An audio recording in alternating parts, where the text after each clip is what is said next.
for those of you that are standing here on the side, if you could try and fit in on the floor here, so that because when you stand in there, there'll be some safety issues.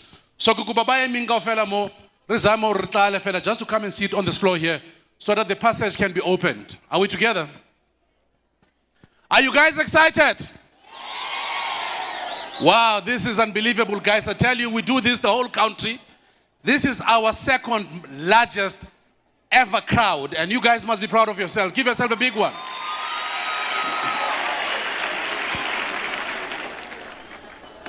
And like we said earlier, really this has been oversubscribed. We've had more people come here than those that have registered. But this is Africa. We make a plan, yes? Africa is not for sissies. We do what? We make a plan. So we're going to try and get as many people to come and sit in the front as possible, so that we can start with our proceedings.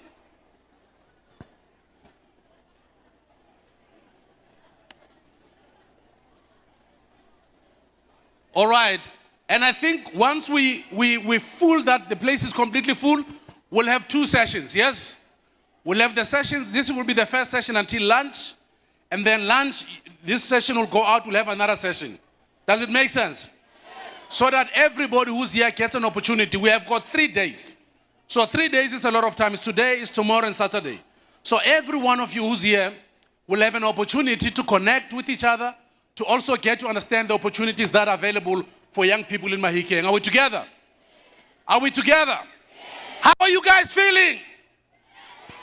Come on, give me some love. How are you guys feeling? Good. I don't know, are there still more people outside from that end? Because I see that place is clogged up. Can somebody help us to marshal people? And like we're saying, those that can't find seats will stand, and those that cannot stand, we will request them to kindly move outside into the foyer. We'll have the first session until 1 o'clock. Then 1 o'clock we will swap, and I hope you're going to be compassionate to those that were not here. I hope how 1 o'clock I was here, I've enjoyed myself, let me give the next person an opportunity. Does it make sense? Beautiful. So guys, all of us that are standing here who don't have enough space to sit here, I'm going to kindly request you to go to the foyer. There will be some crowd management that happens in the foyer, so that when this session ends, most people can walk out this way, and the ones that were not part of the sessions can use the other entrance, so that everybody gets an opportunity. Does it make sense? Yeah? Yeah? Abang kultu.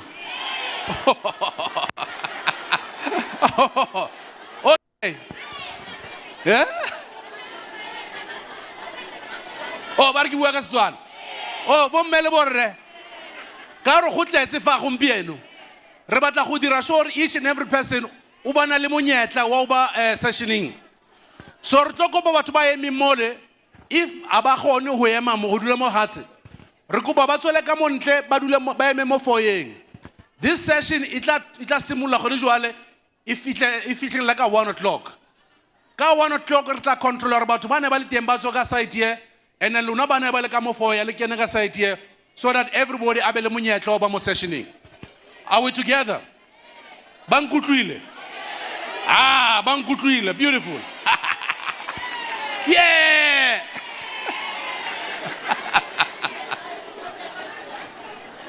All right, ba ba mi mombrao. Liska tswanye ga borre le bomme. Yang go foyeng le memo. Ha session e fela, we'll have another session. Le tla kena ka site ya ka mo. Ba ba mbatla tswa ka site ya ka mo ba ne ba le sessioning ya gompieno se.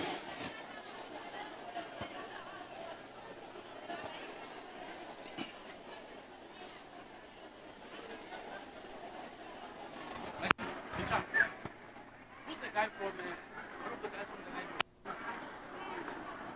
one of the DJs from the radio? We need help. That is group, yeah? I will ask. Ba ba emi mo sighting like na re kopa hore le tswele ka montle mo foya le tla ba le second session after 1.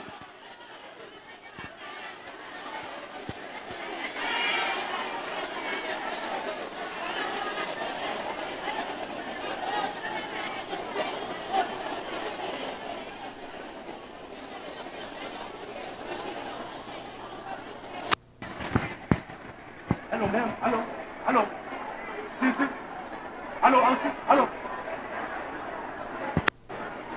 I need to know where this council fellow is. Here, the council. Please, somebody must keep telling me what's happening.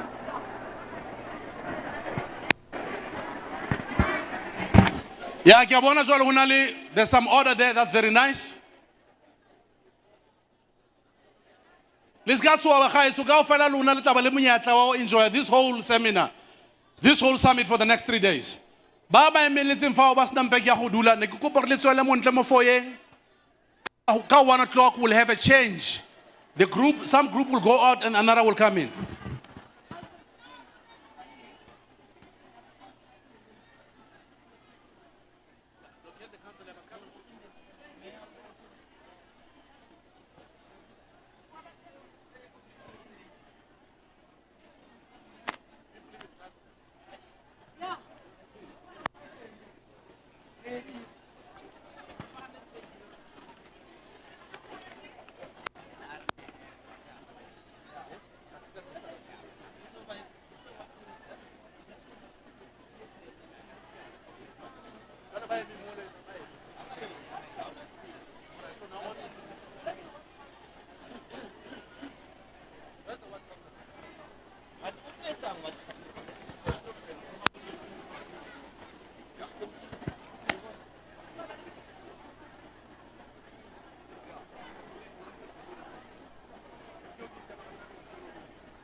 Mr. DJ, please give us a beautiful song while people are settling in.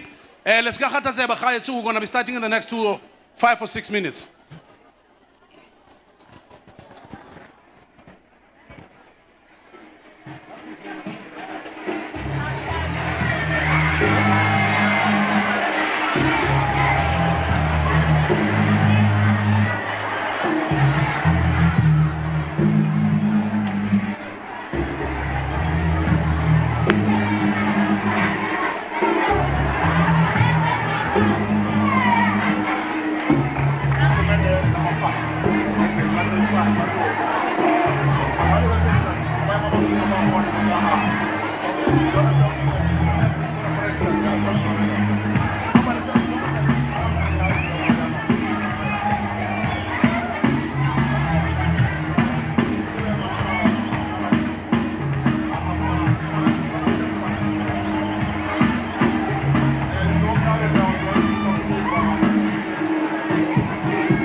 Kiti ya bone kita signorita barota kipita ka 3 centimeter de seta bashenta nomchita kibana bastrata bastrata kibana bastrata bastrata esa babisiza machitu patole kama semisa skole pasariti zinja sofali chupita kola bana bastrata. Is that Councillor Sikha? No. Okay, all right. Baragamofe, 2 minutes. I wanted to check something. I wanted to check when we say mining sector, are we talking university? Are you talking high school? Or are we talking aspiring? Aspiring. Nakwateng enes fasi yari decline akir. Harabata wa skolo. Right? When we say agriculture, are we talking students? Are we talking people go Mafikeng, kudi famong, or are we talking aspiring? Then you've come to the right place. Is my councillor on their way? Or should we move? Kiwana councillor. Sometimes you have to say it from your mouth to God's ears again. Maybe in 2 years, it's a councillor. Who knows? All right. I don't know if I should say, I don't want us to go to music because I want us to come down, be prepared to concentrate and everything. So, Councillor Onjakanako, I'm thinking maybe I should call all the to ascend, maybe look into starting the program, because already research really later. We were supposed to start at 8 o'clock, and right now 9. So in the councillor, all good. We start with the program. Is it possible for them to come through so that we start with the program already? Because Councillor Hayofa, it's all good. So with that, DJ, I might just ask you to play something, not piano. Come down. I want us to come down. Not piano this time, just Councillor is here. Councillor is here.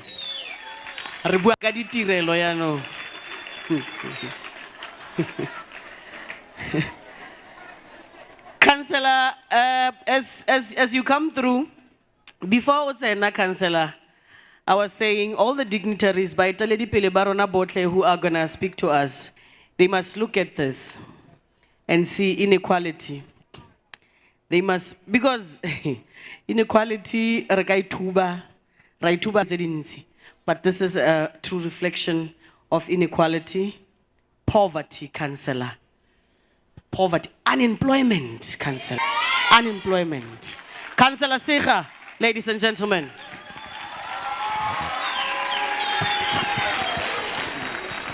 Thank you, Program Director. Dumelang bagaetso. Dumelang bagi ba Mafikeng. Bagi hore ke basha. Program Director, bagi ba ba tlotlegileng ba basha ba Mafikeng. It's fortunate because of its location. Ke what houses in the provincial at Mafikeng, we are not only Mafikeng, we are also like Waterhouse, the administration here in the Northwest. The pilot project that's a government as Mafikeng.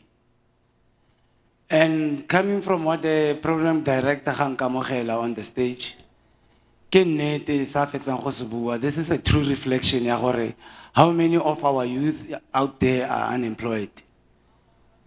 And the challenge that is facing us. And a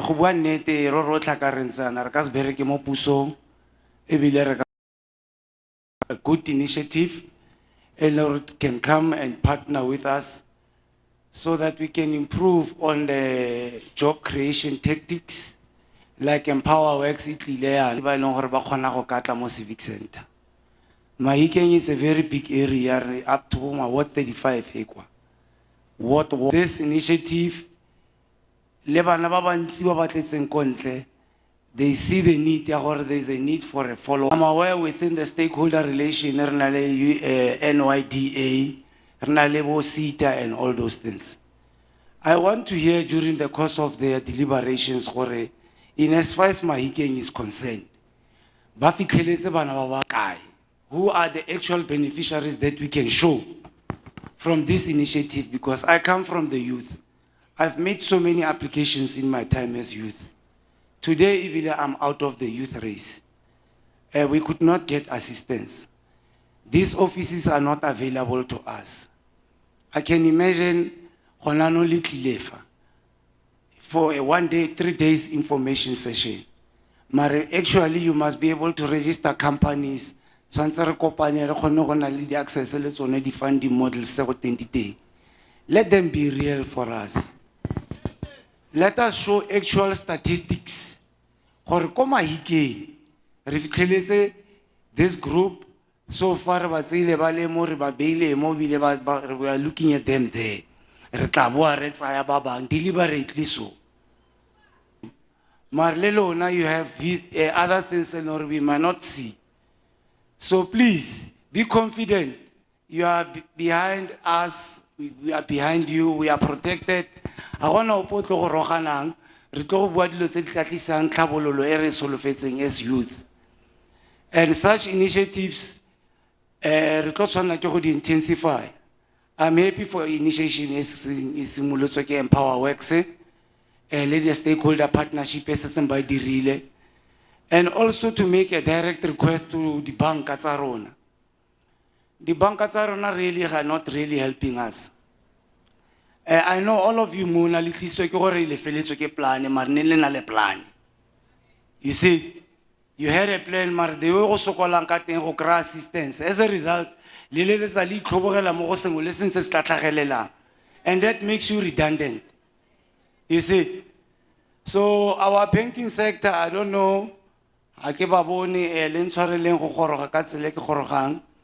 Majoro warna wa Mafikeng ga tlo khona go nna teng. I'm forwarding his apology on his behalf.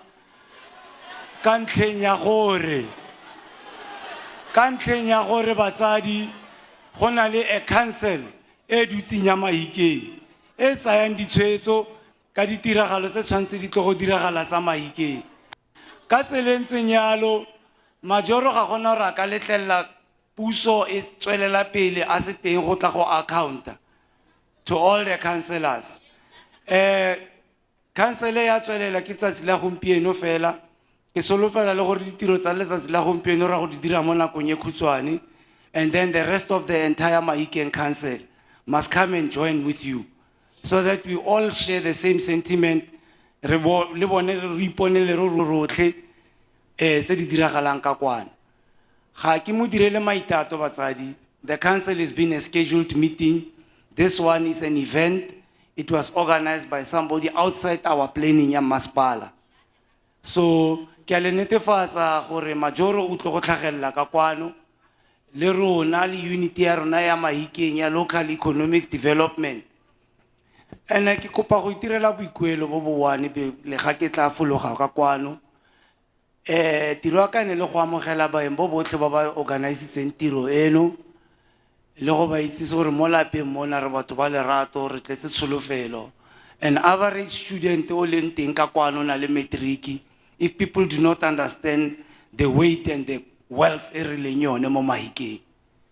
So anyone who have an ambition to develop anything, Renale already trained force key ifa. It's ready to take any form of instruction. So anyone who wants to do anything, he can be rest assured or this is the workforce. Mara, I want to bring this to the rest of all of us because we all belong in a what in the end. Every time we as councillors convene meetings, the youth is not there. And Kelona batho in the power to help us to fight the change we want to see. Whereas matata a face the future let us all be progressive. re tliseng dilo tse leng hore di tla tlisa tharabollo to our solutions. And I want to wish everybody a successful 3 days event and welcome our host.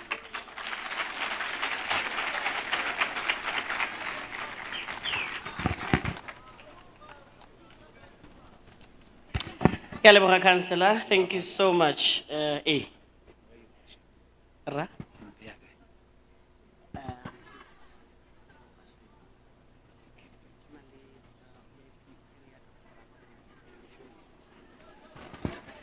Councillor Mrobane, everybody, remuitele matsogo, ha re kgona.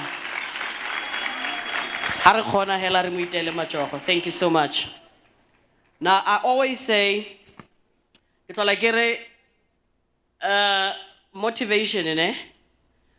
O tshwana le taking a bath. You need it every day. You need to motivate yourself to wake up every day. Sometimes you need it twice. That's why it's motivation. Now, I'm saying this because our next speaker is, ladies and gentlemen, a renowned author, best-selling author, internationally acclaimed, inspirational keynote speaker.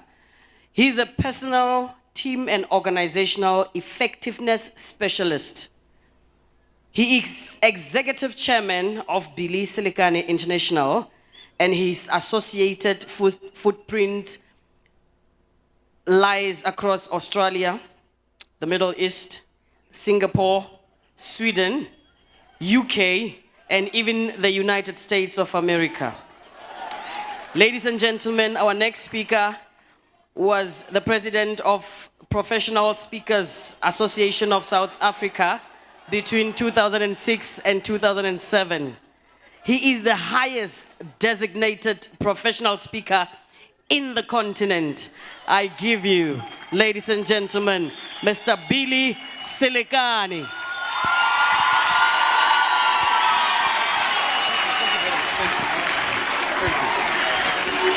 Good morning again. How are you guys doing?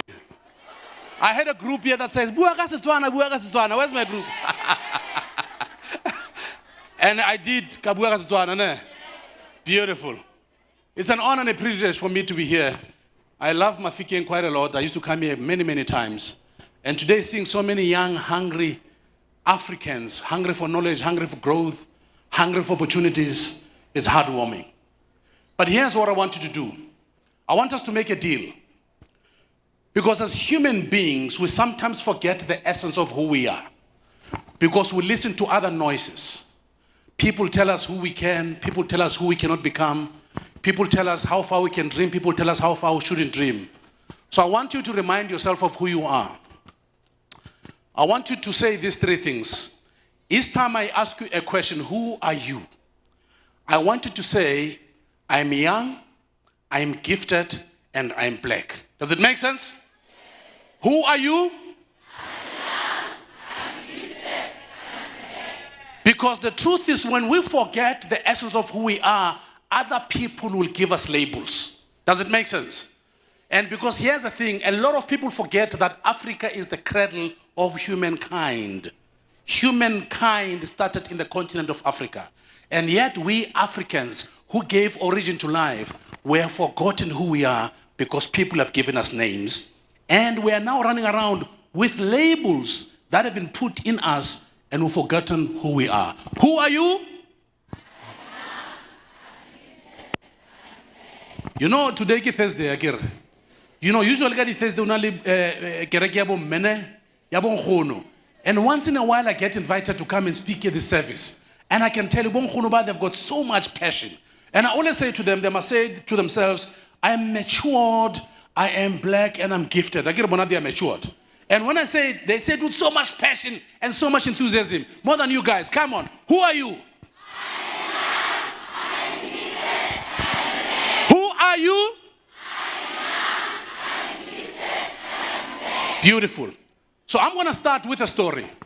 Because I believe that each and every one of us is a story that is unfolding every morning. When you wake up in the morning, you wake up with a completely blank piece of paper. And anything and everything that you write in that piece of paper will determine the ultimate outcome of your life. Does it make sense?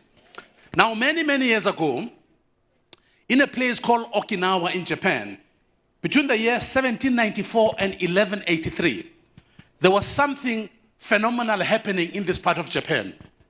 They had what we call centennials, more centennials than any other place on planet Earth. Now, people that are called centennials are people who live above the age of 100. Does it make sense? So in this small little place in Japan, a place called Okinawa, they had people that were 101 years old, 102 years old, 110, 107, 105. And most of these people, when they died peacefully in their sleep. And somebody said, we need to go and do a research and find out why this part of Japan, these people live longer than a lot of other people. So they put together a research team, but before they could send a research team, they started doing what we call assumptions and deductions. They said, what is it that we think is happening there? One person said, maybe the weather is better than our weather. The second person says, maybe the water that they drink, it's much more purer than the water that we drink in the whole of Japan. And somebody said, maybe the soil of the ground of where these people lived, when they planted vegetables, maybe the soil is so rich that it gives these people long life. So those were the three assumptions they made. Eventually, they sent a team to go and find out really what is happening. And when the team got there, they were absolutely blown away. Because the research was to find out how come these people live, number one, happier and longer and healthier lives. So they lived very long, they were very happy, and they were very healthy. And they started asking questions, getting people in focus groups, making people fill in forms, and they started collecting data. And the more data they collected, the more stranger the data became.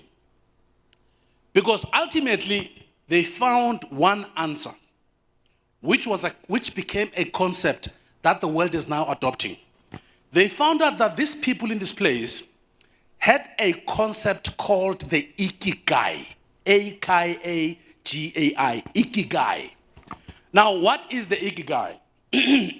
They explain the ikigai as your reason for being alive. That's all it is. The word ikigai simply means your reason for being alive. Now, how did these people express this reason for being alive? They said each and every person in this part of Japan, at a certain age, they asked themselves 4 questions, and 4 questions only. This concept is much more deeper. It's got about 16 nuances, but I'm going to share with you the 4 profound questions that these people asked themselves. The first question that they asked themselves was, what is it that I love doing? Does it make sense? Not what is it that I like doing, not what is it that I've seen other people do, not what it is that I see my neighbor doing, but they ask themselves at a very early age, what is it that I love doing? Is it gardening? Is it cooking? Is it singing? Is it cleaning? Is it being a mechanic? What is it that I really love? So they taught each other as a community that the first thing that's going to make sure that you find your voice, that you find the essence of who you are, is to first question what you love doing. So that's the first question they asked themselves. The second question they asked themselves was, this thing that I love doing, does the world need it? I love cooking. Does the world need food? Of course. I love singing. Does the world need music? Of course. Music soothes our souls. I love painting. Does the world need painting? Of course. Beautiful buildings must be painted. So the second question was, if I love this thing that I love doing, does the world need it? And if the answer was yes, then they said, I would pursue this thing. Then they came to the third question. The third question was, will I be paid for doing this thing? So if I find what I love doing and the world needs this thing, will I be paid? Will I be able to make money every month and feed my family? And if the answer was yes, they said, I'm going to do this thing. But the last question is the most profound question of all the 4. And they said, if the fourth question is not yes, you go back to question number 1. Does it make sense? So I want you to remember that. And the fourth question was, am I the best at this thing? Am I the best of the best at this thing? So remember the first question. What do you love doing? Does the world need what you do? Will you be paid for it? And are you the best of the best in doing this thing? And they realized that people who did what they love, who were serving the world, who were getting paid for it, and who spent a lot of time sharpening and honing their skills so that they became the best of the best, became the most successful, the most happy, and the most fulfilled people. So let's make some easy examples. Let's think about a guy who was born in Pretoria, left South Africa at a very early age. His family went to Canada, left Canada, and they ended up in the USA.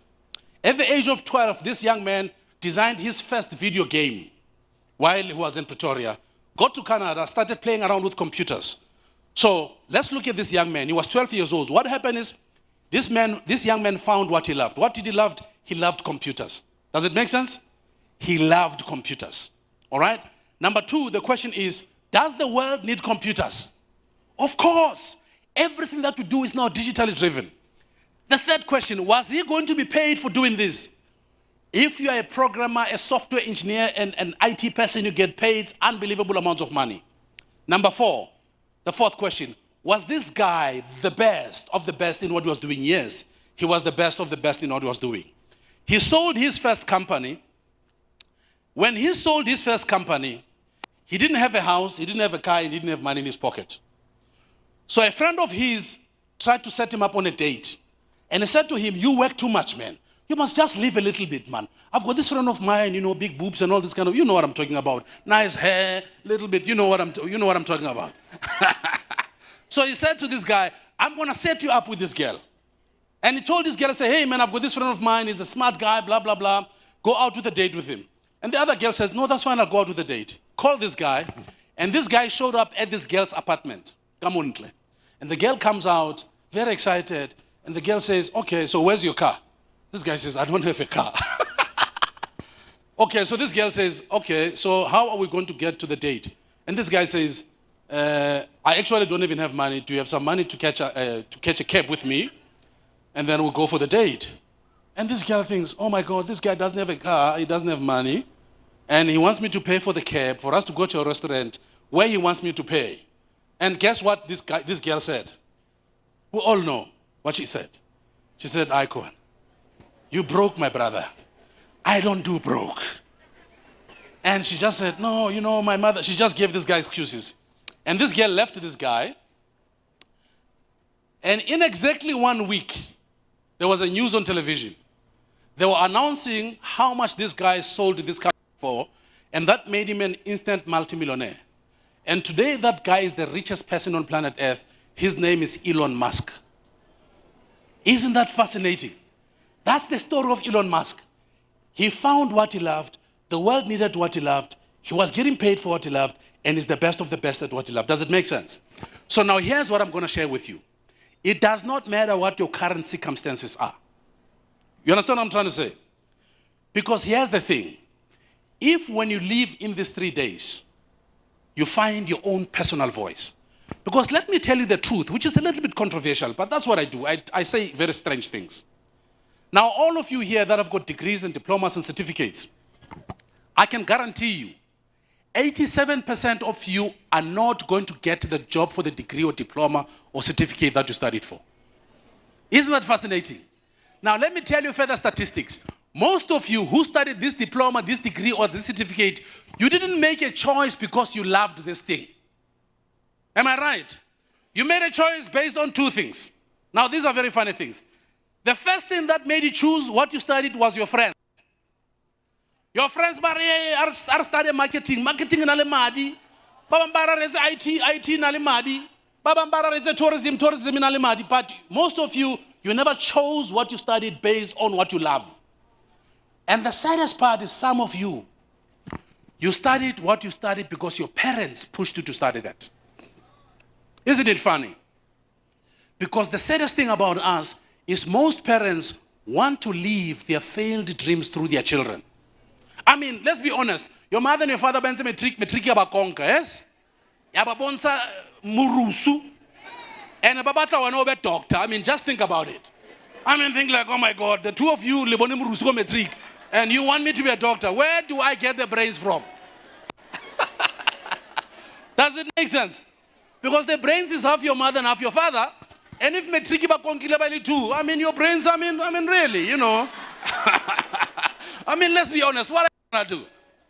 So, now the study of this concept really touched my heart because each time I work and I coach people around the world, I find people who've got jobs, who get paid a lot of money, who live in nice houses, but who are unhappy and depressed. And why are they unhappy and depressed? Is because they have lost their voice. Because they're doing the jobs that they're doing because they need to pay bills. They're doing the job that they're doing because they need to pay a bond. They're doing the job that they're doing because they need to pay their installment. Does it make sense? But I don't want you to fall into that trap. I want you to challenge you to begin to think differently. Does it make sense? Now, how do we think differently? Remember the 4 questions. That's what you must ask yourself. Because here's the deal. Some of you, you grew up at the age of 11, 12, you know? Am I right? Some of you here, please raise your hand. Fine. And what did you study, man? What did you study? Just one of you guys, what did you study? Yes, what did you study, ma'am?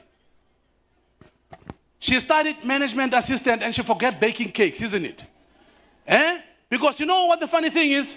Your mother, when you said, I want to bake cakes, she says, lawyer, something. But your mother is the biggest fan near the cake, made multi-millions through baking cakes. So ladies and gentlemen, it's no longer the educational qualification that's going to get you there. It's whether you have found your true voice. The one thing that God put in your heart that only you can teach other people. Who are you? Oh my God, you guys are sleeping. Let's start again. Who are you? Who are you? Beautiful. Now I'm going to share with you a process. A very simple process. If you have a pen, write it. If you don't have a pen, this is being recorded. It's live on YouTube and on Facebook.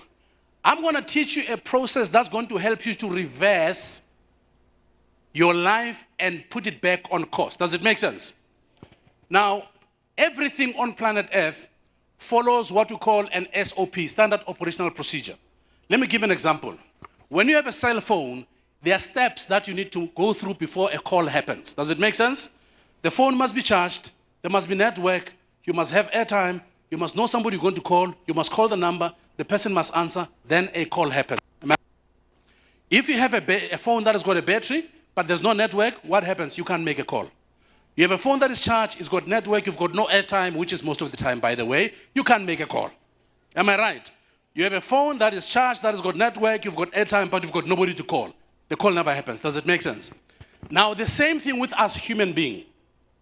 There's a concept I call FLOP, F-L-O-P. It stands for Fundamental Life Operational Principles. Remember that. Fundamental Life Operational Principles. What does this concept say? This concept says each and every one of us must begin with their ultimate end in mind. When you were young, what was your end game? Some of you wanted to become pilots, some of you wanted to become nurses, some of you wanted to become astronauts. I don't know what is it that you wanted. But each and every one of us, at some point in our lives, there was something that was inside of us, yes, that we wanted to do. Some of you wanted to become soccer players. Some of you wanted to become DJs. I'm not too sure what you wanted to become, but you know that thing. Does it make sense? Now, if you have not gotten to that space that you know you need to get to based on the voice that God only gave you, we need to look back and ask ourselves this one question. Why are you not where you're supposed to be? And I'll tell you now, you are not where you're supposed to be because you don't have the right character to take you there. Does it make sense? You are not where you are today because you don't have the right character to determine the path that gets you to your destination. So the challenge is our character.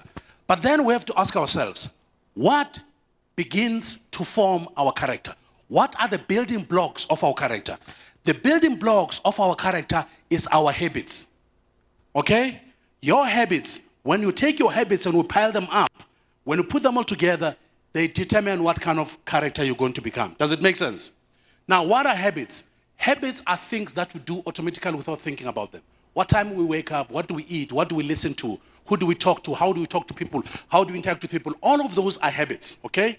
So if you don't have the right habits, they can help you to build the right character, and the right character cannot get you to your destination. Does it make sense? Now we need to ask ourselves, what are the building blocks of habits? The building blocks of habits are small, continuous actions that we do. Small actions that we do.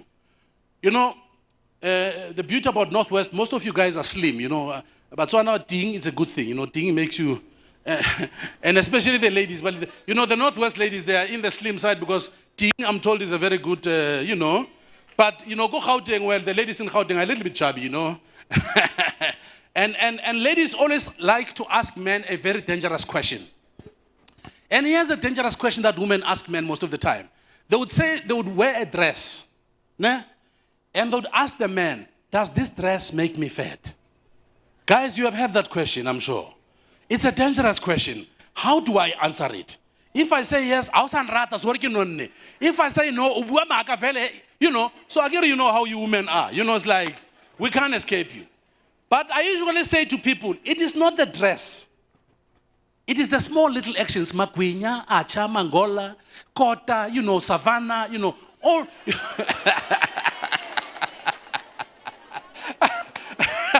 Now, all those little things are what we call small continuous actions. And those small continuous actions build your habits. Does it make sense? But then we have to ask ourselves, why do we do things the way we do them? Why do we behave the way we do? Your behavior is inspired by your language. The way that you speak determines ultimately how you behave. Now, here's a fascinating thing. I am yet to see somebody that speaks very negative and act positive. I'm yet to see somebody that speaks very positive and act negative. Does it make sense? What you say with your mouth, you act it out with your actions. Does it make sense? Now, here's the fundamental truth.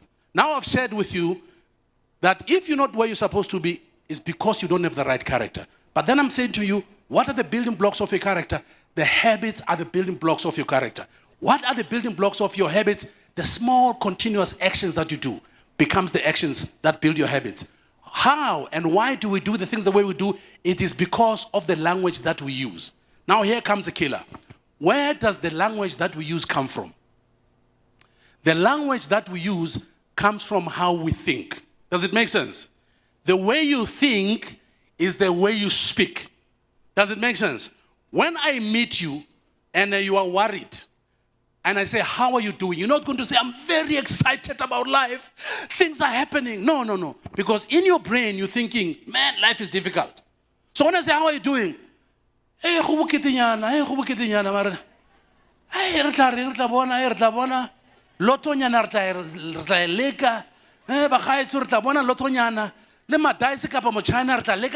know?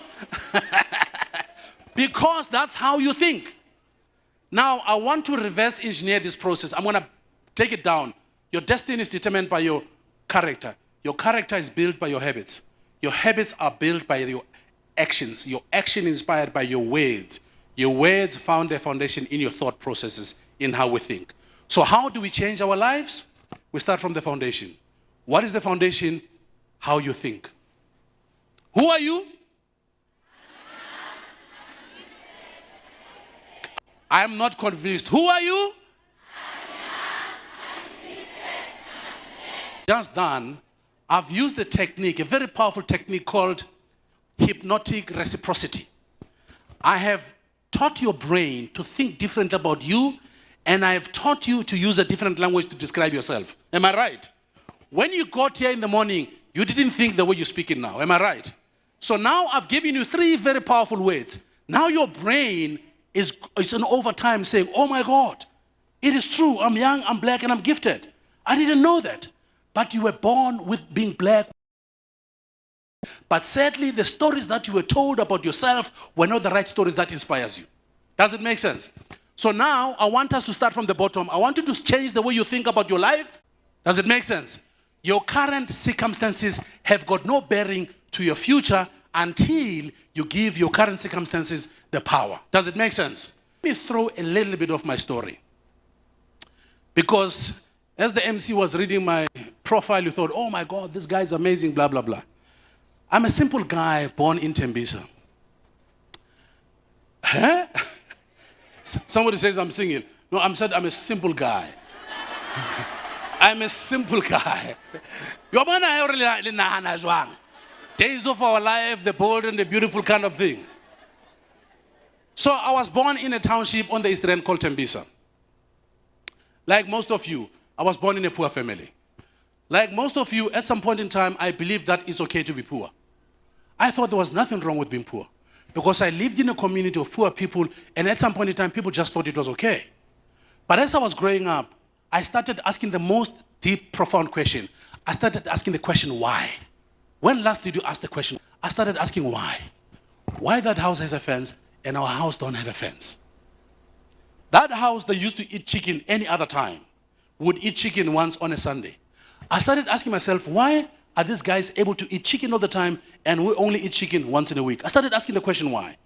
And then I spoke to people, and one of the teachers at my school said to me, you know, you want to change your life, you must be educated. I thought, wow, I must do this education, which means I must show up at school and I must do the best that I can. And, you know, I did school like anybody else did school, you know, but school is not meant for all of us, by the way, you know, and that's just the truth. And I'm very sorry to tell you this truth. Not all of us are supposed to do school like most of you people do school. So I tried this school thing, you know? And then I started observing people that were so-called educated, like teachers and nurses and doctors. And I looked at their lives when I was growing up and I thought, oh my God, so these guys have got a diploma, that one's got a degree, blah, blah, blah. But their lives are not very inspirational. I started asking myself, something is not right. Does it make sense? So then came the toughest time of my life when I wrote my matric exam. Matric. I think it's only cancel a matric. I think it has stressed enough people. Do you guys agree with me? Because I still don't understand the relationship between matric and success. I don't get it. So, like an obedient damn black person, I wrote my matric. Now, in my time, we used to receive our results before Christmas. Luna, you pray that you get your results if ever they show up. Ditla somewhere about Easter, isn't it? Huh? Things have changed. So, the day before the publication of the matric results, there are two anxious people. The first group, hey, my bro, I'm sure I should play A more science. I wanna maths, hey, maths man, maar maths is B. English is C. Geography is D. I get some university entrance grant. That's the first group. I did not belong to that group. I belonged to the other group. Where's my group here? Group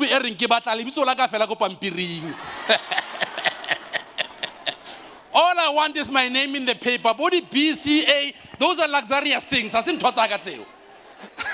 I wanted was a name on the paper. Now, the day of the publication of results, 4 o'clock, everybody buys their own copy of the newspaper. And we quickly search for our names and surnames. And when I checked, my name was not there. Has that ever happened to you? And then you think, why can Pampiri is wrong? As you want Pampiri, then you leave it, you run to another township. Section in or hey, mar from there or no, maybe Karkichakili got a mutan shabeleon. And then what I'm what the brain, or one bomb the brain. One Mozart, and they do the most ridiculous thing. Because I think the braille make things big. But they take the braille out and they push the paper there. Oh my God, I think this is unbelievably amazing. And guess what? This beautiful, humble old lady says to me, ngwanake, silikane khayo fa pampiring fa. And guess what happens? You know that music that plays in movies before something bad happens? That song started playing in my head, you know? And the only thing I'm thinking about is, that's all I'm thinking. How am I going to? And by that time, everybody knows everything. Even my parents, but everybody knows everything. So what do you do naturally when you are in such a place? You don't go and hang around Mr. A, B, and C, and D. You search for people that have suffered the same fate like you. You know, you call each other, you start complaining about anything and everything. Yeah, the t-shirts are And then I went home, ladies and gentlemen. Eventually, 1 o'clock in the morning, I went home. Now, have you been to your home? You find the lights are off, okay? Mara, how to you feel like something is not right. And it's that time that you think everybody should be sleeping, yes? And then ubula mnyako slow. And I be go tell Zaruna Zamazen, Besawe Manyano. And then how ubula music? Sweet. Marawa to Sabat again. Sweet. Sweet. And then eventually, how about Bulaga fella? Because Bulaga fella, all child at the MR, it's a mess. So once the door is this size, so you know. And then something funny happens. As you put your second leg, there's light that comes. And your father is sitting there. And you look at the distance from this to the door, and this to the bedroom, and to him, and from him to you. So you make all this calculation. Do I jump to the bedroom first? What's happening? So you start thinking. And eventually, Ushapaga speed. I want to speed to say, like speed. Hi, Dad.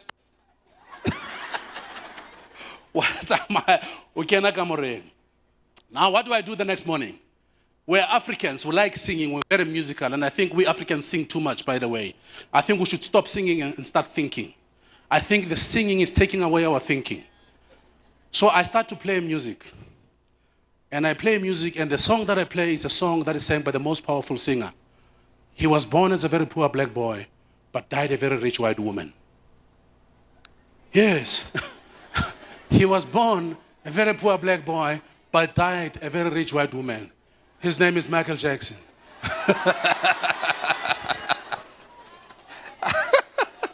Yes, he died a very rich white woman. I get that's what I'm saying, you know. Michael Jackson. So the song that I played, I'm going to share with you the words in this song that gave me what I call my moment of truth. That reminded me that I was young, I was gifted, and I was black. That song is called Man in the Mirror. There are words in this song that says, I'm starting with a man in the mirror. I'm asking if he changes his ways. No message could have been any clearer. If you want to make this world a better place, take a look at yourself and make the change.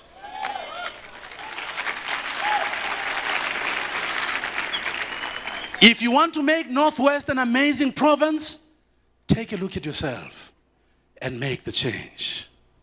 If you want Mafikeng to be this place of love, this place of passion, this place of great gifts, this place of great opportunities, take a look at yourself and make the change. If you want to make this country, South Africa, an amazing nation, take a look at yourself and make the change. And in that one moment in my life, I knew that nobody can write my story anymore. I have to write my own story. Does it make sense? That nobody could label me anymore, that I had to become the architecture of my new life. Make sense? That I was going to rewrite the script of this movie that just ended now, the movie of not passing matric, the movie of coming from a poor family. I decided I'm writing a new movie. And that new movie, it's a movie of greatness. It's a movie of success. It's a movie of being a world changer. Does it make sense? Each and every one of us, ladies and gentlemen, has that pen. You have that pen in your hand today. You can change the past script and write a new script.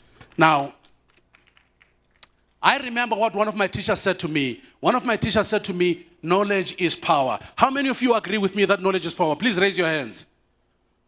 Okay, please go back long school fees salon. No. Knowledge is not power. The application of knowledge is power. Does it make sense? You can know stuff. The question is, are you doing stuff? Does it make sense? So I realized that knowledge is not power. The application of knowledge is power. And here's what I did.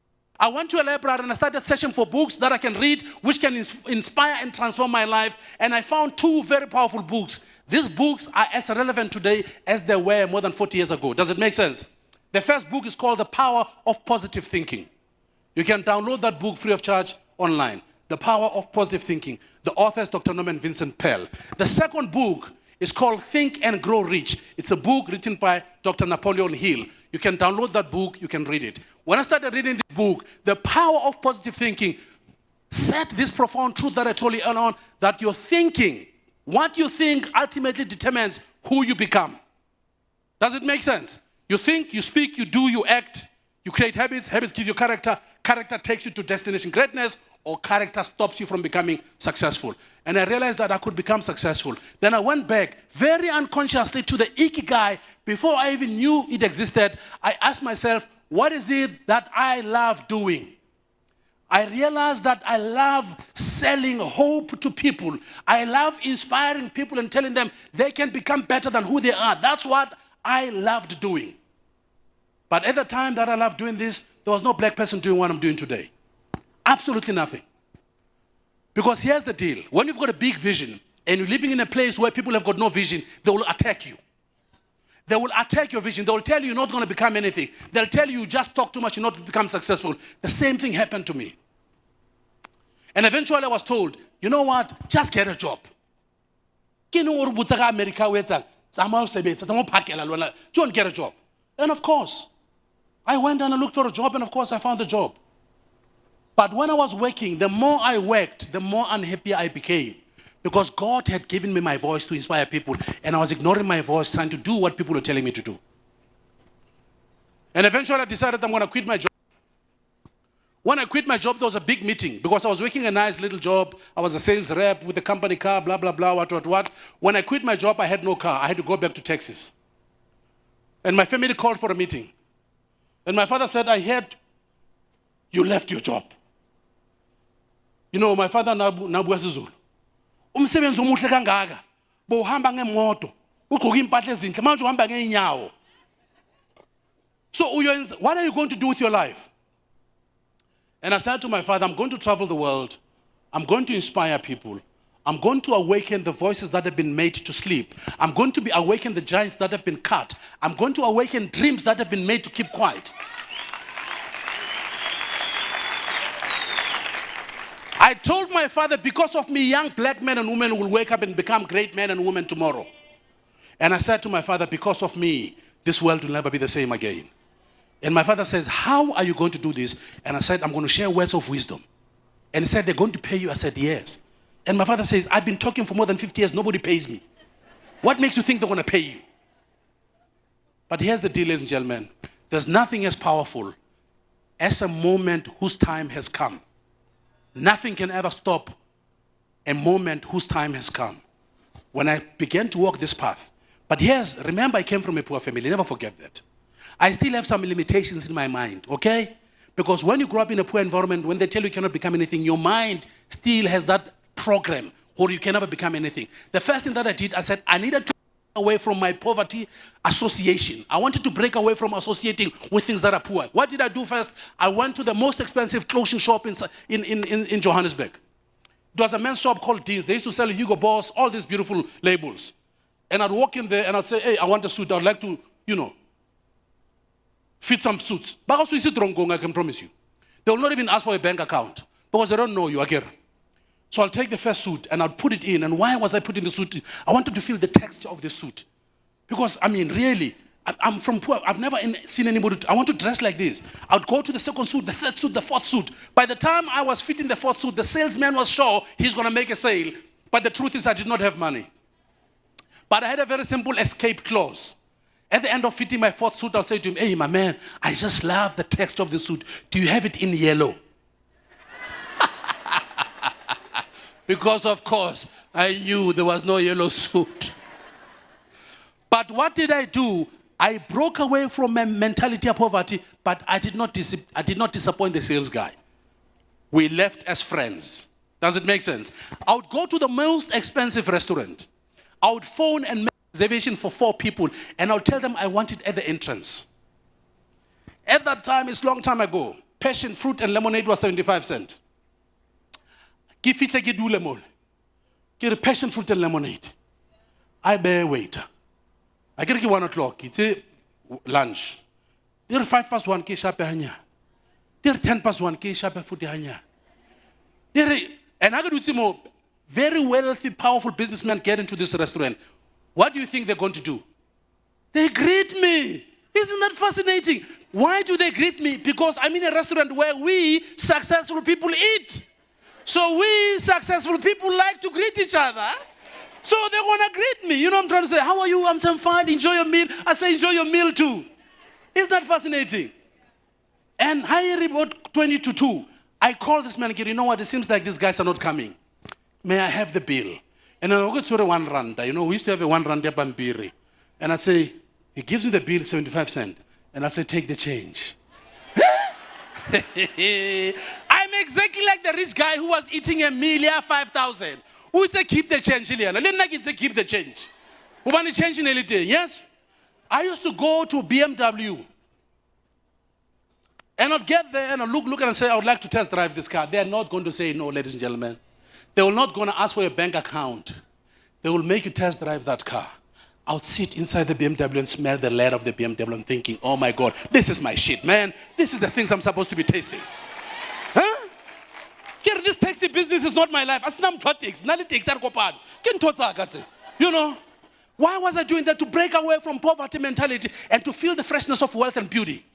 I'd go to the most expensive hotel and I'd say to them, listen, you know, Einstein says imagination is better than knowledge. I'll tell them a story that I work for this company, my boss is good. Because none better were going to dromedaries. You know dromedaries? The 3 ships that came Kamaburu. You know, so and and I'll be inside, you know. But I went to these places because I wanted to break away from that bed of mine into this new bed. I would take my friends to the airport, would go to the viewing deck, and would see people going. And I said to them, I'm going to be traveling the world. And my friends would say, hey, man, what's working?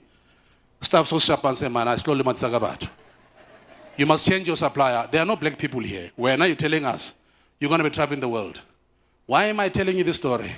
I said to you in the beginning, each and every one of us, our life is a story. That every day when you wake up, there's a page. That page is empty. You write that story. You decide what happens to that story. Today, I can tell you now, I don't wear Hugo Boss. I wear my own brand.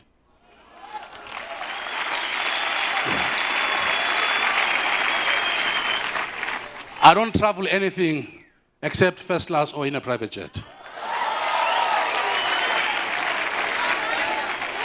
I don't sleep in anything less than a 4-star hotel. I'm not telling you this to impress you. I'm telling you this to show you the power of possibility. That you can rewrite your story. That it does not matter where you are today, it matters where you're going tomorrow. It does not matter what people say about you, it matters what you think about yourself. Because here's the truth, ladies and gentlemen, who are you? Who are you? And I'm going to tell you this. It doesn't matter what people say about you. It matters what you say about yourself. It doesn't matter what labels they've given you. Today you're writing a new story.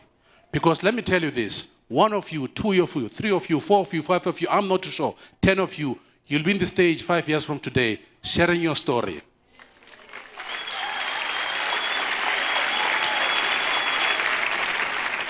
And you're going to be sharing your story because a guy called Empowa, who's the managing director of Empowa, and me, we started doing these seminars 25 years ago, using our own money, not being sponsored.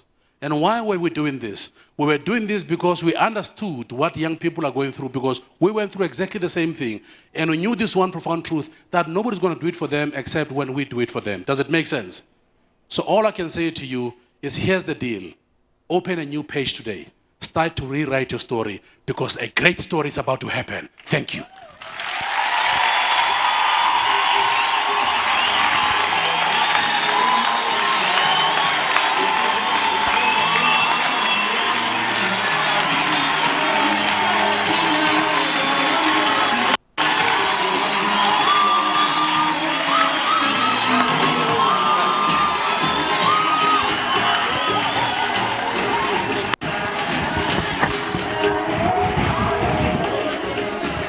Thank you, Billy. I did mention he was the best, the greatest in Africa, right? Was I right? Was I right or was I right? He is the greatest, in fact, the greatest in our lifetime, right? Thank you so much, Billy. Thank you so much. Now, after Billy, I want to ask you who you are, but I want to keep it. It's okay. It's okay. The other thing I want to do, I want to sing. I'm starting with the man. I'm asking him to change. Yanu yaru tuba mo. Everyone has to change. Ayari tuba you. Ladies and gentlemen, our next speaker is from TETA. Now, TETA is one of the TETAs. That's why I confused it. It's one of the TETAs in the country who prides themselves in research. They pride themselves in their support for the SMMEs. These people will develop you. They will help develop you as an artisan. Now they're going to speak to us and tell us about opportunities they have got TETA. Ladies and gentlemen, from TETA, I give you Ms. Khatile Nkala. Are you okay? Ms. Khatile.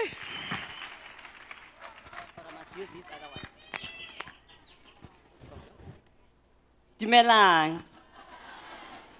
Le kae? Dumelang.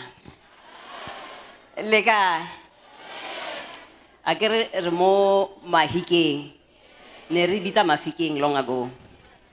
Gantse we get to know about our history. We understand how we have to call it Mafikeng. Ne ke na le au mama le nna. Au mama na re ha bua re heta ha. Today I'm here where she was born.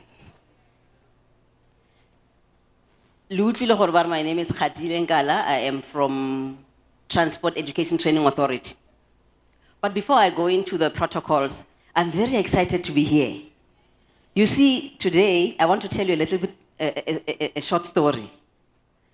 When I came in, of course, I came with the team Yago Transport Education Training Authority. They've been working very hard.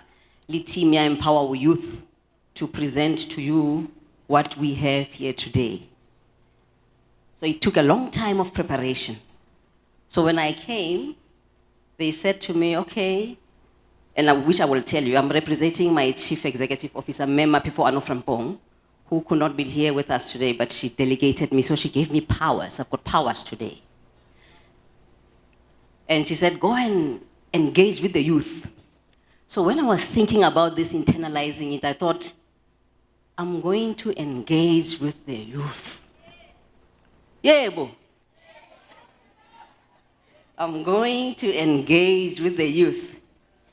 So I took the heel and I tossed it one side, and I found one of the items that will make me get closer to you. Yeah, bo. Nice. Nice. So I then came to the gate. Of course, I came with other people. When I got to the gate, Bantalo says, it is like this. It is what it is. You say that. It is what it is. And so the people at the gate were doing what they are supposed to do when it is like this. So the man at the gate put his hand in my face. Yeah, but I gotta get buried today. So I took it normal. I understand he's doing his job. And I'm sharing this story because I want you to learn from it also. And Gary, in that day, Hirahala, and hotels. Kirorahorogas Honubula gate, Hanyan fella or gets a fella so. No. As I don't entertain, I get no yacht. So I waited a little bit just to learn what is happening outside. And then after a while, I then came back to the gate. No, I get to now you must come in. You know that I'm from TETA. What? TETA. I'm from there. I don't know.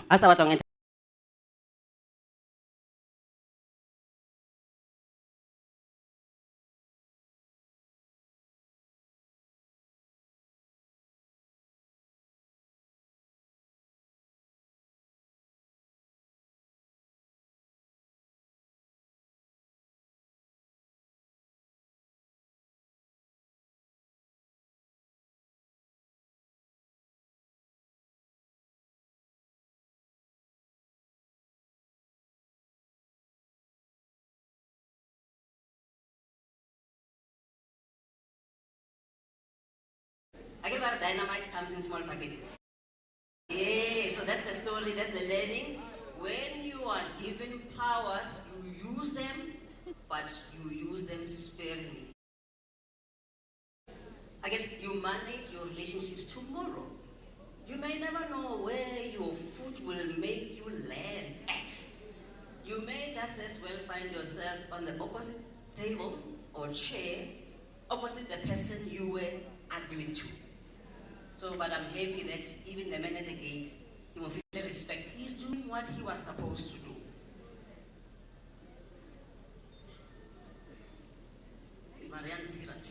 I'm from TETA. TETA, they're supposed to put a step in and so I can be Bonala. We are one of the 21 seaters that you find in South Africa. Sector education training authorities, but we are in transport. So you find them in many sectors. Now today I'm here representing our Chief Executive Officer, Mayor Mapifo Anofrempong. And I said earlier he could not be here with us. So let me start following the protocol. Our MC, thank you very much for leading us with this program today. I'd like to acknowledge the presence of our ward councillor. I know that Obuletsi just before we came in, from the Mafikeng local municipality, Councillor Marobane. I'd also like to acknowledge the stakeholders that are here with us today, and some of them you may not see today, but you will see as the week unfolds. And I want to send a special word of appreciation to all our stakeholders, because what you see here today is a meeting of minds, and it is implemented in front of your eyes today. A meeting of minds that has taken a long time to materialize, where different minds came together from different places. You see, as stakeholders, and not necessarily from the transport sector. Because when we thought about what it is that we can do for the youth, remembering that the youth represents the future of our country. And when we looked at where we are today, well then, but even today, in the timeline of the country, we realized that with the challenges that we have and the ones that are emerging, that are threatening the type of future that we want to see as leaders in this country from different corners, we realized that we need to focus our energies on the youth, on you that are sitting here today. And we are very grateful and we appreciate that you actually came out in numbers to respond to our call, to say, come, let's share with you some of the things that we think that you may want to consider in your journey of development. And mark the words that I'm using. We are not saying we want you to do this and this and this, because we do understand that you are your own people. You are your own person. We are saying we thought about these things. You as the future of our country. And we said with the challenges that we have in the timeline of our country now, and the challenges that we can see are threatening to show themselves as we proceed in the country on the timeline, we realized, let us focus our energies on the youth, on you. Because we said, we want to say to you, there may be something that we want to share with you as stakeholders, if we've put our heads together. There are things that you may want to consider in your journey of development. And I'm sharing this with you and I'm emphasizing it because I'm saying again, we cannot dictate what you can do. But isn't that what Billy Siligani did with you? He shaped and planted seeds in your mind to encourage you to say, there are different ways that you can look at your situation. There are things that you can do to improve your situation, but you need to do them. So that's why we are here with our stakeholders today. And the stakeholders that we have, I'll just mention them towards the end of what we have planned to share with you. I also want to acknowledge the CEOs from the different companies and stakeholders that have pledged, that are here and that will be here for the rest of the week. the directors, and the representatives of those different companies.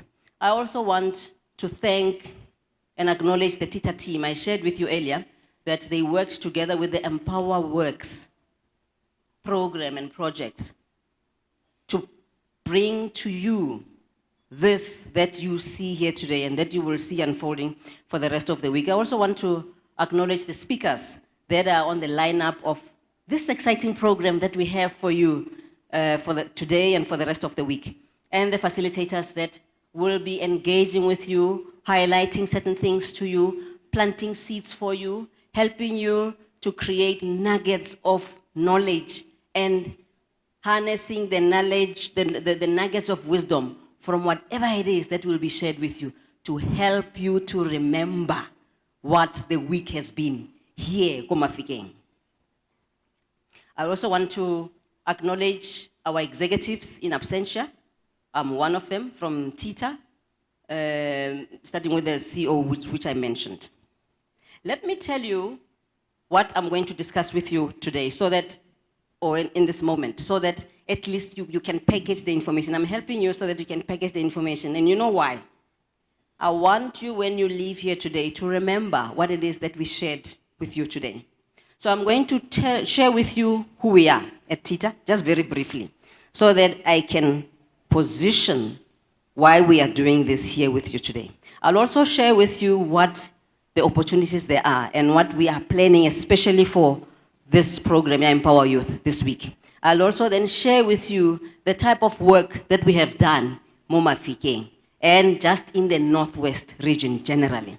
Because we have a relationship here with you, and I'll share with you and I'll show you the person from TETA that, and you will meet him as the week progresses, that is very instrumental in bringing the change and the impact that TETA is saying we have achieved and we continue to plant here this week. And then lastly, I will tell you what it is that you need to do to change your situation, to be able to grab the opportunities that we're talking about this week, that we will be talking about this week. That part is very important because it aligns with what Ntate Selekane has said earlier. Agree? Agree?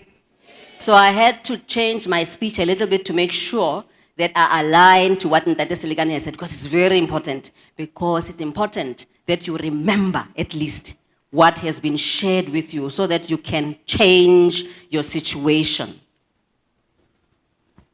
Now, TETA is one of the SETAs that I said to you in transport. And transport, as vast as it is, we have transport in the air, we have transport on the road, and on the road we've got transport for passengers. We also have taxis, buses. We also have transport for freight or goods, and we've got road freight trucks. I get the trucks. We also have transport for freight also in the sea. So we have transport in the sea, but we also have transport in the sea for passengers. I get those MSCs that you always go to and you take selfies when you are going to those islands. I get. We also have transport on rail. And we also have those parcels that get to you. We call those smaller trucks the logistics. So that just tells you the types of transport that is there, that you may just have known about it, but today I'm letting you know that it's part of who we are. So we specialize in skills development. So skills development, making sure that together with our partners, and our partners are stakeholders, and we call them stakeholders. So there are companies in the sea, companies in the air, the airlines, companies in the sea, the MSCs, or the ones that look after freight handling, companies on the road, the taxi owners, or the bus owners, and the drivers themselves of all those. So those are our stakeholders. So we partner with those, but also with companies that may take skills development and specialize in it and say that we want to improve the skills of all the employees in those companies. So do you understand that? This simply means that, for example, for a bus, which is one of our stakeholders, a bus company, there are different skills, like in the bus company. Yes? You may just think of a driver, but there's also the engineer, there's also the maintenance person. Now, the bus company may not own that type of business, but it is in what we call the value chain. So it is a skill to maintain diesel engines. It is a skill to maintain petrol engines. It is a skill to drive. There's also a skill to do all sorts of things, to paint the extra, to manufacture, to make the bus itself. So all those skills are in our sector. And we, as a TETA, ensure that there is a curriculum that exists for that skill, that we train our employees that are there to make sure that they know what they're doing, so that we do not have the fatalities that we normally have. But also they maintain those buses, they manufacture those buses in a way that they're supposed to. And in some of the businesses, like the airlines, for you to be able to be a pilot, you need to have a certificate that is always current. They use the word current. We specialize in that, giving the employees the training, making sure that they are current, making sure that their certificates are valid, so that they can become pilots here in South Africa, but also are eligible to be pilots in other countries. So that's the type of work that we do. But as I said, we don't do it alone, we do it with stakeholders. Now, we offer to employees inside the companies, but we also offer and look at you. You are not in the employ of any bus company yet. You are not in the employment of an airline yet, isn't it? So our job and our task is to make sure that we let you know about these skills, which is what we do always. We do campaigns to let you know. We create websites where you can go and see the types of skills that are in the transport sector. But we also partner with stakeholders that are there in the sector to give you learnerships. So in case you have graduated, but you want work exposure, or you are in the process of graduating at the TVET, but you need that time at the employment. So we partner with our stakeholders to be able to do that. But we also offer you bursaries. Whether you are in a school or you are at a TVET college or at university, we offer bursaries. Now, in schools, we have schools that we look after in this region, like we do in all other regions. So in the Northwest, we have what we call adopted schools. So those are the schools that we as TETA, as a TETA, has said that we will put resources in there to help the learners to do what they need to do and to pass very well. Because as learners, you still need to be young people. But we need resources to support you to be young people, but to also continue to learn. So the resources that we've put, for example, for our grade 12s, we provide them with tablets. And that we started during COVID-19, when you could not go to school. So we, together with our partners, supported those schools by purchasing tablets, putting the curriculum in there. So you see, we partnered with the Department of Education, put the curriculum in there, partnered with other stakeholders who then put data for you in those tablets. Do you see what we do? We specialize in partnering. And I'm sharing this with you because Luena, tomorrow, after here, you may just be an entrepreneur. So the thing that will make you stand out from others is the ability to collaborate. English, collaborate. I'm just saying partnering. Ne? So that's what we do. And that's why when we do what we do, we make such a huge impact, which I will just share with you properly when I talk about this program, Empowa Youth. So that's what we do for you. Internships, learnerships, cadetships for the pilots, skills development programs, and all the other programs that we offer for you. But the other thing that we are doing is for the youth. We know the scourge of unemployment is very high in our country. The numbers always increase on a quarterly basis. What we have done with Empowa Works and all our stakeholders that are here today is to look at programs that we can help you to change your situation and become an entrepreneur.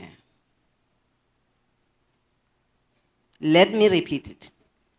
In my mind, I was expecting that I will hear sighs or something, because this part, and when I say this, I realize that it may be important to us, but I want to share the importance to you as well. because this one will change your situation. So over and above becoming a graduate, going on with your studies, there is room, which is what will grow the economy of the country. Small companies.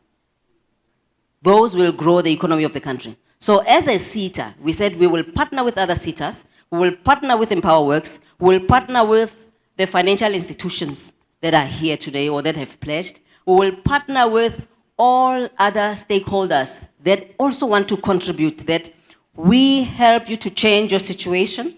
We help you to make you an entrepreneur. So those are the things that we said we will do. And I'll share with you how we've done this entrepreneurship with you a bit later. Now, let me talk a little bit about what this program is about here today. To be able to do that, let me tell you what we've done with this program. We started this last year in 2022 in May, so the beginning of the year, in Gauteng, in a place called Orange Farm. Is there anyone or are there people here that may have relatives from Orange Farm or that may know about Orange Farm? Let me see by the show of hands. Yeah, but I don't see the hands. I see only a few of hands. Okay, now let me find out, do you know about Orange Farm? Do you know where it is? The reason I'm doing this is also, as you progress in your journey of development, you need to be situationally aware. As an entrepreneur, Orange Farm or there may just well be opportunities there, but you may not have thought about because you never thought, oh, there's a place called Orange Farm. So we started this program in Orange Farm in May, where we assembled the youth in this way.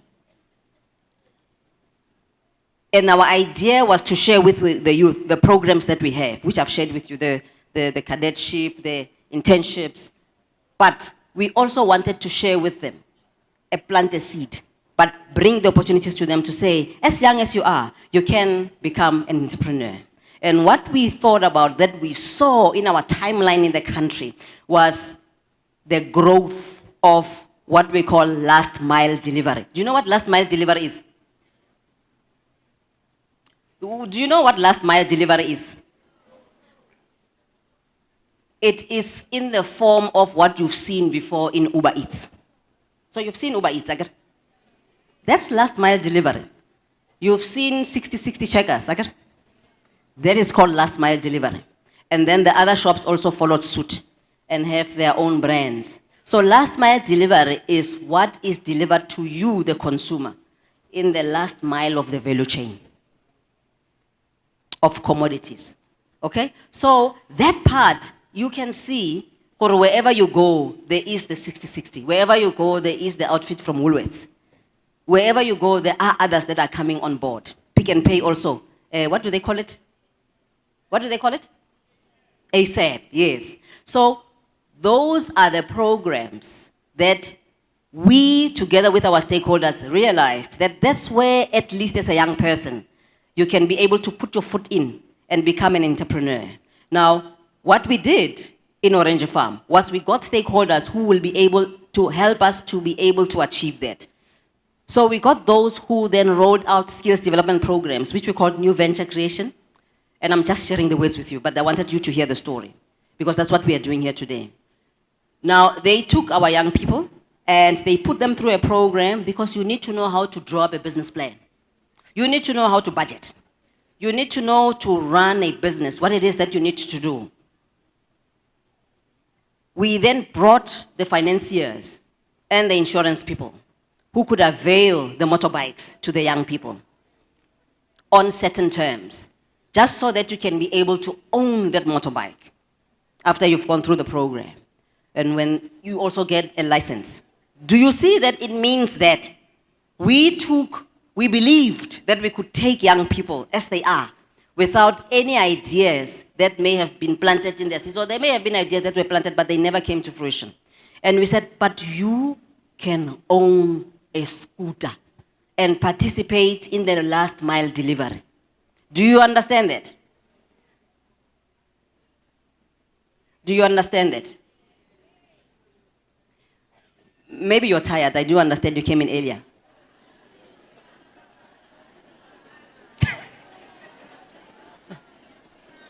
Let me ask the question for the last time. Do you understand this? Yes. This is the part that excites us as TETA, and a part that excites us together with our stakeholders, that with this program, we can be able to change your lives as young people. And you can begin the journey of being an entrepreneur. You can begin the journey of contributing to the economy of this country. That very economy that we are saying today, when you read the news, you hear doomsday news. But with this, we say it's even exciting because the growth of our economy, if you think about it, starts here in the Northwest. Here, Mafikeng. What is that growing? Township economy. So we hope that that will excite you. We hope that it will ignite the passion in you to become a different person, to change your situation, but in a way that will help you to be an entrepreneur. So that's the part that excites us as TETA. Now, to be able to do this, I told you we did this in Orange Farm, and I'll tell you the numbers because we've got other stakeholders here, we've got the media, just so that you know that what the impact looks like. Today, as I speak to you, in Orange Farm, we touched 10,000 youth.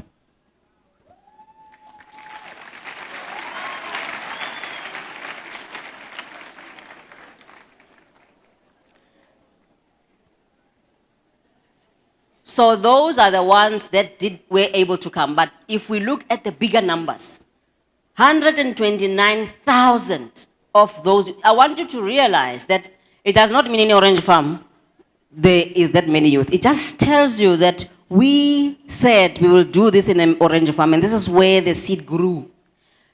Other youths from neighboring areas came through to Orange Farm and said, we hear the good news. We want to be part of it. So 129,000 of the youth were exposed to this Empowa Youth Program online. 774 youth, today as I speak to you, are in active employment.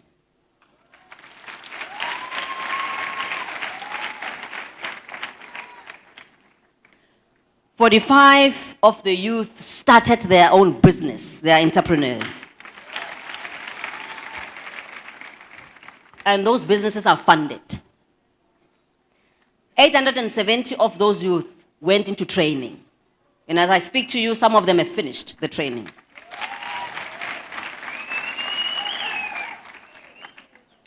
"360 bursaries were rolled out and were shared with the youth that were there on the day. Looking at the impact that we did in Orange Farm, and the need for us to continue with this good thing that we started, we then looked at the region and the call from other quarters to say, what you've started in Orange Farm, can we roll it out as wide as we can in our country? Remember I said, when you look at the timeline of our country, in terms of the news and in terms of our growth, in terms of our economy, in terms of a lot of things, there are places where we are in a bad place. So there were calls from other quarters that said, let us roll out this good thing that you did in Orange Farm in other areas. And I'm happy to tell you that in October, we then went to another region in Guyana, in Limpopo. So we took the same program that we had in Orange Farm to Guyana because of the call. And in Guyana, we implemented the same outreach, the same program where opportunities were availed to the youth to become entrepreneurs. So there were financiers that could avail the equipment, what we call the motorbikes. There were new venture creations where our youth were exposed and got training on professional driving, the licenses to be able to drive that scooter. Insurance companies came on board to try and then help you to insure the scooters. And I want to pause here a little bit. Do you understand that as a youth entrepreneur, when you venture into this entrepreneurship, you have barriers of entry? Do you understand that? Yeah, thank you. Yebo. Do you understand that?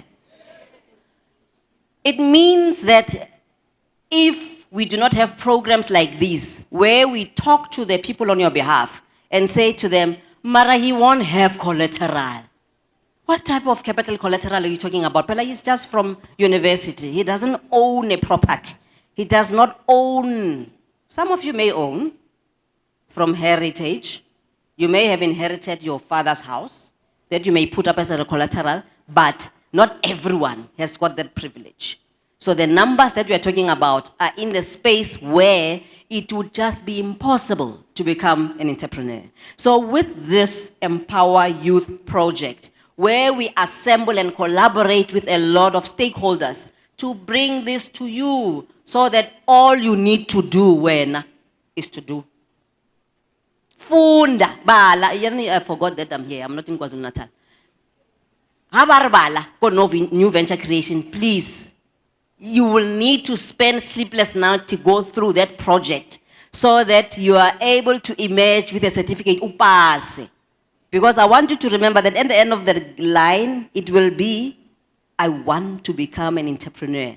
But these are the steps that I need to take to become one. If it means that I miss who are partying, I guess sometimes your friends will say, Sila, you will see, they will post for you. But a situation right now, location, Sila.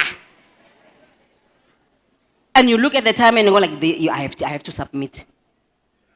What will you do? What will you do? What will you do?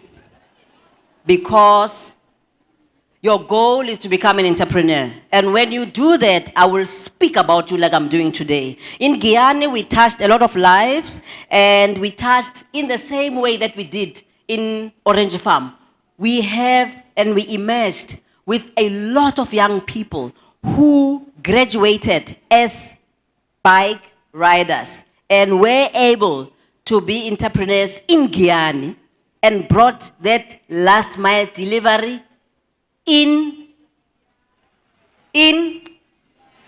and please, in Guyana. So if you understand how Guyana is rural, and some of it is semi-rural, who would have thought you would have a young person owning a bike, participating in the last mile delivery, growing the township economy, which contributes to the provincial economy of Limpopo, which contributes to the national economy of the country because of a program like this. And for that, I still amplify the stakeholders that we have. The other project that we ran was in KwaZulu-Natal. Very recently in KwaZulu-Natal in February, in Vryheid, we ran the same program that has the same shape as Orange Farm, as Guyana, and as Vryheid. Today we are here in your region, in Mafikeng.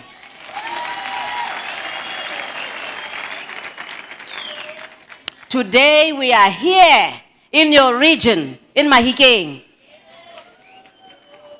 We are hoping that you will come to the party in the same way that our stakeholders that will be speaking to you, some of them are already here, and you will see them for the rest of the week. In the same way they have dropped everything and they said, we want to make a contribution to the impact that TETA wants to do together with Empowa Works to roll out the Empowa Youth program in Mafikeng, where we will see the young people contributing to the economy of Mafikeng, making a change in the economy of Mafikeng, contributing to the last mile delivery in Mafikeng, and all the other businesses that are in the value chain of businesses in Mafikeng.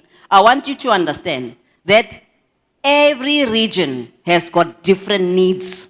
Now with this project, we are trying to respond to those needs that we can be able to together with our stakeholders. And you are but the last bolt in this, so that re-tighten and make it go. Without you, this is not going to work. Do you understand that? It means that you hold the key to the success of what we are trying to do here today. It means that you are not going to speak to your neighbor and say, "Nah, it's never right, when there are problems in the project. It means that you will be an ambassador and say, this thing can work. But it worked in other regions. And you know what business people do? They then pick up a phone. You don't pick up a phone, so you will do it on your, and just ask that question and say, man, anybody who is from Orange Farm. And you know why you will do it? Because I said to you, you will collaborate. So you also ask the road from those who have traveled. It's an African proverb. Ere, tsela e botswa. I agree with you. Bare tsela e botsiswa from bohu, from boma. Awa. Bare ngastwana. Zontshala ngesizulu. Kuthiwa indlela ebuzwa kulawa abahambile abayihambayo. So khulwa ngasitswana. Again, guys, the African proverb, you can even find it in Shona language. It's the same. What thing? Okay. Kishapa ke nako gore batho ba mo Mafikeng, let me not believe gore tla ba le bothata ka project ya rona. Tsela e botsiswa from those who've traveled it before. It means that please, as far as you can, I'm giving you an ingredient to success. Ask those from Orange Farm. Ask some of those you may find from Guyane. Ask some of those from Fred. Hey, so what are the pitfalls? What must I look for when I take up this? It's very important. You know why? So that you don't go into the same pothole that others went into when they were traveling on this road. But you already have success stories in you. And the success stories do what? They encourage you as a person. When you're going through trouble, you want to associate with those that have trouble so you can just see the negativity of it.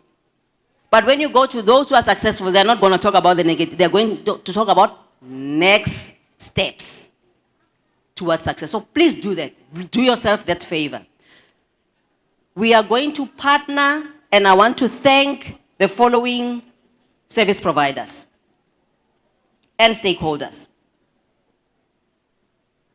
We are going to have a transport village that you're going to get information from as the week progresses. You're going to have the mining village. In case you are interested in mining, there's going to be offerings from the tourism village. There's going to be offerings from the agriculture village, the health and wellness village, and the entrepreneurship village. To be able to avail this to you, we've partnered with Small Enterprise Development Agency, who will be talking to you about funding, how to master it, what it is that you need to be aware of so that you are able to get funding. And they will also avail funding opportunities to you. We also have financiers that are here, APSA, that will share with you what they offer and how to go around some of the gremlins that you may find when you are applying for finances. We will also partner with Small Enterprise Development Agency, and they will be availing funding to you and sharing with you what are the successes and how to go about it. We've also partnered with African Council of Graduates, and that's for the graduates that we have. They have a huge database where they put all of you, and you are able to be accessed by entrepreneurs, small, medium enterprises who want you as an intern. That's the other place where you learn how to do business, but also other companies. We are also partnering with NYDA, who will offer funding to you, to our entrepreneurs. Unity in Action from Mining, who will share with you mining opportunities. Brand SA. Now, I want to share with you the exciting story about what Brand SA is bringing to you. Brand SA, you know who Brand SA is? Okay, some of you say yes and no. So let me share with you. Brand SA is a collaboration of companies that are promoting what is done from this country. Could anything in a link brand, yeah, South Africa. So whether it is in mining, whether it is in manufacturing, whether it is what you are wearing, whether it's what you're eating, So we do have things that are made from South Africa. Now, Brand SA promotes that we can, as a country, do things so that you don't have to be seeing success, thinking that success only comes from Italy. So Brand SA has availed prizes for you to win this week. So they've availed to the value of 1,500 of prizes that you will win when you are here.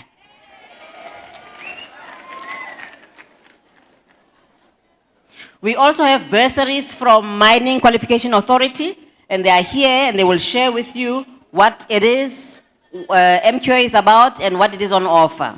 We also have the Industrial Corporation of South Africa, and they will be availing funding to you. So with that I've now mentioned to you, do you understand the magnitude of opportunities that are here for you today? I know that you are tired. I know that you've been here from very early in the morning, but you can also just gain the strength to say, what do you say when you are happy? I get a nugget motivated in the 60s. What do you say, you guys, when you are happy?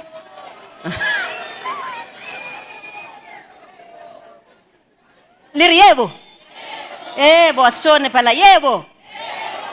Those are the prizes, those are the opportunities in funding, those are the opportunities in bursaries, those are the opportunities in just you becoming an entrepreneur. Those are the opportunities in you becoming someone after attending this here today. Let me say it again.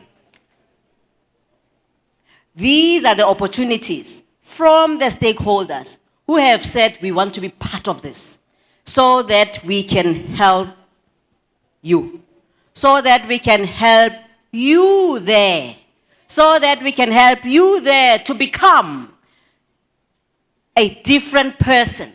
After attending this, after hearing this, you will be walking, taking the next steps to your next destination as a different person.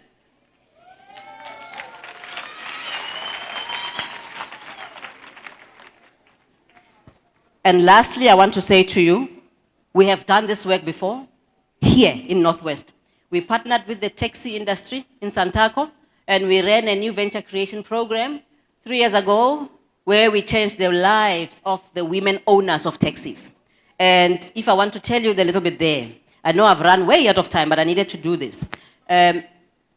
Women owners, you understand that the taxi business is owned.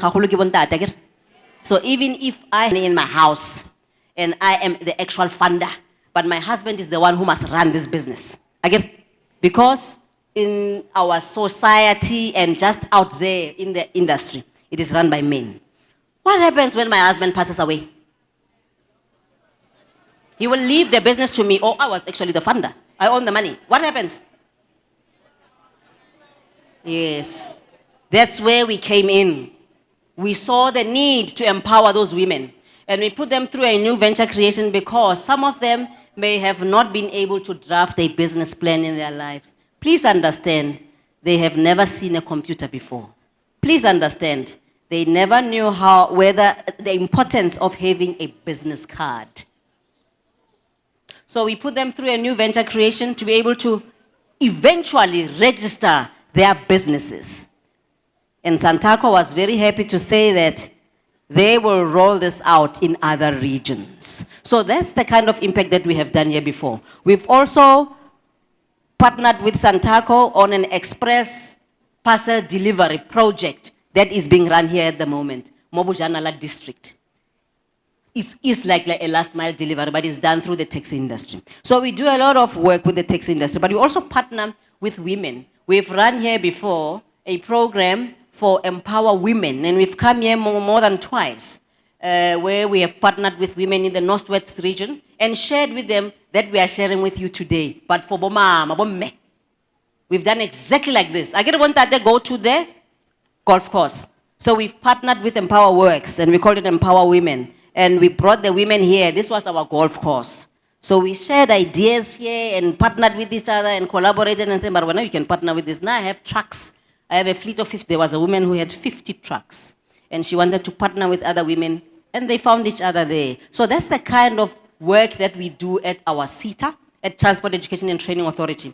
And we do not do it alone, but we master the art of collaboration with different stakeholders. They may not necessarily come from the transport sector, but they come from all over because we see the need to partner with others if we are to bring a huge impact in our society, in our country. Because one of our key priorities as a TETA is to grow the economy or to contribute in economic development, but bringing transformation with it. And with that, I want to thank you. Thank you for being here.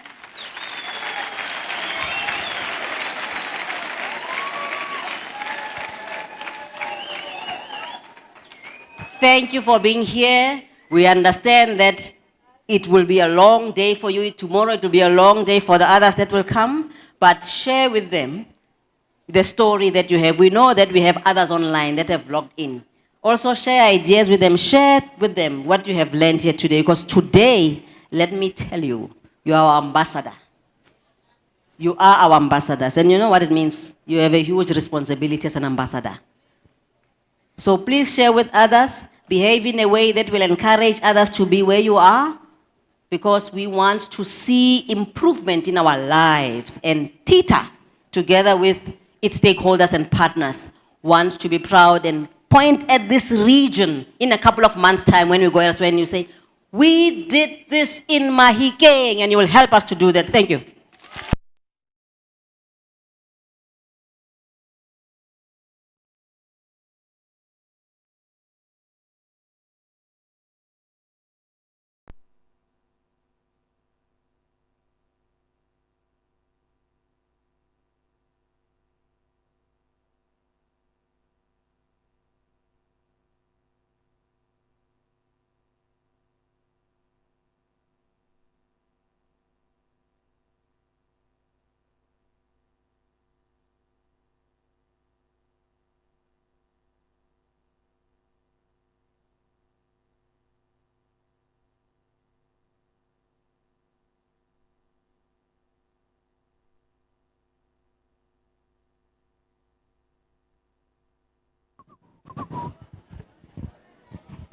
All right. Okay. All right. Oskatile, everybody. That's the name you should know. That's the name. Write that name down.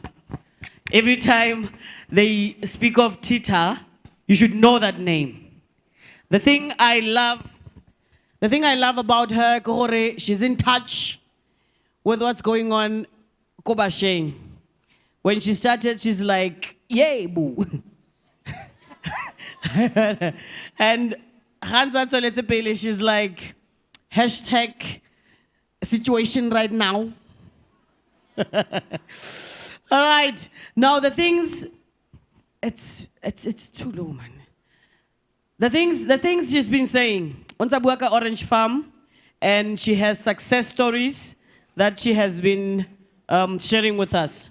Now, I always say, when we are gathered like this, and we are here to learn and to transform our lives, like we are doing today, I always say, sometimes fancy English will not get you anywhere. Sometimes you need to be a comrade and ask, where is the door? We want to enter that door. The door of opportunities. Where is the door? We want the money. We want the money now.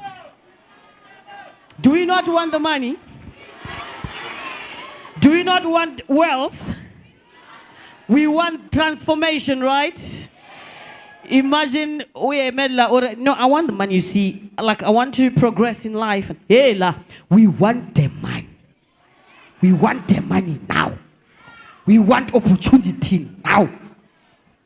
Ladies and gentlemen, from Empowa Works, let us welcome Dumi LaRue.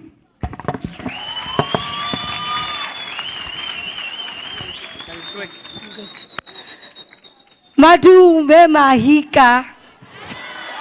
Am I saying it right? Madume Mahika. Alessiami. I'm learning very fast.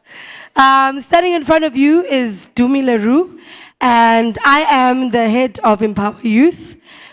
So the platform that you see in front of us is a product of Empowa Works, and we have had TETA come on board and partner with us to bring this summit to you right here in Mafikeng. So I won't be very long. I'm just going to give you background on who we are, show you a bit of the videos that Osratile was talking about when she said success stories. I'm sure lekholaka wona ke re. So ke tla le bontsha. I'm going to play a video. But before I do that, I think if they can assist me with my presentation. It's not very wordy, it's pictorial, so we can get down to the crux. So again, I'm from Empowa Works. And Empowa Works is a strategic creative marketing agency based in Johannesburg. So we come from Joburg. And there's three reasons young people why we're here. I'm a young person, that's how I say we. There's three reasons why we're here. And one of them is the reason why we had what happened this morning. And at first I was like, how? What's happening? Kikwatile man. But no, I get it. I get it totally. So we've got unemployment. We've got people here who are qualified, can't get a job. We've got people who have completed matric. Even if you haven't, there's just no opportunity for young people. And that's why there was a riot not so long ago, one of the big universities in Joburg, because young people are even fighting for space to get education.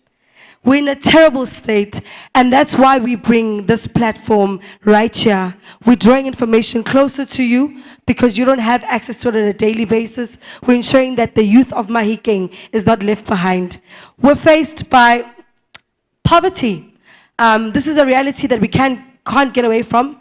It will still lie between the inequality that lies in our country. You know, we've got people that are living in great, homes, and we do have those that are living in informal settlements. And again, these are the things that we have to address to upskill young people, provide them with opportunities so you can be able to tap into your future. Okay, so our history. Empowa Youth started 8 years ago. Okay, we started in Orange Farm. That's in the south of Johannesburg. We started as a one-day job summit. Youth come in, we show them what's existing in the industries that are available for them. They choose a stream and they go. In 2021, we went bigger and better, where we hosted a number of stages, throughout the week. We'll talk about different sectors. So we sort of curated it to make it more specific and not generic. And what we did last year is we hosted 8 industry stages around entrepreneurship, the 4IR, health and wellness, retail. These are the sectors where opportunities lie for youth, and obviously not forgetting transport, because that's the main reason we're here, right? So these are the type of sectors that we unpack, talk about what are the opportunities that are available for you, what are the scarce skills, where should you be looking if you're looking to upskill yourself? Because gone are the days where we all have to study one thing because the gates are closed. We need to identify gaps where you can be able to tap into a market where there's actually opportunity that exists for you. So these are just some of the images that show you what we've done. We've replicated from Orange Farm. Last year in October, we went to Limpopo. This January, we were in KZN.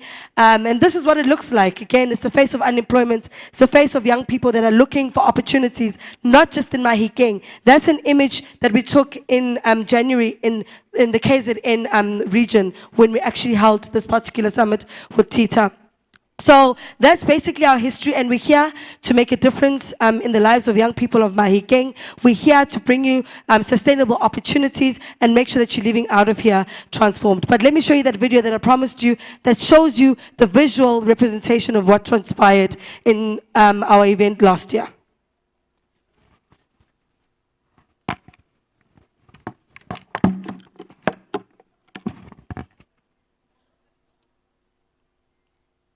Okay, please, can I have sound and then we can start it over?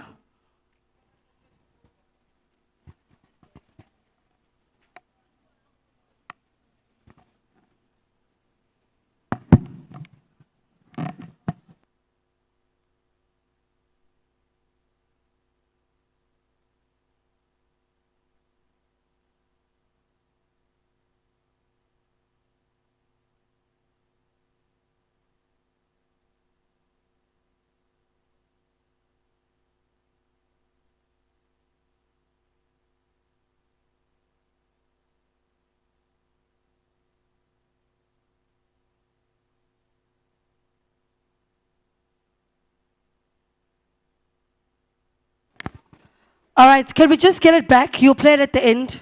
Let me just finish my 5 minutes, and then you'll slot it in back at the end.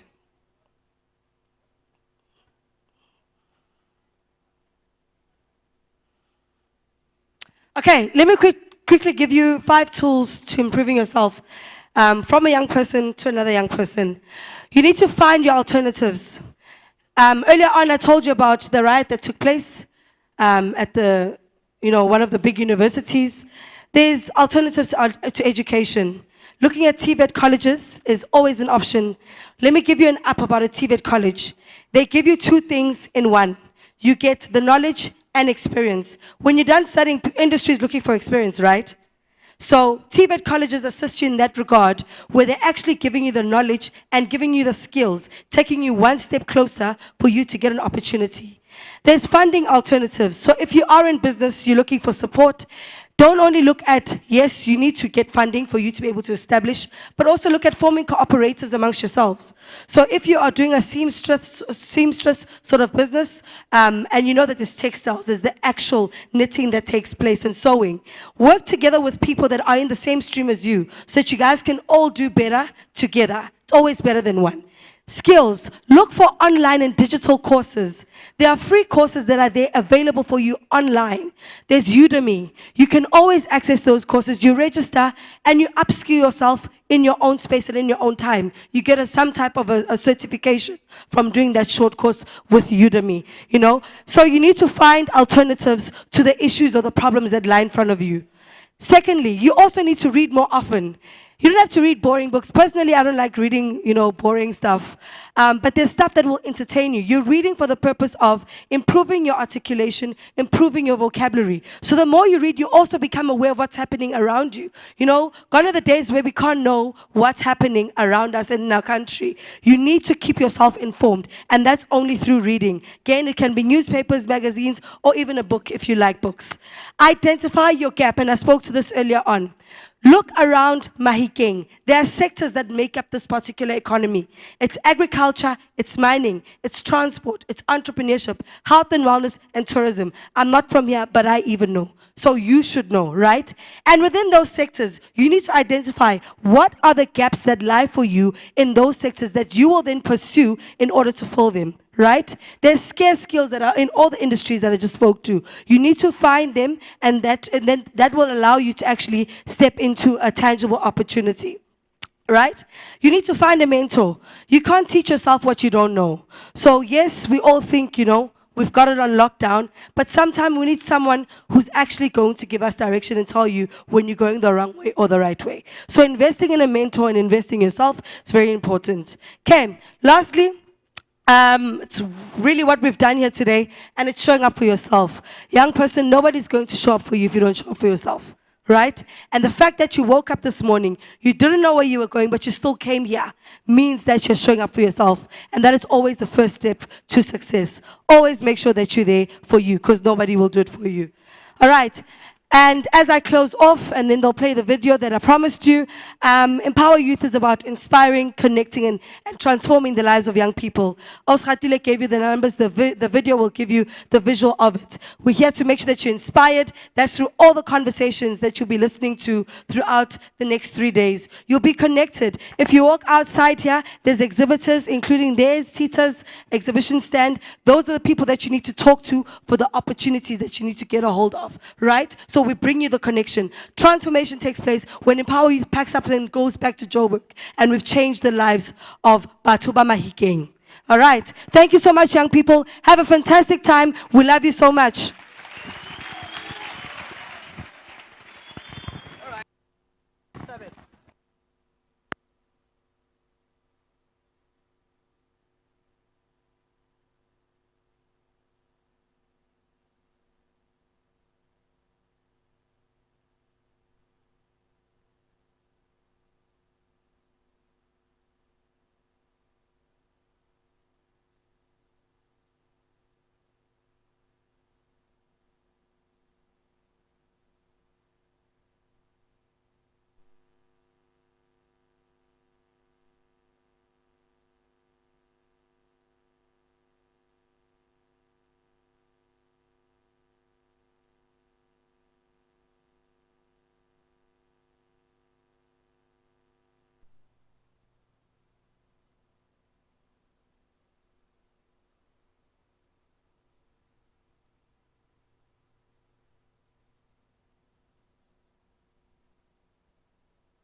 Okay. All right. Okay. Is everybody okay? Is everyone okay? No. Hey, I thought Aka would wasn't the first time. What is the problem now?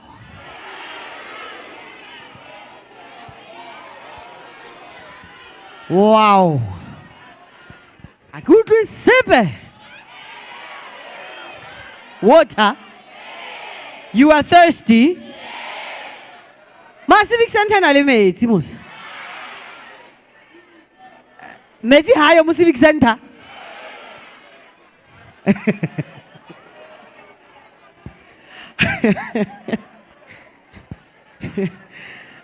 want to put the squeeze bottle on you. Toti. Okay, I'm sorry about that. I'll find out what's going on. The next time I get mo, lumputsa mezi. I get in chai. I get hamu to atsena mo stilo. Khona le mathata di pothole. Alo mo khakalle ka tsholo mo tlogela pele mo stulo. A ke lo mo tlogela ko pele ko stulo. I after toroparna e flat arna di poto. And then after teme ya gage hela ke gone lotla. So teme ka ke gone simula issue ya metsi re tla ya tender comrade. But other than metsi, we will definitely attend to it. But other than issue ya metsi, are we okay? Are we progressing? No, still. In terms of information and everything we're receiving, are we progressing? Thank you. Meaning, you are not sleeping. Meaning, I can say, where's Salah? Nilisan Kemela. Where's Salah? That's better. That's better. Now, there are opportunities for youth in the mining sector. When we started, I asked you, Hore, Ahona Lebatoba interested in mining here. And you said yes, before the water issue. No, I'll keep it in mind. The water issue is a serious issue, comrades. We will attend to it. So there are still people very interested in the mining sector, right?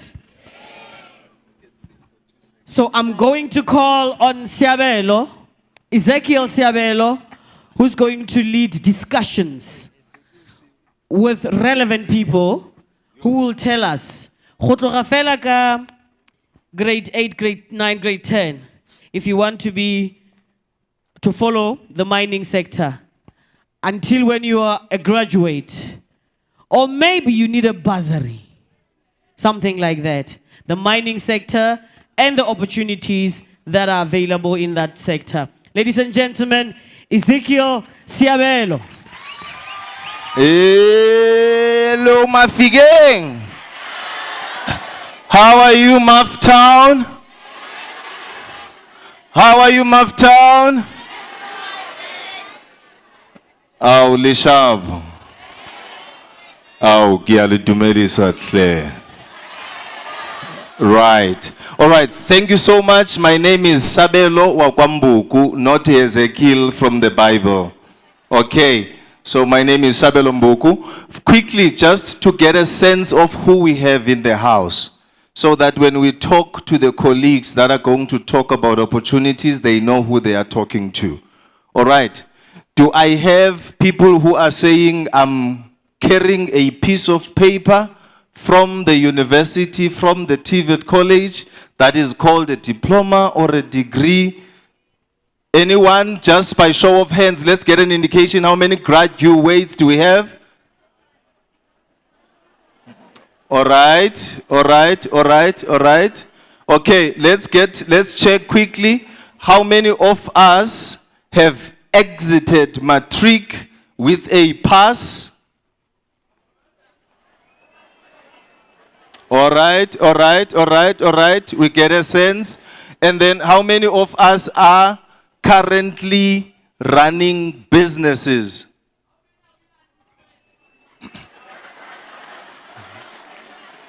Okay. So there are those that are in business, right? And then do we have young people that have NGOs or youth organizations that are registered with NPO numbers, stuff like that? Just by indication, don't check behind. When you say no, behind you there is a hand, right? Okay. So at least we've got a variety of stakeholders in the house. Tommy from the Mining Qualifications Authority, please join me.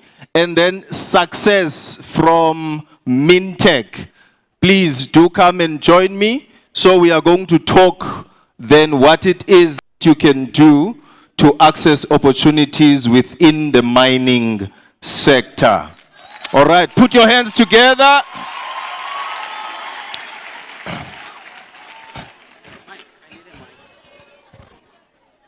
Right, thank you so much.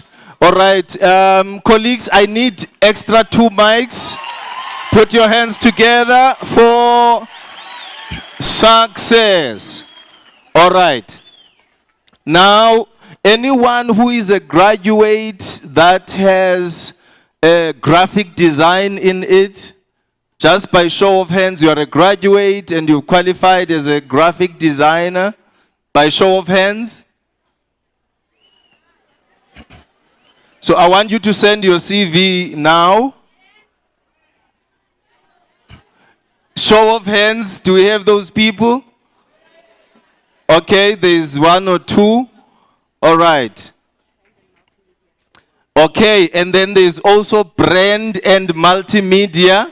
Anyone with a qualification along those lines? Brand and multimedia. Anyone?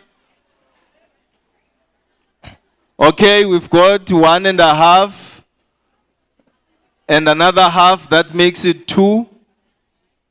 All right. Okay, now these are specific opportunities that you need to apply for now as we speak. Okay, thank you so much. All right.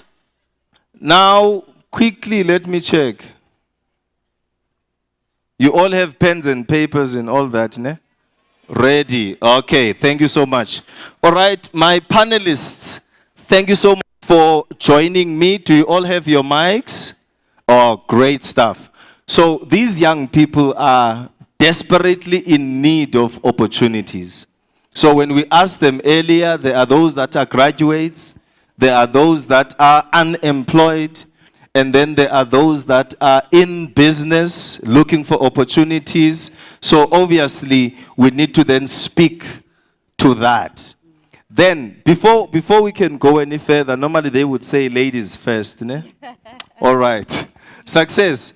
Quickly, just introduce yourself and then tell these young people who you represent and then the various categories that are available within the company that you represent, so that when we extract conversations, at least they've got an idea. Okay. All right. No problem. I am Success Shiburi Majebe. I will be representing an organization called Mintech. What Mintech does is that it is South Africa's national mineral research company, and we are one of the best in technology when it comes to mineral and extractive metallurgy, okay? And we work with industry within the mining sector, and we also work with research and development institutions, meaning universities as well, right? I have my colleague from the MQA, and we work very closely with them. All our programs are aligned to their sector skills plan. So yeah, that is who we are at Mintech.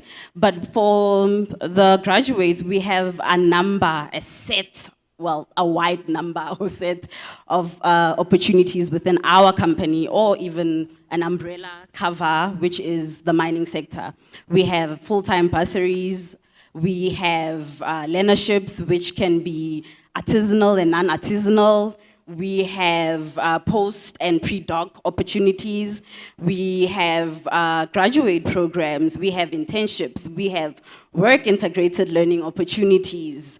Yeah, we will discuss them in detail. All right. There we go. She's just given a frame. Then we are going to get to the how part, which is where you need to now start making notes. Right. Tom, let's get into it. Just give a frame of who you are and who you represent, and then just the leverage or the framework of that environment before we can delve deeper into the opportunities that are there. Thank you. My name is Tommy Buikuzo.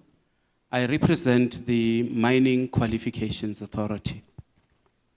We are a sitter for the mining industry. We're on Twitter, we're on Facebook. You can search for our Twitter handle. You find us on our webpage, www.mqamqa.org.za. So what we do basically is we work with industry. In this area, for instance, this is the cement capital of South Africa. We're working with employers around here to create opportunities for both workers that are employed by the mines and those that are willing, able, and love the dirty work of mining. Because mining is dirty. It's not glamorous, but it is fulfilling to those who find it fulfilling. Thank you so much. There we are. This is now a mining section. So if you are not interested in mining, please do not disturb, but then let's listen together because we are all here. All right. Now, let me start with you, Success. There is a young person who is sitting here, and they've heard that, okay, you know, you've got various channels where they can look for opportunities. But there's always a question, how? How do I, as I'm sitting here right now, begin to access that opportunity? So I need a simplified way where you can say to these young people, listen, where you are sitting, this is where you can go, and this is what we need from you to at least ensure that you stand a very good chance. Young people, I'm saying this because all of you might be interested in one opportunity.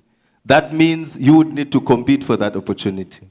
So it's best that you know what is it that is required of you in order for you to gain access to that. Can you help them? For me, it is important for the youth to know what the scarce skills that are available within the mining sector. That will automatically guide you in the fields that you need to go into, right?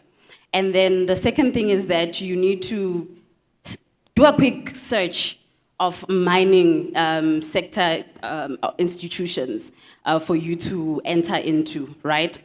And do your research. Don't study for the sake of studying. That skills list will help you and channel you correctly. And you can approach organizations such as Mintech. Volunteer.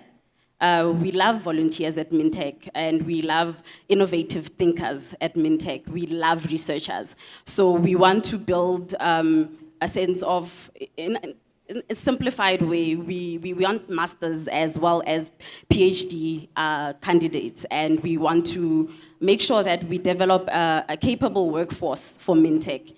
So you can approach companies like Mintech. I'll also give my details so that you can easily pop me an email or call me so that I can direct you to the right division that will assist you. All right. So you heard we talked about the graphic designer, right? Mm-hmm.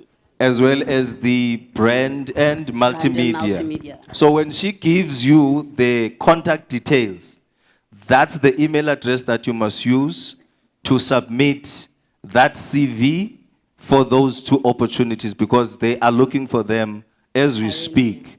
So now if you send it from here, already we've got a bias towards you because you are here. So please, let's do that. Now, she's talking about master's students. Do we have any master's students here? Yay! You see now, one and a half. Let's see the hands. Okay? So please, like, take note, colleagues. Take note that these are specific opportunities that will be available. But if nobody sends, a request or an interest, the opportunities will remain opportunities and somebody else will grab them. Okay. All right. Let's get a sense from you, Tommy, in terms of the opportunities that they can access and then the how part, so that at least we can get them to take those notes as we speak. It's an array of opportunities that are available. But because we use, at the center of what we do, we use technology. So if you don't have access to, data, and you will battle to find, search for those opportunities. That's the first thing. The second thing is that I think it's important to know somebody who is in the industry. You have relatives in Lichtenberg, you've got relatives around here, you have relatives in down in Johannesburg, where the mines are as well. With your relatives, so that when there is an opportunity that's available at a particular mine, you are able to access it. Because I am because you are. It's important that you know somebody in the industry if you want to access the opportunities. It's also important that you have access to technology to access the information that we make available on our webpage, on our Twitter handle, etc. So it's important that you keep trends, you keep yourself abreast of what's happening in the industry and things that are happening in the industry. All right. Thank you so much. Let's check success.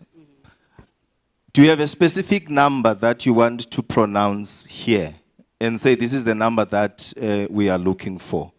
Currently, programs that are running for these young people to say, at least I can submit, my area of interest. I just need those tangibles now. Tangibles at the moment, they are not here, but what I could ask the youth to do is that I have pamphlets outside with the application details of all our programs. Once they become available, you can also apply, right? And we also have, as I said, non-artisanal learning programs. So we need about 20 to 30 applicants for us to run a small-scale introduction to small-scales mining non-artisanal qualification here. And that will help you at least start up something. Whether you want to do jewelry design as well, we offer that. So Mintech is an accredited training provider as well. So, yeah. Okay, so you're saying plus minus 20 to 30? Yes. For those that are relating to non-artisanal? Yes. Non-artisanal opportunities? Yes. So this is what you will do, train them? Yes. Others, they can be trained to be jewelry designers? Yes. Okay, do we have interest in the house? I just need to get a sense. Okay, great stuff.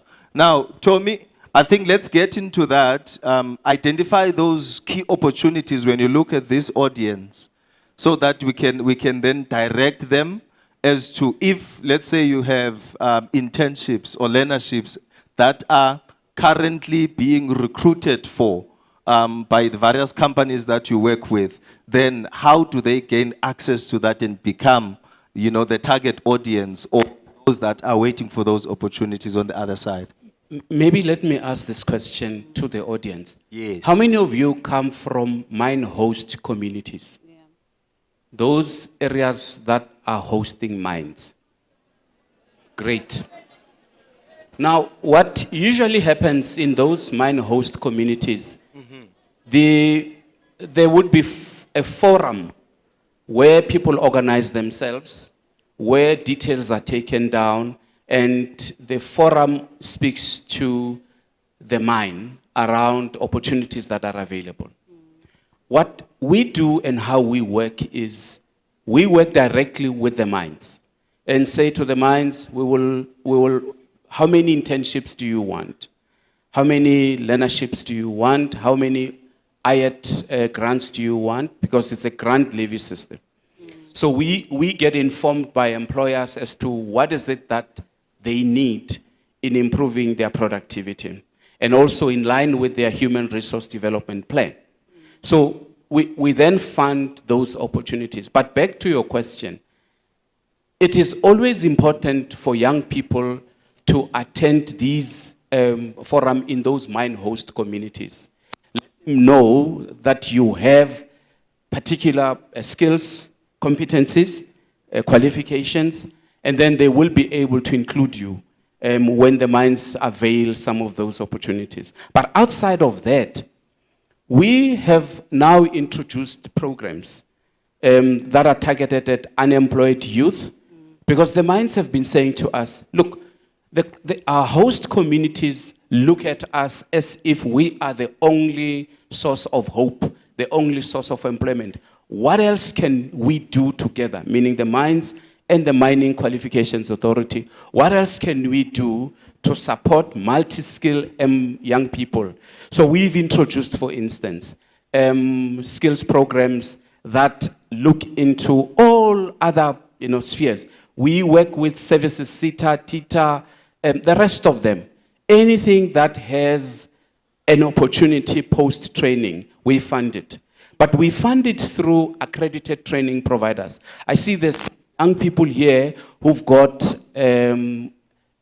businesses. What's important is that they research the skills development arena and see whether they cannot diversify their businesses, register as facilitators, as assessors, as moderators to access those opportunities that are there. Even young people that are here, the other opportunities that are presented is with your masters. You can start and enroll as a moderator, facilitator, and an assessor.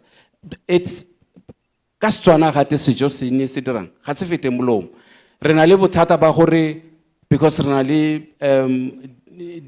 dipampiri tse di rileng rona re batla gore ga re tsena re gole madi a rileng. It's not about that, because our economy is not giving the desired result in terms of intake and creation of job opportunities. And another thing is the mining industry is very difficult in that you will be expected to move from here and an opportunity would arise in Beggarsford or in Namakwaland. How many of us are willing mentally to relocate? How many of us would leave and say, "Na I ke lapile ke batla go tsamaya"?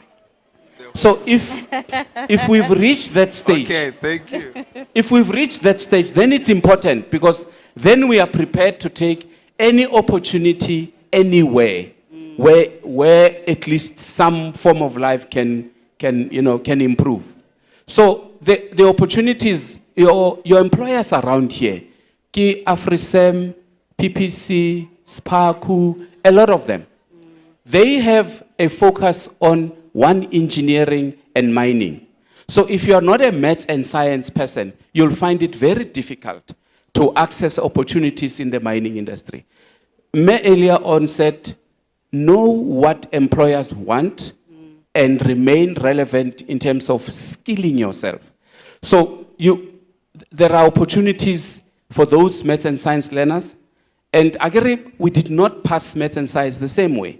30, 40, etc., etc. There are those that can do entry-level TVET college engineering studies. There are those that can go to a university of technology. There are those that can do your conventional BSc in mining, BSc electrical engineering, etc. But the sun shines for all of us. And it's important to know what's happening and what is it that you can do. And the mental issue that was raised earlier on is very, very critical. All right.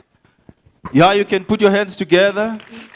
Great stuff, great stuff, great stuff.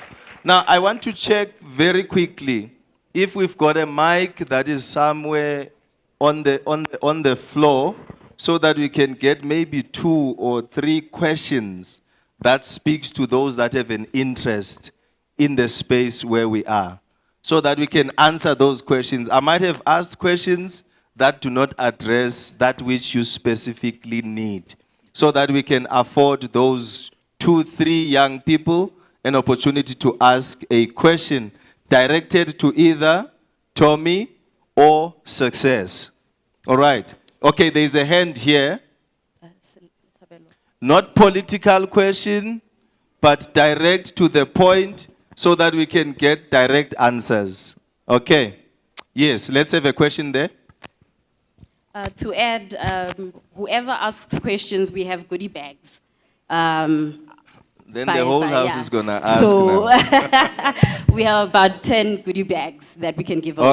All right. That's a good number.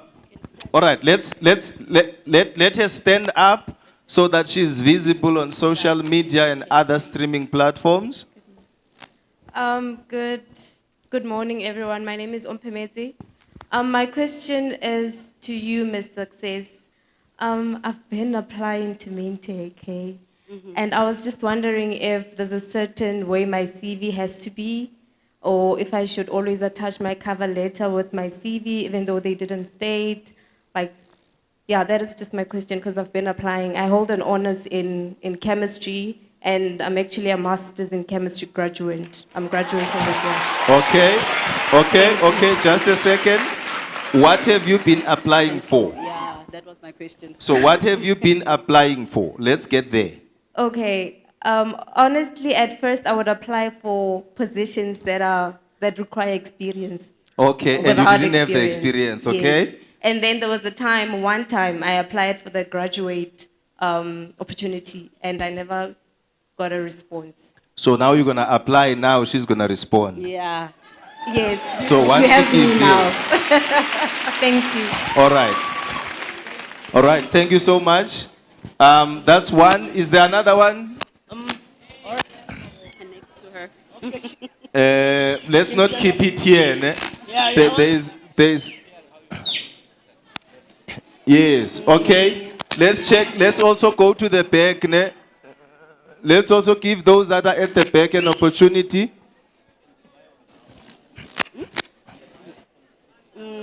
Yes. All right. You can speak quickly. Or if you don't have a mic, don't speak. All right, quickly speak, introduce yourself, and then get straight to the point. No fee, ne? No what? Let's not do the free. He's doing it better at the back, but let's not do it. Good morning. Is it still morning? Everyone, my name is Mafikeng. I heard you, Success, you only spoke about the non-artisanal programs. So are there no opportunities for artisanals, and what are the requirements? There are artisanal programs, so you should also hold it's either N2 to N3 or grade 10, right? For you to apply for the artisanal programs.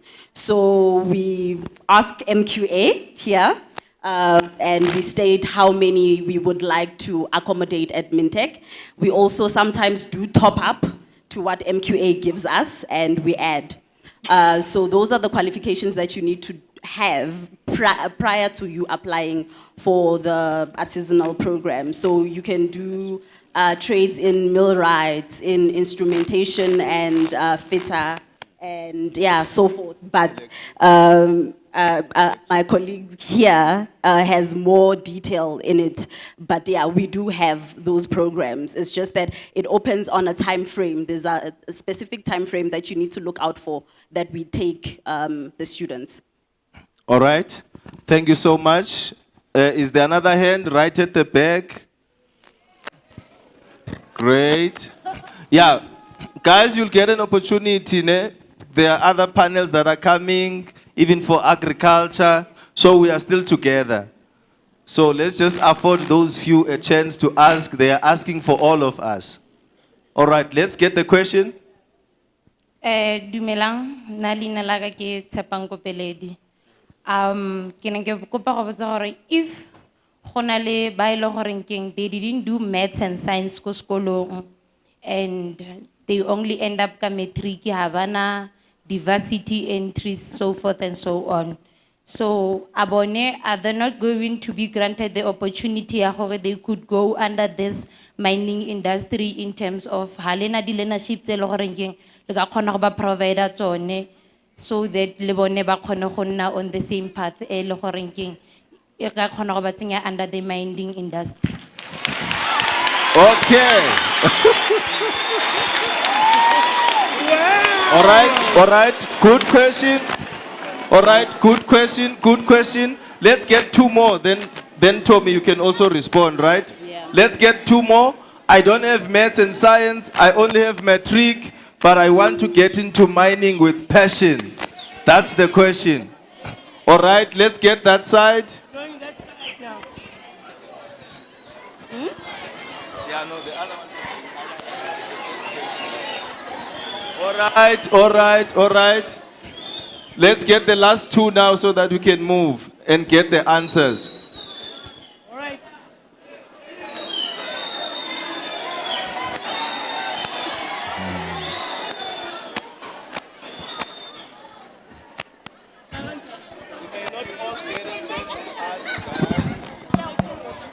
We may not all get a chance to ask, guys. Shame, look at them. All right.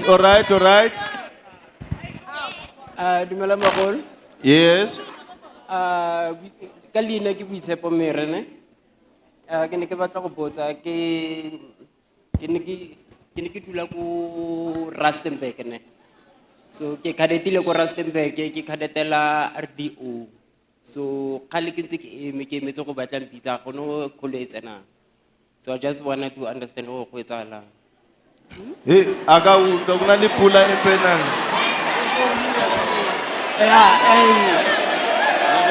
Okay. All right, it's fine. We can move on. The next one, the last one. Let's get the last question.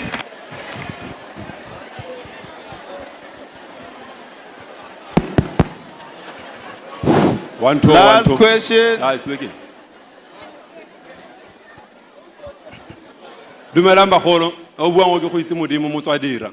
Go tswa mo smartisi ka eng. Potso a kae ha ke itse gore e tlo gona formal towards you e mo go lona ba babedi.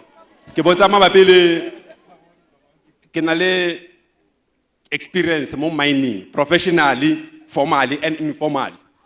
Ke botsa mazama ke bo berekile le ga formally ke bo berekile.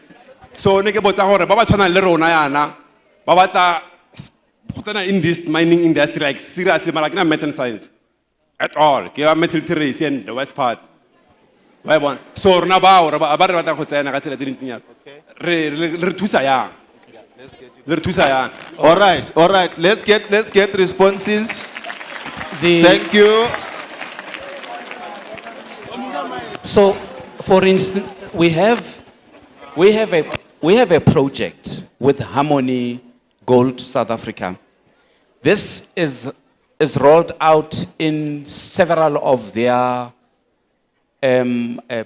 mines, including Cal Gold, which is not far from here.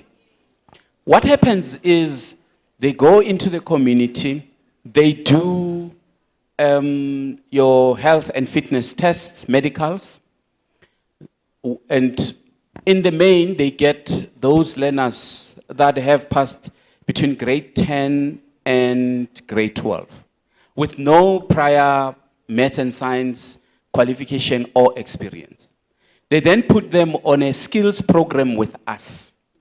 This would then be their entry-level rock drill operators, entry-level miners. And that's how the majority of those that do not have maths and science enter the industry. Because then we've got supporting projects or programs. For instance, once you are in the mining industry, and for some reason you were unable to read and write, but you work in the underground, you are a miner, underground, you are unable to read and write, there are IET classes. You take you through IET classes, you end up doing foundational learning competence. It's structured differently from your mainstream, because it's got numeracy, focusing on maths as well, and communication. And then through that, you are able to articulate yourself to other qualifications, and you can, in fact, end up being an artisan. So you don't necessarily need maths and science to access those kind of opportunities, but in the main, those opportunities that are offered, for instance, for practical 1 and 2, P1, P2, to complete a diploma, you need to have registered for maths and science related disciplines.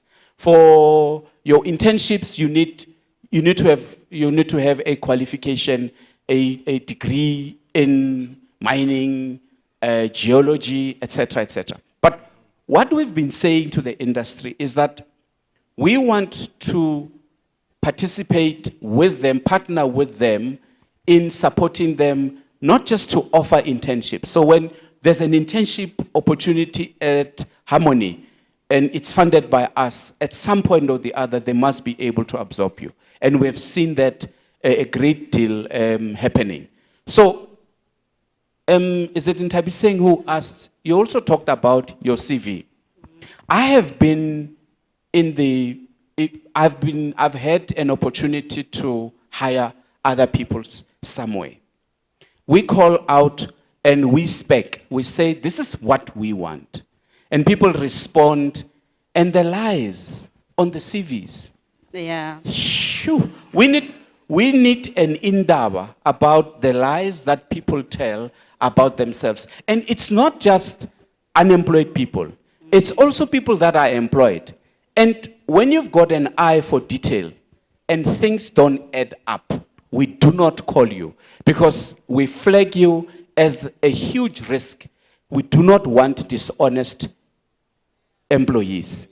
If your experience doesn't add up, if your years of experience do not add up, if skills, your skill set do not add up, if you've said something earlier on and you contradict yourself later on page 3 or 4 of your CV, we are able to pick up all of those inconsistencies. And that is why I always say, tell it as it is. Do not oversell yourself. Tell it as it is so that we know what we are getting ourselves into as prospective employers. And also be mindful when you applying for graduate programs, the 60% academic record average that we need. You need to have that. We calculate that. I sit through every CV and I calculate every academic record and I make sure that you should have 60% and above. And if you don't, I won't probably call you. So please be mindful of that. All right, Yeah, 60%, not 30%. And another thing is that I also want to paint a picture that it's for those that don't have maths and science like me, myself. You can go into professions that help our tech, our set, you will be our set support, meaning that you'll be HR, you will be legal, you will be finance, you know, you will be, those support roles. So don't limit yourself only to just think, well, no, I need maths and science. You don't just need that only. We also have support roles within the industry as well. And also internships within the industry as well, right? Yeah. Okay, so that's the information, ladies and gentlemen, that is needed for you to access those opportunities. 60% pass, average. Yeah. For MinTech, not everywhere. For MinTech, ne? It's directed to the lady who wants to get access to the program. So, yes, but then for all of us, 33% and above, it's still okay. We can work around the learnerships that are available, the skills programs that are meant to bump us up and get access into the industry.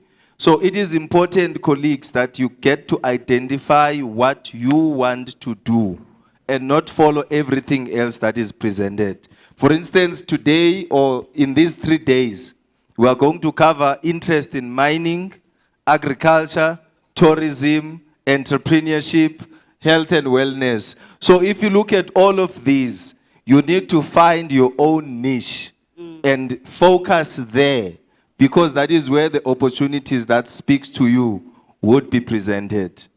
Are we okay? All right, there is a hand there, like it's been there since they started speaking. So let's ask her to come up front and ask the question. You can come. Ne? Yes. So let's just, while she's coming up front, let's just ask Tommy to quickly explain the cadetship program. The gentleman at the back asked about a cadetship that he's been doing in Rustenburg. Yes.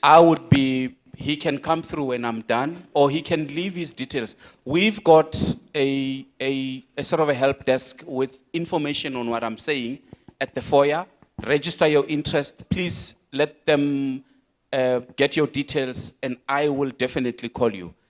And another thing before I give you this, young people give us numbers.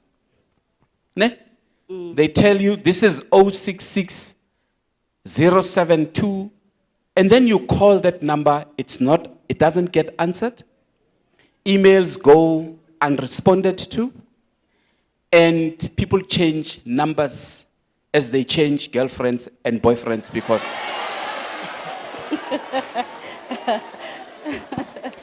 so when life changes, people change numbers. So I'm saying, if you are in the job market, please make sure that you are consistent. If you apply, give us the right numbers. Do not give us numbers to somebody else. Refedi nomoro tsa gago. If you take care of those fundamentals, you should be okay. All right.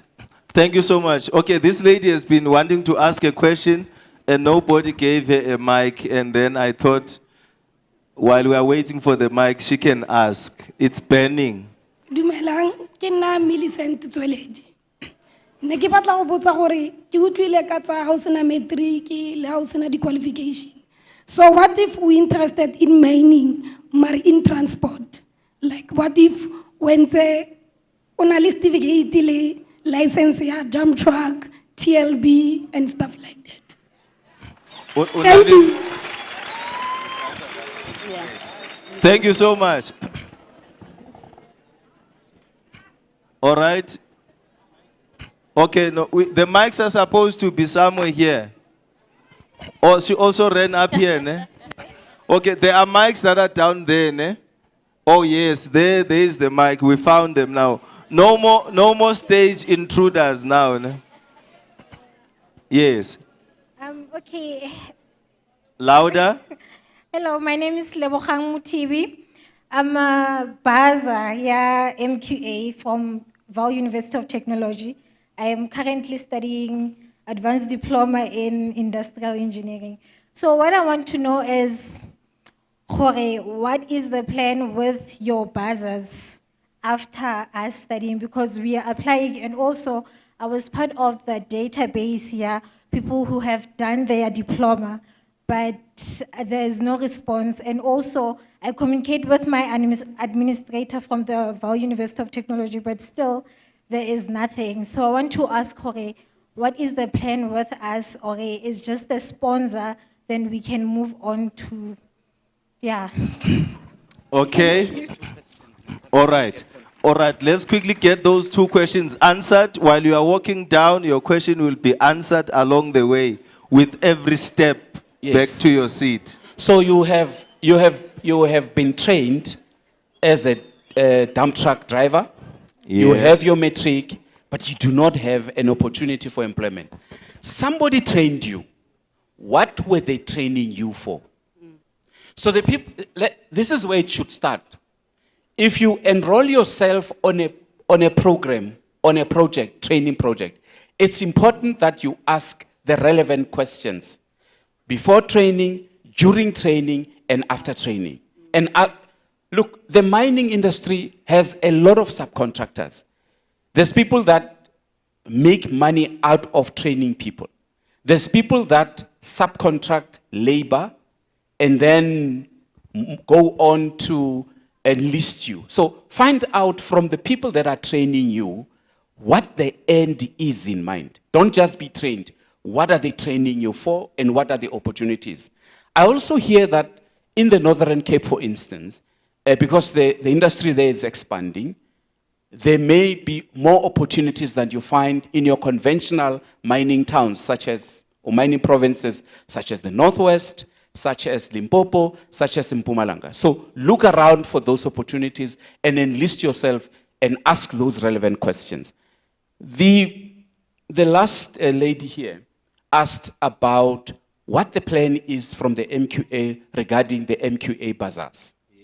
We are establishing an alumni for our MQA bazaars. We want to create a network for them because we offering a full suit bursary throughout your studies. As long as you pass, we fund you. But what we cannot do is try and place you. What we cannot do is try and employ you because we don't employ such skills in the company itself. We are a 150 odd small company where we are not able to take those skills. So it's important that when you are part of us in those bursary schemes for unemployed young people, you connect to those that can assist you. And we now, as the MQA, have taken it a step further and saying we want to know who our buzzers are that have completed, and we want to link them up with industry and see how best we can place them. Maybe link them up with a placement agency. It's not only those that are in internships, it's also those that are in our artisan development projects. Everybody's asking that question. So you have funded us, now what? And then we're saying we don't do it alone, we do it with partners. Okay? Okay, so that answers the two questions that we've had. Now we are going to take the brother with the spectacles that side. The hand has been up, and then there's another one there where you are. There's another one somewhere there. They can negotiate and ask one question. You must feed into each other and ask one question in that group there. Then we'll ask one question on the other side, then we wrap up. Ndiabulela, igama nguvuyisile. Ke kopa go botsa bagolo. Ke a utlwa rotlhe re ntse re bua ka di-bachelor tsa di-masters and whatever. Fine. Re le batho ga re tshwana, go na le batho ba e leng gore like ga ba kgona gore ba ka fitlha gore ba reach a certain level ya masters or a degree. So there are those by gore what happens ke gore ba na le only the basics of a certain course. So I just want to ask Mr. Tony. I'm asking this for a second time. The last time I asked you, it was Korastenberg, Komapa Putle village. I don't know if you still recall. What happens is I checked through the website of MK. Normally I go to the post today, normally need N3, N2, but there's no post or maybe you can talk a math and science certificate and a certain basic certificate. And how do we reach like the correct websites from the internet? Because normally we know there are scams and deals. So like the relevant website, so that we can be sure it is legit and stuff. Thank you very much. Okay. All right. Let's quickly get the brother with the glasses. Then we are going to then wrap up for this session. And then await the next session. So please remember, guys, we can't afford everybody a chance to ask questions. When they give us the contact details, you still have an opportunity then to send through those questions. You'll still get the answers. All right. Can I start? Yes. Good morning. My name is Ofense Malepe. When you began, you asked about people in business and stuff like that, but you haven't touched anything about it. It's just been about graduates and who did metric, what, but I just want to know, are they like incubators or something that can help people that want to get into mining, but you know nothing about it, but you have a business and you're interested in it? Because we see people making money off mining, but we don't know anyone that's doing that. So when you the program, people that are in business or want to go into business of mining. Okay, so I like your question. Those that have an interest in business aligned to mining or accessing opportunities for business in mining. All right, those are the two questions. Can we just get responses to those? then we wrap up. There's a number of websites that provide young people with opportunities, a number of them. I stumbled across one, and somebody had inquired, and I Googled, and I found that information. What I want you to do, the gentleman from Mapaput, what I want you to do is to leave your details, and I will look for that email and forward you full details around what is it that you can do. And if there's, okay, if there's someone else who is very keen in finding out in relation to this, you can drop me an email and I will respond. My email address, TommyB, TOMMYB @ mqa.org.za.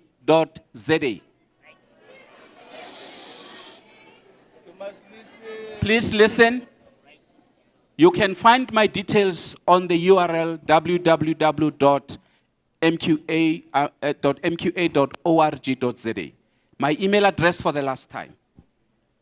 TommyB, TOMMYB @mqa.org.za. Every time I meet young people and give a commitment, I do my best to respond. Might not be at the time that you like, but within 2 days, you'll get a response, okay? The question in relation to business opportunities. In every mine host community, you go to Limpopo, for instance, the people in Limpopo are saying, this is our land that these people are mining on. The opportunities must come to who?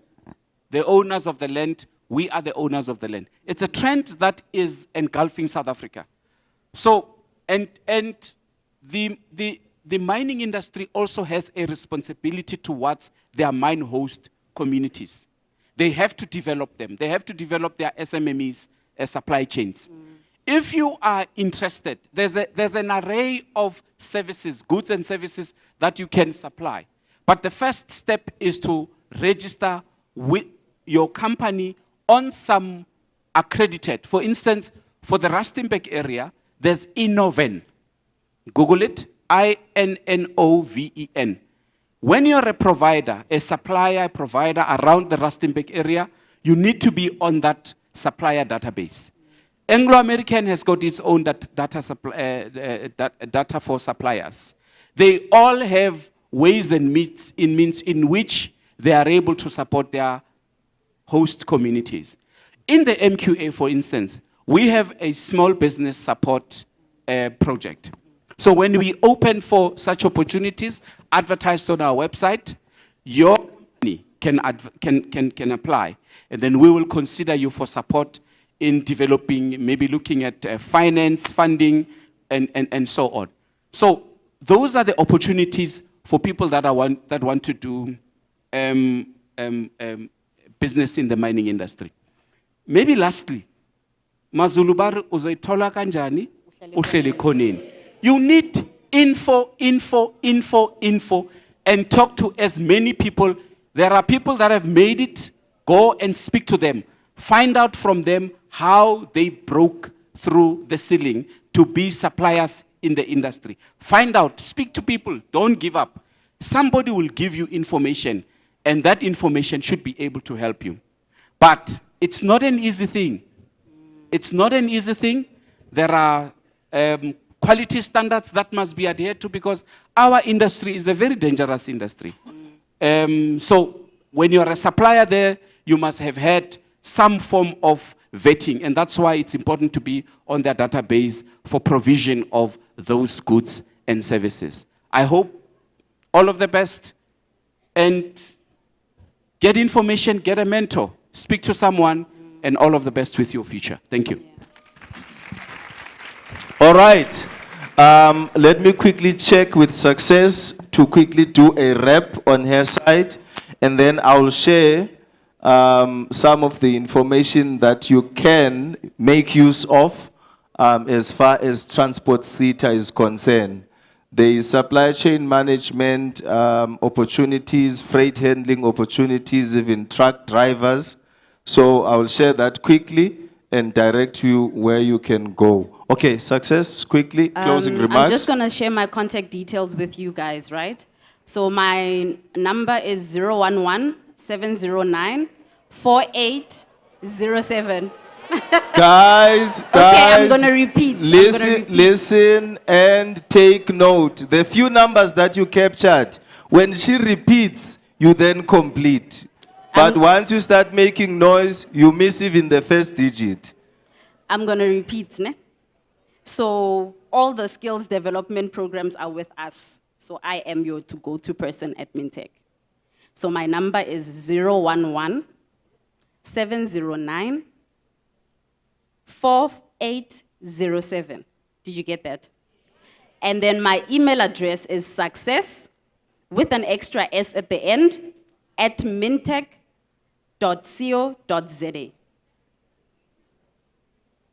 Must I spell it? Yeah, can you repeat email? Okay, it's SUCCESS and another S at Mintech, MINTEK.co.za. Okay. Okay, we can put our hands together. Great, great, great stuff. All right, now, Can I give out the goodie bags? quickly, before they leave, Success wants to give out the goodie bags. I'm not sure if she's going to ask specific questions, you the answer, people and that then... ask questions. So those who asked questions, some of them have forgotten. All right. Now, what you are going to do is, in terms of the opportunities that Meha Tilenkala that was speaking here earlier, she spoke about last mile delivery. That means you get a new venture creation training. That is for business. Then you get trained for a motorbike license. And thereafter you get linked to the last mile delivery. That means the opportunities that are in the e-commerce space. Now, if you have an interest in that, right at the back exit, there are gazebos that are written TETA. Make sure that you register there your interest. Okay, specifically for last mile. All right. Then if you are interested in freight handling learnerships, exactly freight handling, if you see these big containers that would have goods that needs to be ferried from one point to another, and you want to participate in that space, please, right at the back where those gazebos are, register your interest.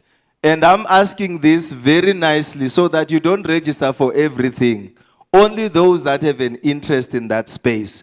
Then supply chain management, if you have an interest in a learnership that will assist you access supply chain management, then please do register at the back so that you can be aligned to the opportunities that are available. Failing which, and you have data and you have access to the internet, go to www.transportcareers.org.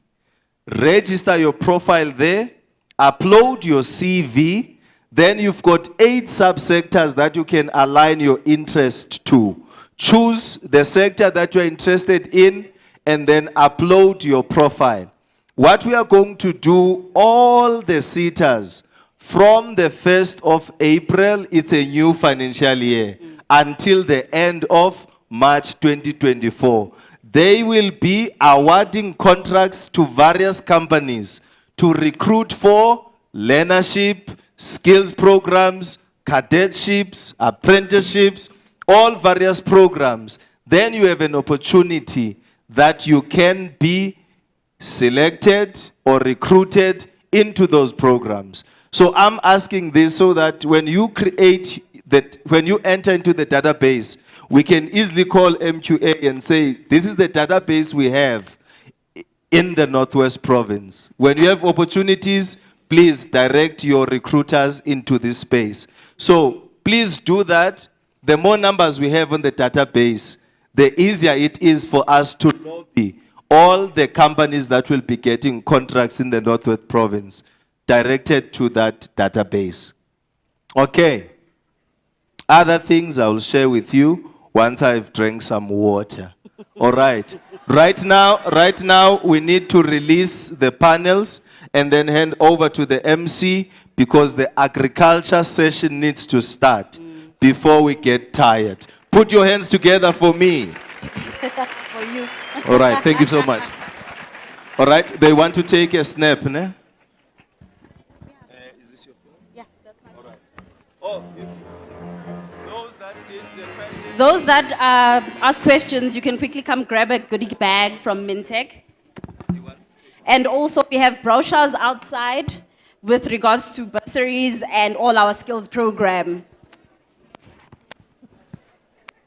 The lady.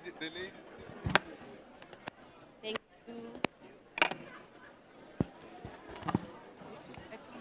you. You'll get me there. Yeah. It's like trying to map them. Taking a picture. In the middle.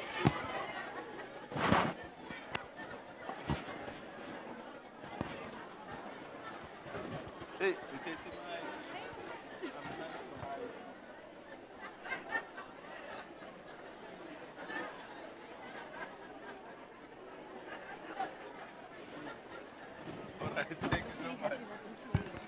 all right, put your hands together and the MC ascends the stage.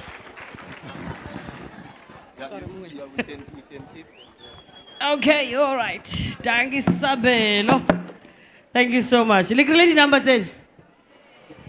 Did you get those numbers? Yes, yalo now currently feletse ka 0 yan. Tiny digits. All about the issue, mate. No, the people are drinking the water. No, mate, I know wagafa. They're busy drinking the water. Agiribari, you have to take the first step, followed by the next, to get what you want. So people took the first step, followed by the next. Ask them how.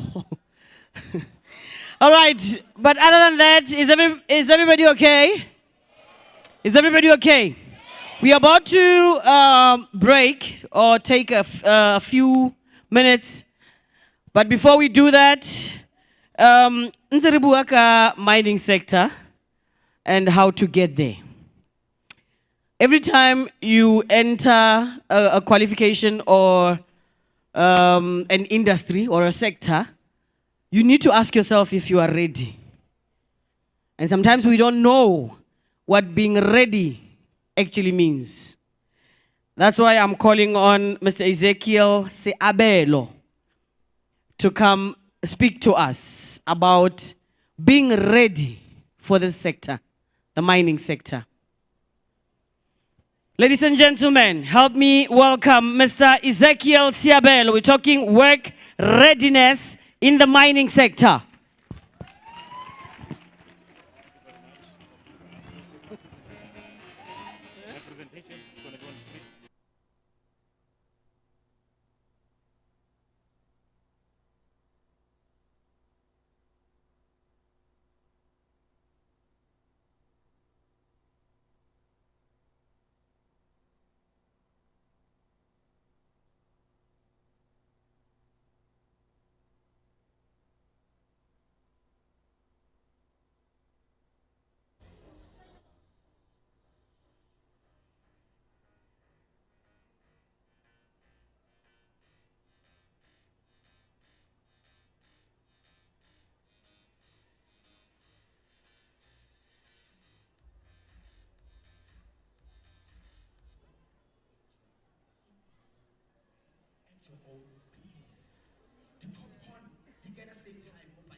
And everything that will make us happy.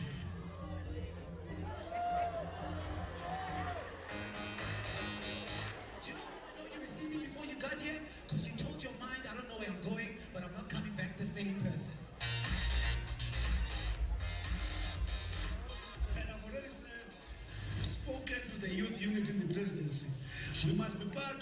congratulations for next year. In 2020, during COVID, we became Edweek's top 100 fastest growing business in the world.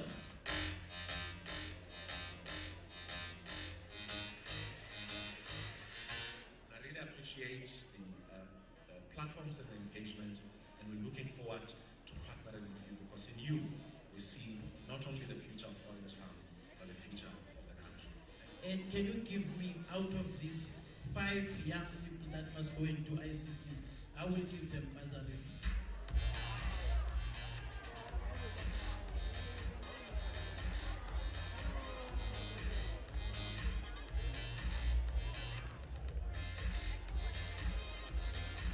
The things that change our lives are not big things. They're the things that are right in front of you.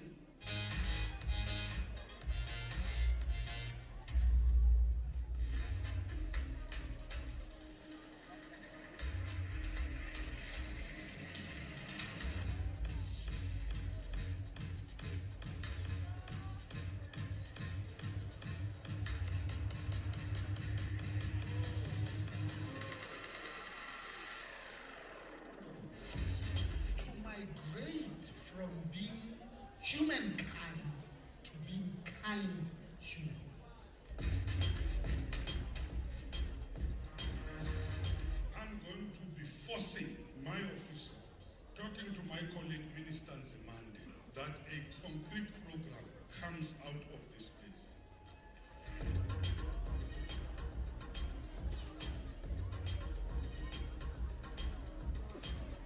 That as young people, it's up to you to dream big and think about what opportunity is a particular threat creating for you.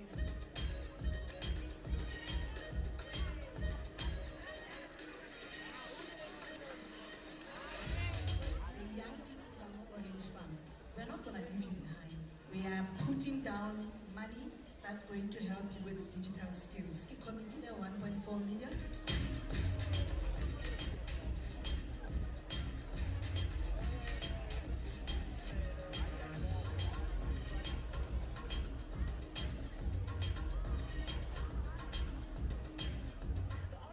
Empowa Youth Transformation Program might just be a saving grace. Empower Youth Week will hold a summit in Orange Farm, south of Johannesburg, to empower the youth.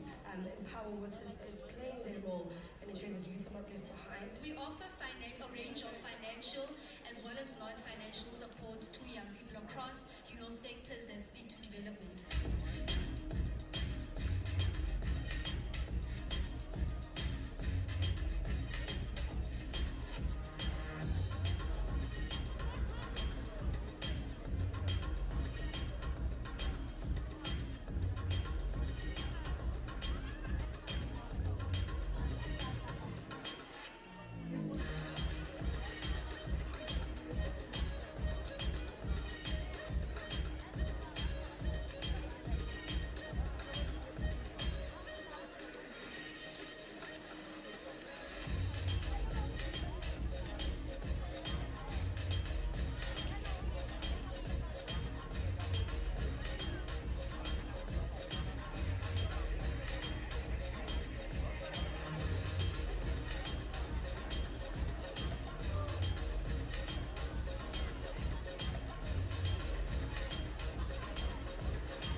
All right, okay, so that was a brief video of what Empower Youth has been doing and what it's about.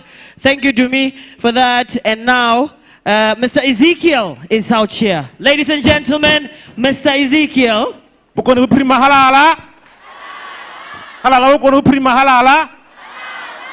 You all look beautiful. Big round of applause to everyone who is in this house. I'm so happy. I want to take this opportunity to thank Empowa Works, to thank all the people who made this day to be such a great success.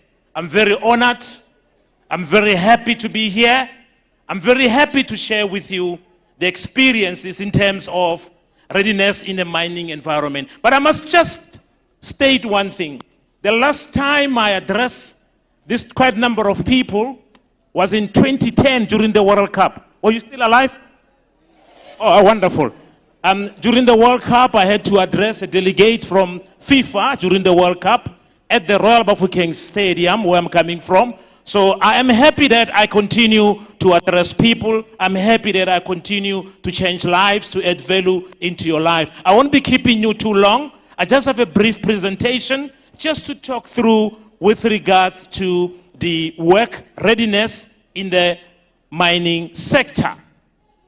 I can do it, what you cannot do, right? I can do what you cannot do. You can do what I cannot. Together, we can do great things. That's exactly what we're going to be doing today. We're going to go through my presentation. My slide will be coming up now. This is Empower Youth, and this is work readiness in the mining sector. My name is Ezekiel, but they call me Easy. My name is Ezekiel. I'm the managing director from a company called Unity Actions. I'm also the chairperson of the NPO called Katelopele Foundation. We are based in the Northwest, Bokoni Prima, Pambeli.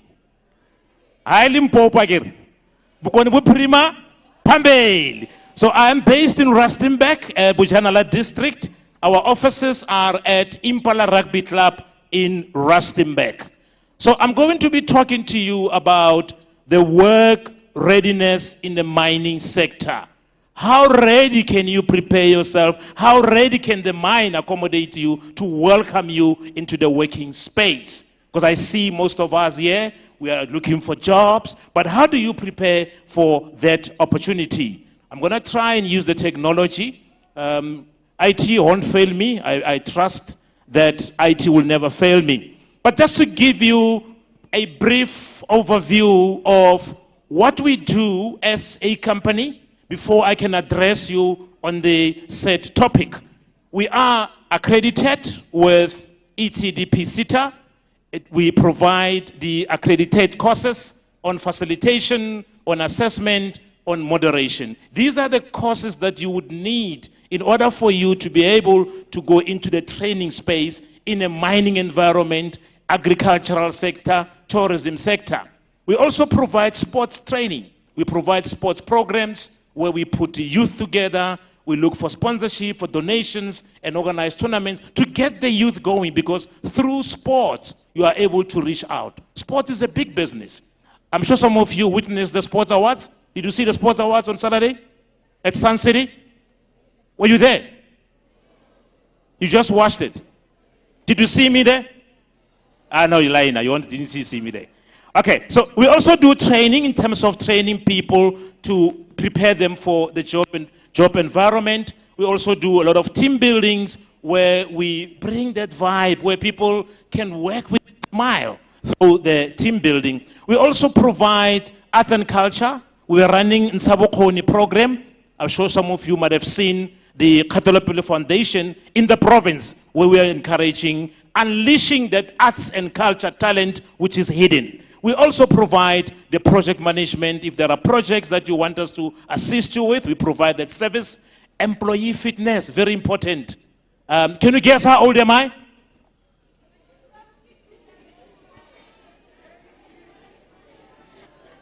For later. For later.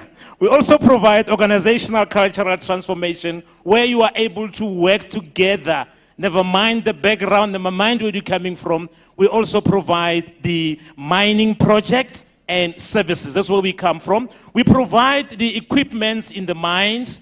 We are now working with few mines, and we also provide the service in terms of skills programs. Now, can you look at this picture? What do you see on the picture? This is the youth unemployment. I just wanted to just run a bit in terms of sharing with you what are we doing? What is happening to our youth? When I talk about the youth, I'm looking at youth from the age of 14 up to 24 and the age of 25 to 34. This is what I call them youth in my category. If you look at that picture, you know, I see somebody saying educated and unemployed. How can you be educated and you're not employed? What is missing there? There's a missing link. You cannot be educated, but you are still unemployed. So this is what we see.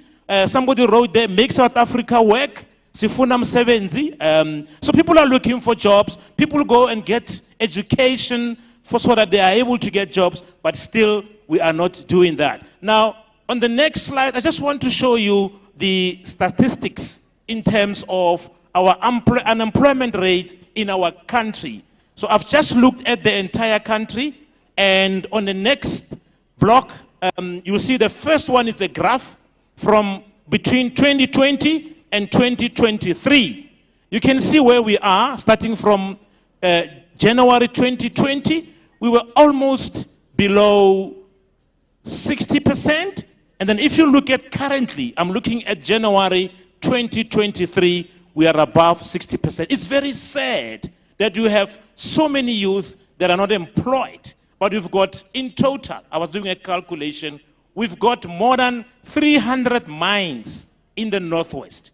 Now, if you look at the 300 mines, and I look at this wall, I'm looking at, if I look at it, 1.8, 2,000 people sitting here, but there's 300 mines that could create jobs for us. So we shouldn't have problem with unemployment, especially in the Northwest, especially Bokone Buperima. I refuse. We must get jobs. On Monday, you must be called for interviews, right? You must be called. We're not gonna go to the streets and bend tires to get jobs. We're gonna be decent. We're gonna walk in there with our suits. We're gonna apply. We're gonna send our CVs. When we are called for interviews, we'll be fully prepared. I will show you how to prepare for the mining sector. How well should you be prepared to get into the mining sector? This is just the stats that I was sharing with you. Now, for me, this is one of the greatest slides that I like. Because here we're talking about the relationship. What should happen in a proper community environment? I've put a picture that you can see there's a community picture. What do I mean by a community? We've got people, we've got leadership, the Khosana thing, the councillors are there, leadership is there. Are we united as the community? So, first of all, we need to unite ourselves. The leadership should know within this environment, within this section, I have so many unemployed youth, I've got so many male, female, you must have that status because you are a leader in that community. So community leadership is very important, that we get to educate our leadership in the community to know what's happening at this particular section, at this particular area, who is employed, who's not employed. Then we look at the next point. You need to get education. You saw that poster, education but unemployed. So on the last block, you can see we have put down the school. You need education. You need to go to education of higher learning as well. You can see they've got a graduate. How many graduates are here? I'm sure there's a lot. There's a lot of them. So we're going to try and accommodate you as well in terms of getting there. So you need to get education. You need to go and learn something. And now we can say, Mr. Mine, here we are ready for you. Now you can see on the last block, we have now put a picture of the mine. The mine can only accommodate you once we have ticked all the other 3 boxes. Community togetherness, your education, your higher learning. There are those who might not want to study further in terms of higher education, but we do hire people at grade 12 to get jobs. Because sometimes we all go to university, we forget about the TVET colleges. We forget about what we should provide as a service. I have seen a lot of friends, I've got a lot of friends, they're at home with degrees, with masters, but those with college qualifications, they are busy doing something. Something to think about when we leave here. Now, let me go through the topics now that talks directly to what the mine is looking for when they talk about the job readiness. The first thing they're going to be looking at, communication skills. It is important that the 3 communication skills that we have, the verbal, non-verbal, written communication, at least you've got the basics of that. The mind can only accommodate you if you can tick the boxes in those 3 areas of communication. Life skills. You should be able to know how to present yourself. You should be able to know how to draft your CV. You should be able to know how to prepare for interview. You must look smart. People don't smile. That's why we don't hire them. Are you smiling? If you don't smile, I don't hire you because you are angry. You must be happy and show me that when you walk in this environment, you are going to bring joy. You are going to bring peace and love in this organization.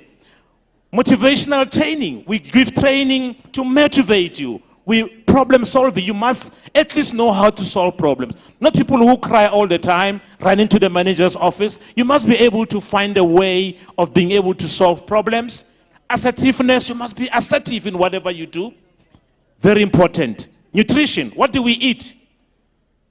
I was telling someone that when I send a team away for a championship, I buy them brown bread, peanut butter, and jam.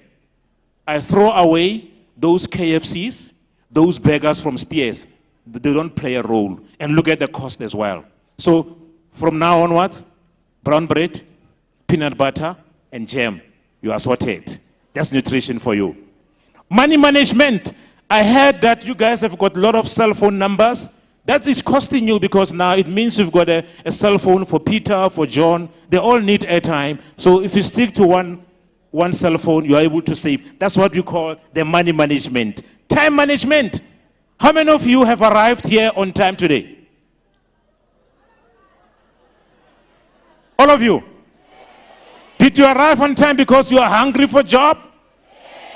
Oh, not because you are managing time. Is the other way around? All right.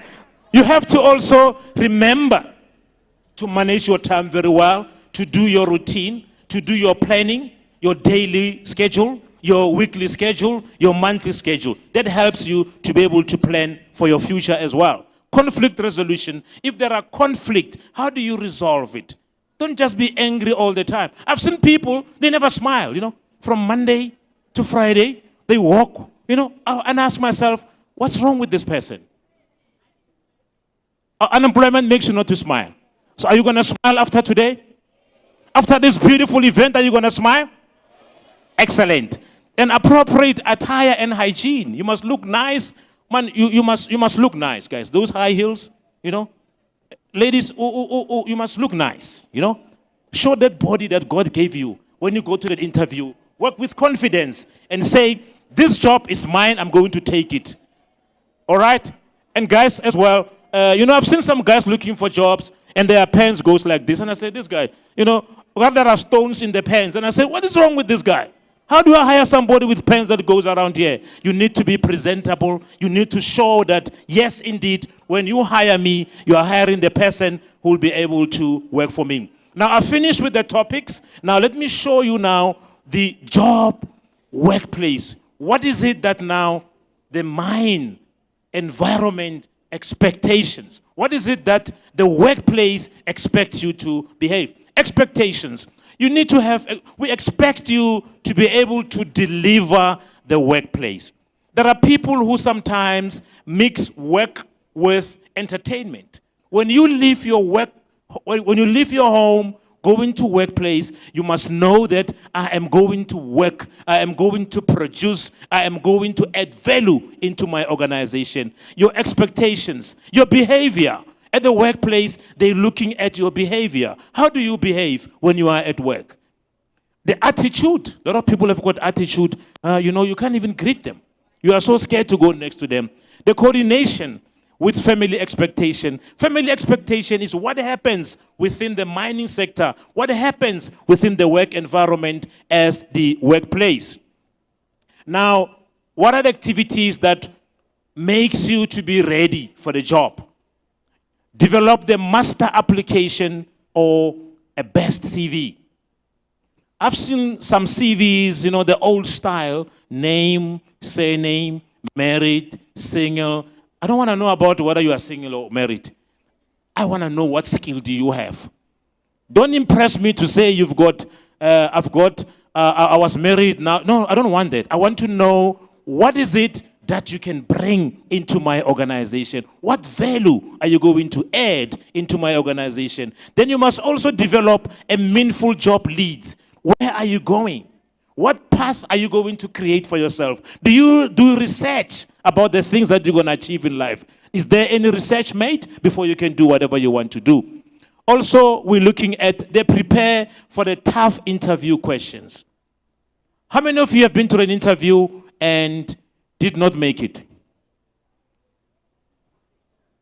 Quite a few hands there. Why didn't you make it? Were you not prepared?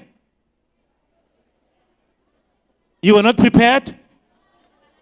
We are over-prepared. They ask you one question, you provided 3 answers. And they were scared to say, hey, this one, we're asking him 1, then he's giving us 2, 3. No, we don't want to take that one. So you need to prepare yourself. You need to know, understand, do a research about the organization, and prepare yourself for an interview. Complete your career interest. What interests you? What is it that makes you to be happy at the end of the day? You need to know your interest. You measure your interest with employment. You know, some people will say, now, I want to go do plumbing, but they've never touched any spanner. You must do something. If you know that you want to go into beauty therapy, follow the career of beauty therapy. Do not just change because somebody else has changed. During our days, it was difficult. When I registered in 1993, you were not born, some of you, at an institution called Wits Technikon. I enrolled for a course which I don't even remember the name. I think it's secretarial or something. Because I didn't have a path. I didn't have an inventory. I just went to enroll for a course. But while I was in that course, I noticed that I am a sports fanatic. I was hired as a sports organizer at Wits Technikon while studying. But I registered for a course which has got nothing to do with the sports environment. So you need to know exactly what matches you. What are your goals? What are your barriers? I want to achieve this, but this is my challenge. How do you address that? Those barriers must be addressed. Now, this is almost the second last slide, so I won't be keeping you for long. The 6 steps to operational readiness in the mining. They would like to know the identification of the gaps. We need to know what gaps what gaps are they in the mining sector, so you are able to prepare yourself.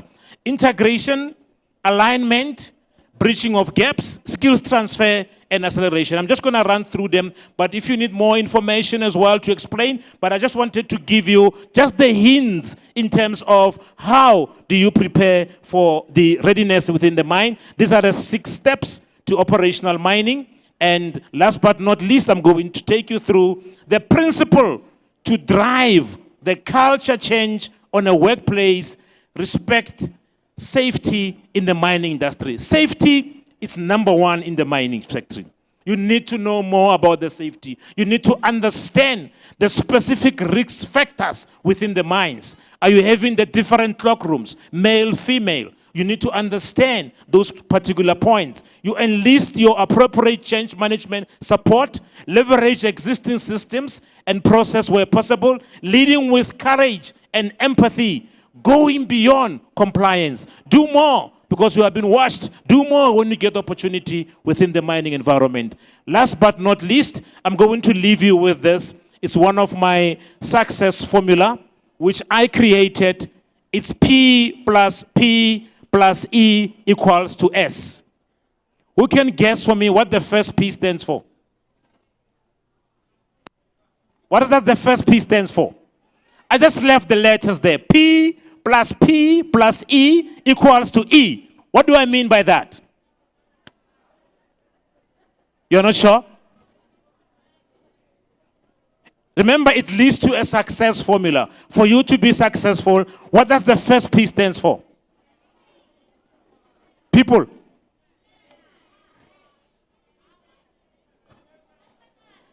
Personal. You are personal. You want to be personal. Don't be personal. The first P for me stands for a prayer. If you don't pray before you do anything, you will never come right. Prayer helps you to develop your inner part. You're now relating with your own emotion. You must pray for whatever you do. Prayer is the beginning. Prayer is the foundation. The second P, success module, stands for passion. You must be passionate about what you do. There must be passion all over you. When we see you walking past us, we must say, this person is passionate about what he do. I'm passionate about what I do. I'm a facilitator. I'm a moderator. I'm an assessor. I speak to millions of people. I've been all over the world. I've been to more than 12 countries so far, talking to people. I've been to New York. I've been to London. I've been to Japan. I've been to Germany. I've been to Belgrade. I've been to Cairo. I've traveled all over the world because of the passion that drove me to those worlds. You can do it as well. You can do it. You can do it. It's possible. Now, what about E? E, the last E, then we go to S. On the screen, I was showing you community. I was showing you the schools. You need education. Now, the next P, the next E is education. Prayer, passion, education equals to S. What is S? Oh, you're copying from my slide. Eh? There we go. It's a successful formula. This is how I closed it. Now I want to tell you and I want to say to you, prayer plus passion plus education equals success. I wish you the best. Northwest will always be the best. Thank you very much for the opportunity. And God bless you all. Hope to see you in the mining market very soon. God bless you and thank you very much. Thank you, sir. It's a halala, that one. That P plus E. S. Thank you, Mr. Siabelo. Now, the things, Mr. Siabelo, I've been listening attentively. And I'm thinking, interview. Hey, it's one of crash. You know, you can forget your name. You can forget your name. It is very important to enter the workplace already. It is very important. There's one question. Let me tell you why Kere it's one crash. You will enter an interview ukhabile unkamonat wapere hempe white. They say, tell us about yourself. Yeah,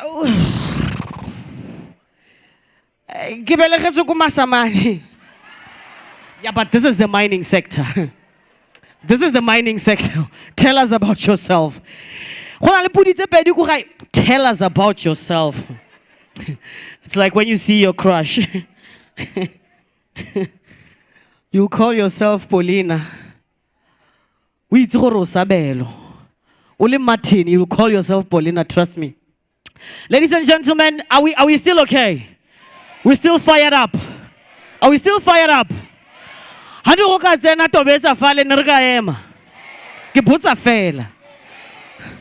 As long as we know we are able, as long as we know for everything that we put our mind to, we can achieve. All right. So now, sometimes, the workplace, right? Some of us, we want to start our own businesses and be successful at it, right? Sometimes we need funding. Sometimes we just need guidance. Yeah, the business ideas that we have. So allow me to welcome Tumelo Tlapi from APSA to come talk to us about where APSA fits in. Tumelo Tlapi, come and tell us where APSA fits in. That APSA, that very same APSA. Amalgamated, yes, that APSA. Ladies and gentlemen, Mr. Tumelo Tlapi.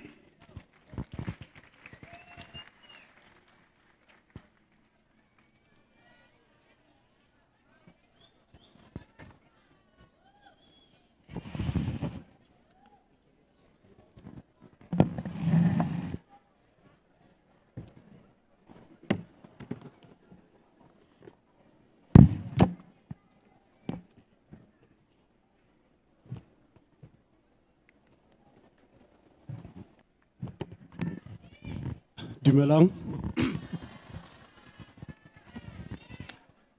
Lebitso la ka ke Tumelo Tlhapi. Ke hlaya from ABSA in a department called Enterprise Development.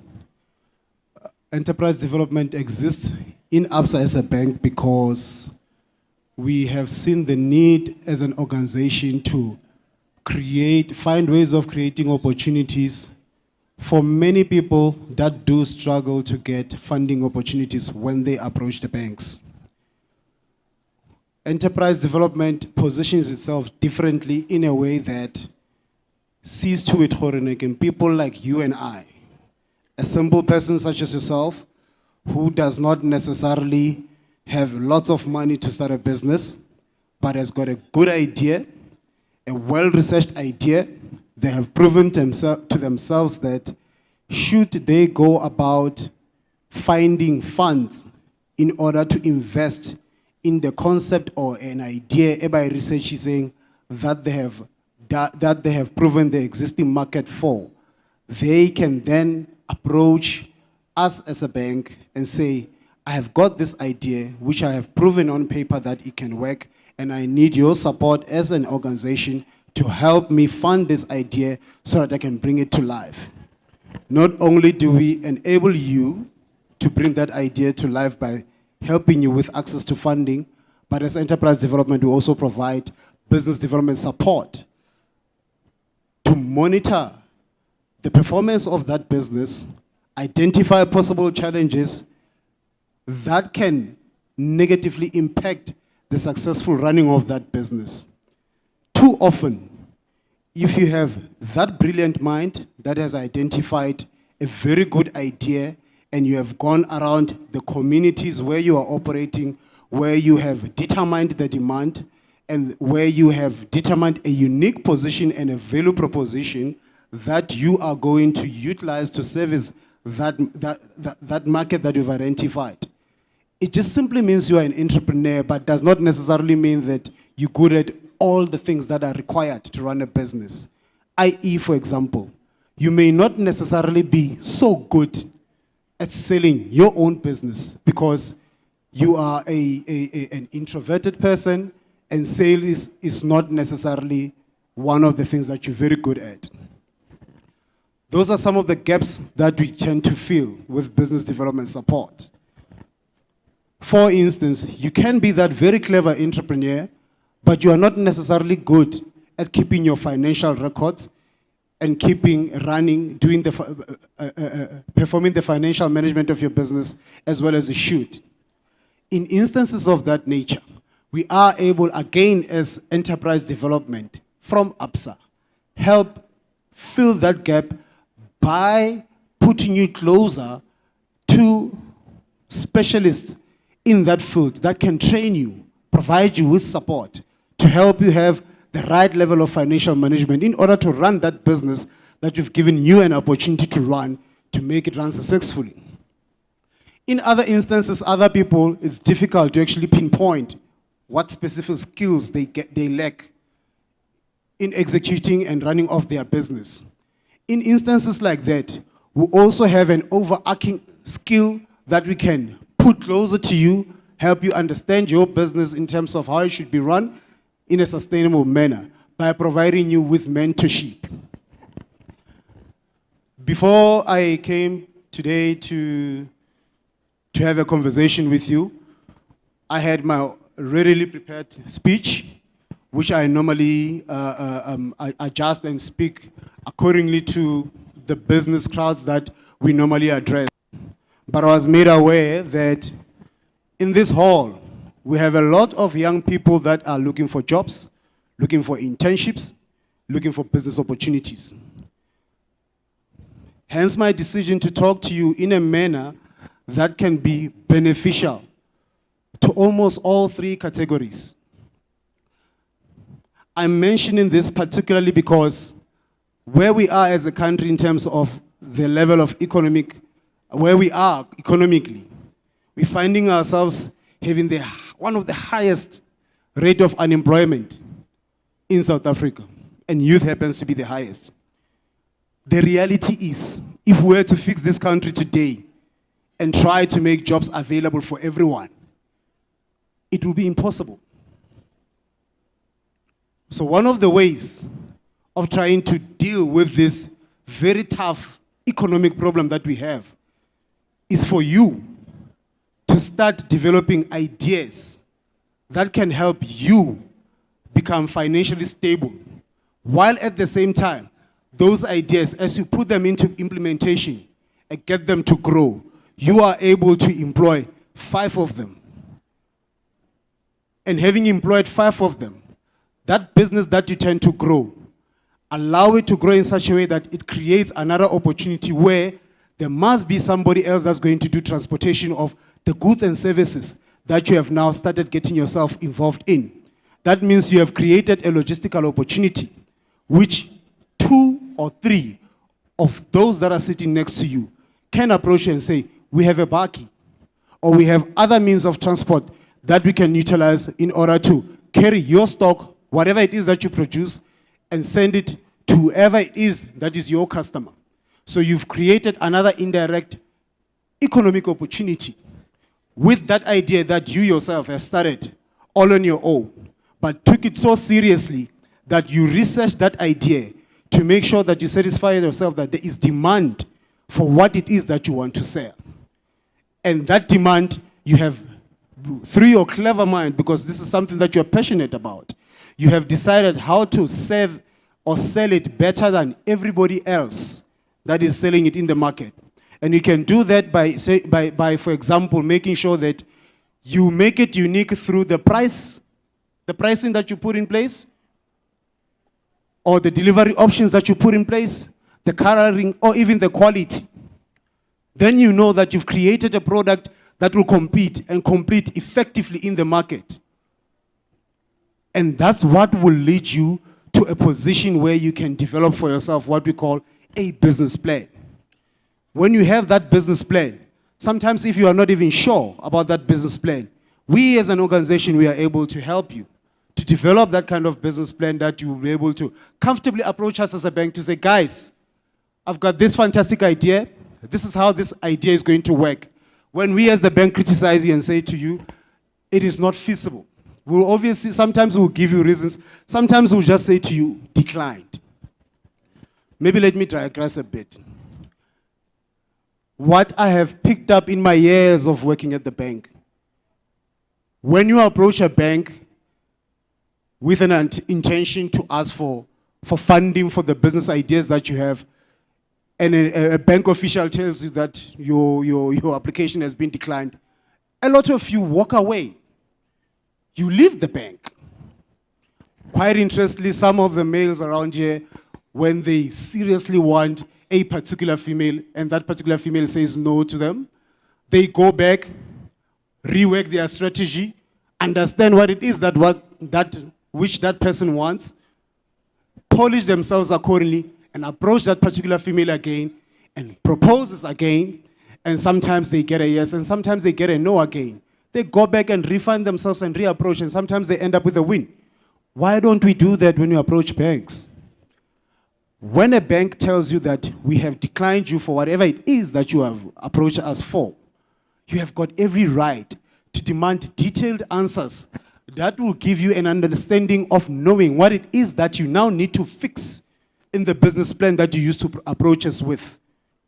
And once you've fixed all of those things, come back to us and say, I want to apply for this 100,000 rands, which I need to start my business of doing chicken dust that I want to sell at events, that I want to sell to particular shops or wherever it is that they want to sell.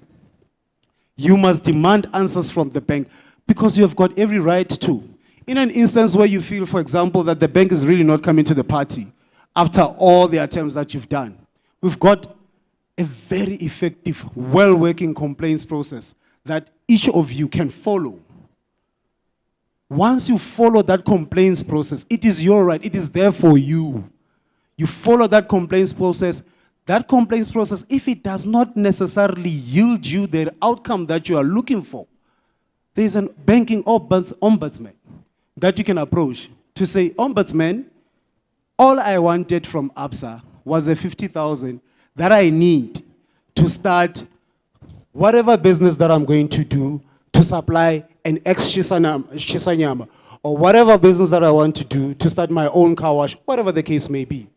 And I cannot get satisfactory answer as to why is the bank not willing to fund me. You have got every right to demand answers as to why we are declining you, so that you can refine your business plan or your business proposal and approach us again and see to it that you do get what you are looking for. And that's what entrepreneurship is all about. You need to understand that things have not been laid down there for you to take. But you must see opportunities, and you must be aggressive about, with regards to the approach that you apply, to attain those opportunities for yourself. You must understand it's not always going to be easy. That was a little bit of the aggression that I wanted to put forward, because I know as I was talking that many or some of you would say to me, but we've been trying so many times. You guys keep rejecting us. I've been sending so many emails. None of you are responding. We need to understand as young people in this country that we cannot depend on jobs alone for our survival. We must create jobs. And all of us here, we are capable of creating jobs. Now, to some of you, setting up or establishing a business might seem or sound like an intimidating process. If you go onto our website, I'll find a way of sharing the link. We have a specific site on www.absa.co.za where it talks to people that have got desire to run businesses. If you open that link, we have a part that talks about business planning. We explain what business planning is, so that you understand what it is that you need to put together in order for you to have a good business plan document. We also have a business plan template. What we are saying to you, when we say, think of your business ideas and put them together yourself, we are not asking you to think of a fantastic idea and go pay somebody 5,000, 12,000, whatever the case may be, in order for them to develop a business plan for you. We've got the template. It's available on our website. You can download it onto your phone, and you can complete that template or follow the guidelines to do your own business plan. We also help you and guide you to register your business on our website as ABSA. So in other words, one of you here today can go home, go to www.absa.co.za, go into the specific link that I'm referring to. It's very easy to find even if you don't have a link. Register a business, start a business plan, register for tax today before they even go to sleep. But these sort of things you only get to know once you become aggressive about wanting to take yourself to the next level. Many of you should really applaud yourself for having actually made time to come here today to listen to what it is that's being offered.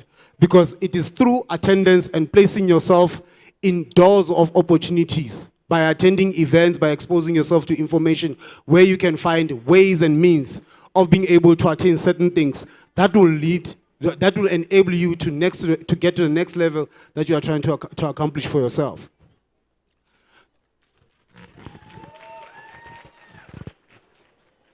So, I tlo bua nako e telele haholo.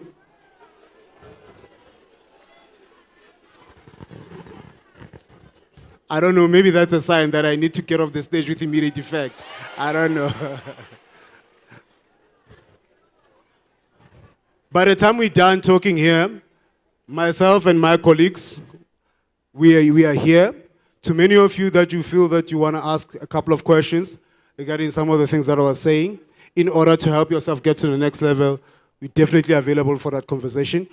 In an event that we are unable to finish our conversation, we can exchange numbers. You can drop me a text. We can speak over the phone, and then just give you a few guidelines in terms of what are the things that we need to do in order to try and help yourself out of your current situation.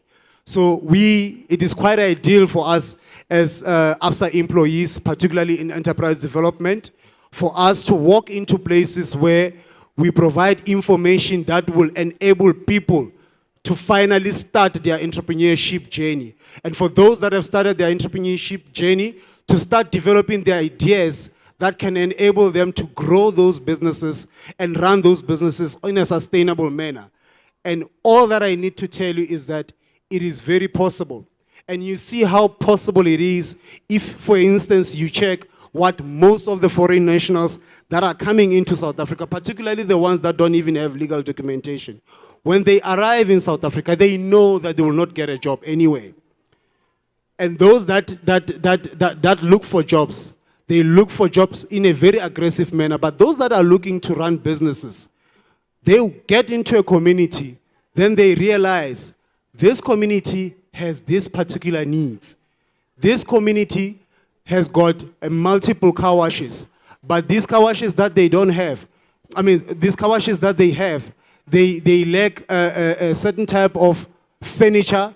And these guys, for example, they will go to the fields, cut trees, and sometimes find ways of creating that furniture that they will sell to the car washes. Like in a split second, these guys would find themselves having identified a need that no one else would have thought about. To some extent, one may think that South Africans have some level of sense of entitlement. It's a good and a bad thing, but when you know that you don't have any other option but yourself, it is when you have the mindset of going out of your way to penetrate every opportunity that exists out there, hoping for the best. And should that opportunity not come to fruition, you move to the next. And that is the name of the game. Ladies and gentlemen, my name is Tumelo Tlapi. I am from ABSA Enterprise Development. It has been a pleasure talking to you. I'm available for further conversations for those that want to engage. Thank you.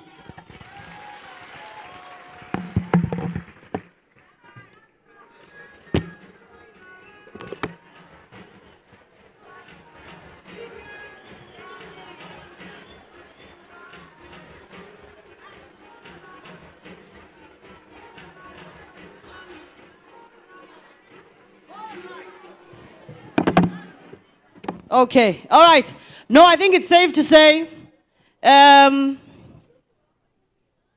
like I what you just did. I think I should call Dumi and Salem to address this thing. Serious.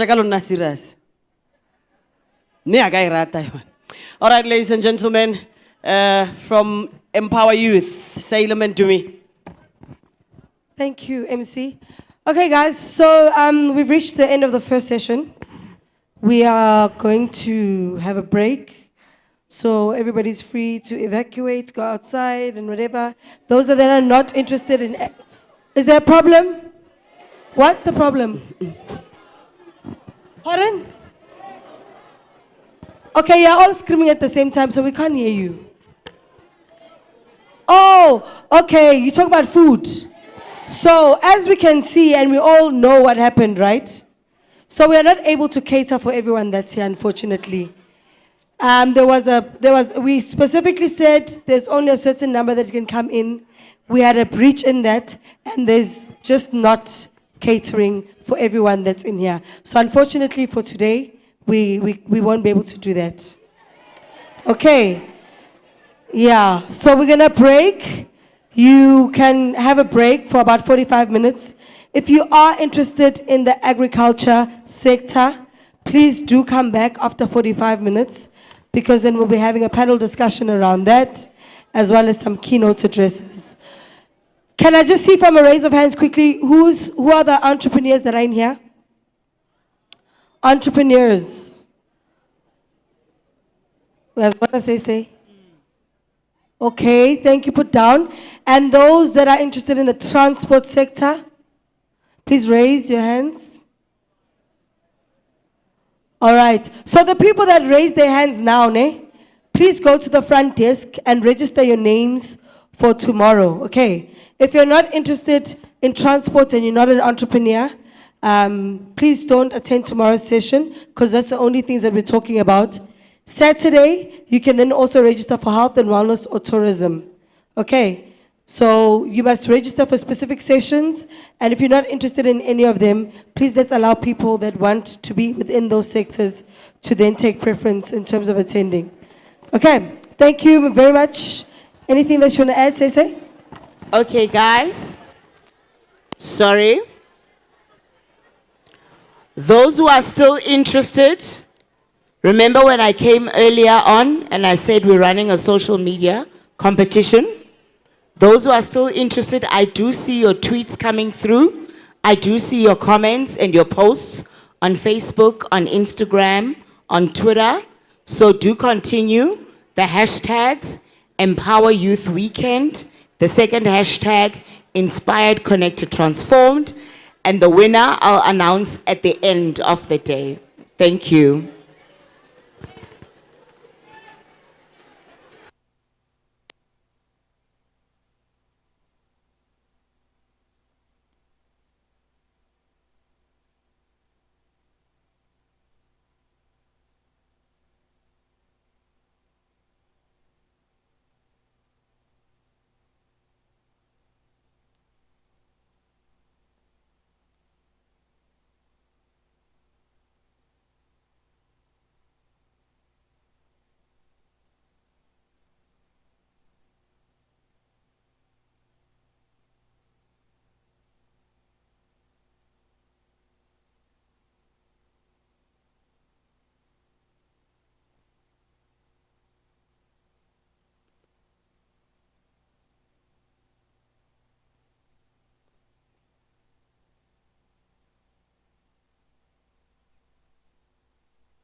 TETA. TETA brought you these opportunities. I just need the answer, Buffett. The back is here.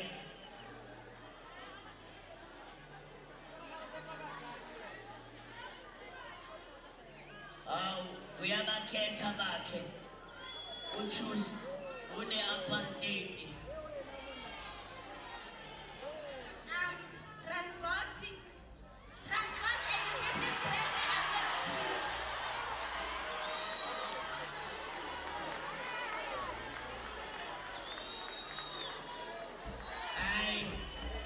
There's no flow. There's no flow. Her answer doesn't flow. Your answer must flow. TETA. Let's look for a guy. We are going to look for a gentleman. Oh, butcher, lawyer. All right. TETA, my brother. Flow, you must flow. When you tell me you must flow. Transport Education and Training Authority.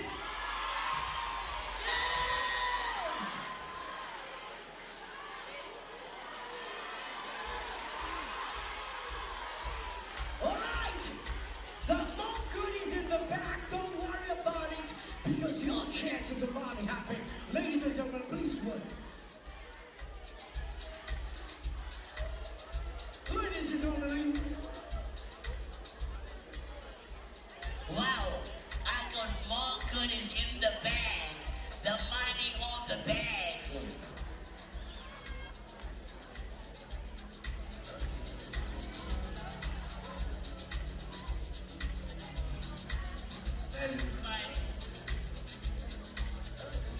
All right.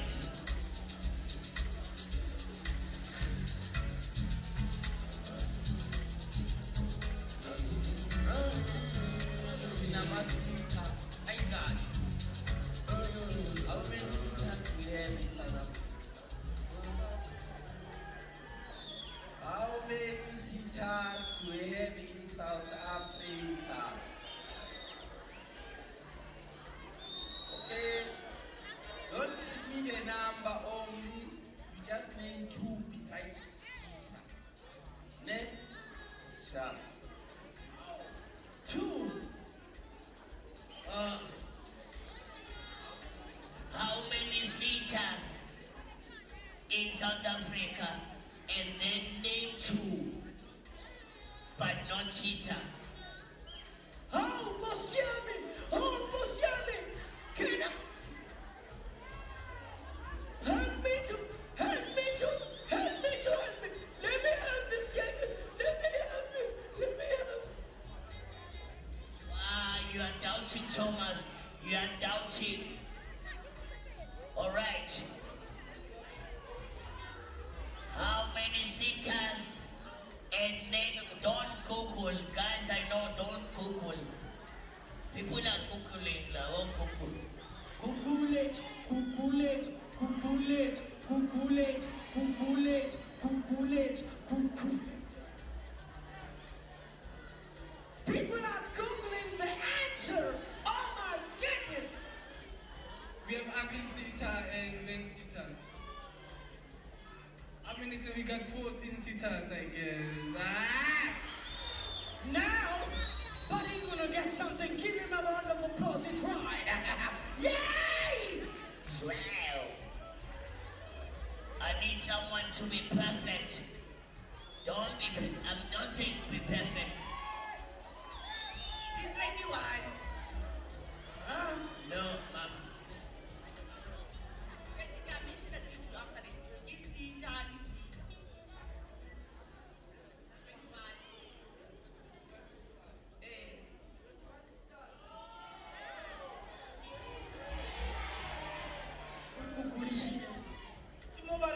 No. 21 sitters. 21 sitters. Keep on man barring no. I also love to worry no. Keep a fair back. They are wrong, ne? We've got 21 sitters in South Africa. Good answer. two. TETA is what? Small Enterprise Development Agency. It is not a TETA. TETA is Sector Education Training Authority. There's 21 of them. There's Mandated Agri-TETA is one of them. There's TETA. MER-TETA. These ones are too smart. These two. SEDA. Oh, wow. Hey, all right, we're going for something. SEDA. Oh, wow.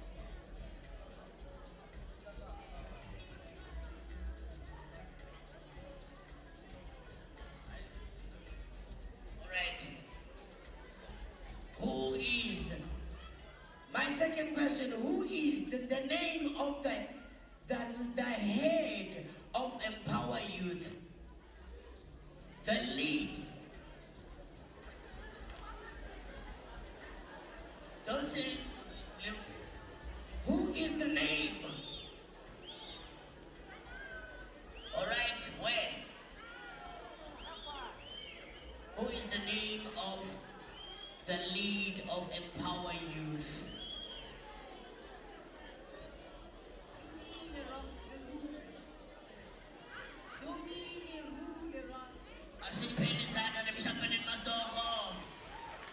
All right, so Sipeni can be, where is the goodie bag? Where is the goodie bag? My brother, I need something.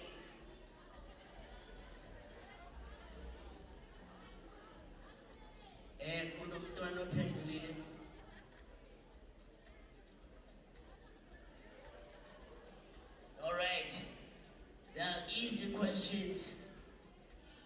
Oh,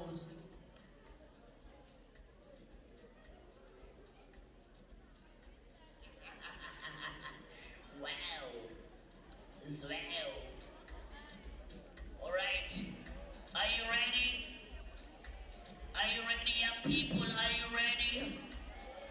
Are you hungry for more knowledge, information?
Ladies and gentlemen, we welcome you back.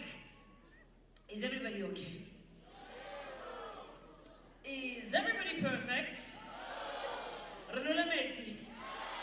We are energetic and stuff. We are okay. We are ready to learn again. Right. So this session, Kia agriculture, right? We focus. Khona le balemi fa? Khona le balemi fa? Kopa 2 piece ya ka hutse le di boots. Yeah? Hallo re yes, trekere ya drive wa yone. Hantle hamnat. Eh? Mura o tlhaloganya gore o tsamayang. All right. Ladies and gentlemen, as we kickstart our program, the second session of the program, agriculture, we call upon Dr. Sihle Ngumalo. She's going to speak to us about this beautiful sector, agriculture, and teach us more from her experiences, how she became, and how she got here. Put your hands together for Dr. Sihle Ngumalo, ladies and gentlemen. Good afternoon, everyone. Sure, this is very encouraging to see so many young people gathered in one space like this. You know, I wish we have more of these more often, you know, because it's very important.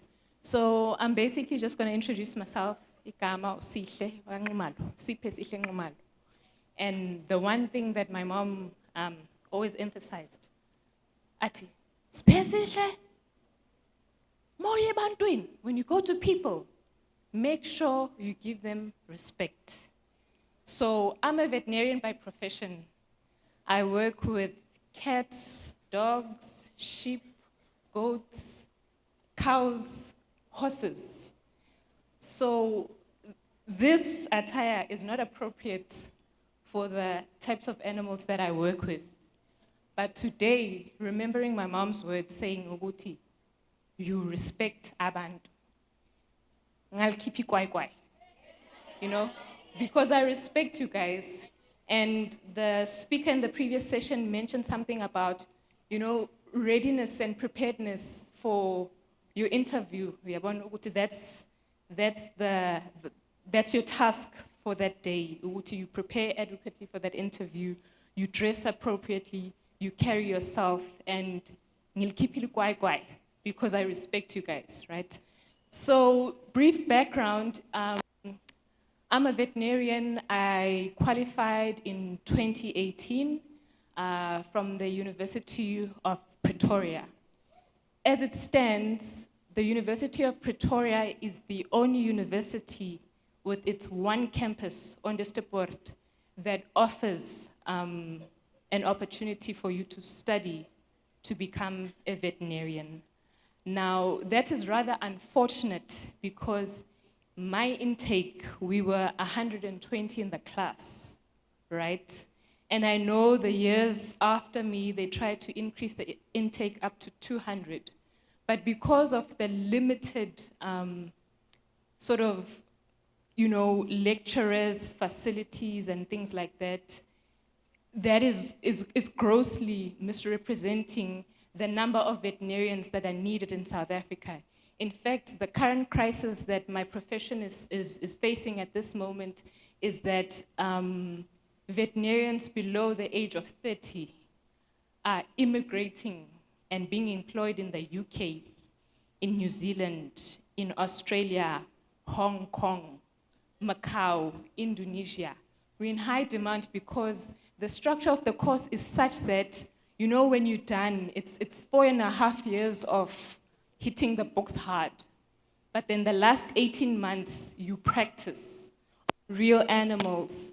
We have an academic hospital attached to the university where real people bring their patients who would, okay, you've got all of this head knowledge now. Here's a case in front of you. Usnoopy Ubobi can't tell you it's sore here. It's been so for so long, you know. So you have you've been trained and given a toolbox for you to open once Snoopy is in front of you. Not even Snoopy. Iplaman lababus banban, you know, the bull or the cows. Okay, why are we failing to have cows that are pregnant and extend my herd? And you have to use that diagnostic toolbox that you've built up to solve problems.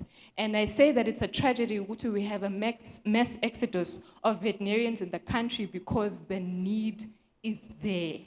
You know, we are delusioned sometimes thinking, once I get that piece of paper and I have a qualification, I'm going to move into a town setting get my townhouse, drive my German machine, and then I've made it.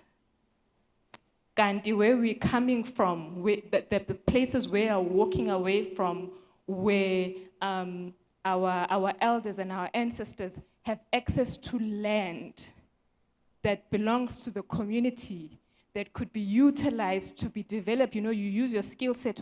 I'm going to go in there, study agriculture, come back, utilize what I've gained as an animal scientist to improve the little herd that we have at home of goats, of sheep, and things like that. So we think once we have that townhouse, once you drive that German machine, and you can afford that apartment in that prime location, you've made it. Actually, it's going to go the other way around. When it comes to land ownership and access to land, the one who wins the most is the one that owns.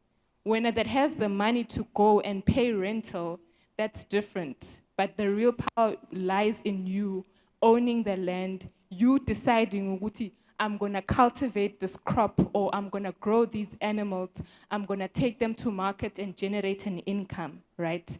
Food security in the world is based on people realizing that rural environment is where it's at, because that's where the land is at. That's where you can grow your animals. So agriculture as a sphere is very broad.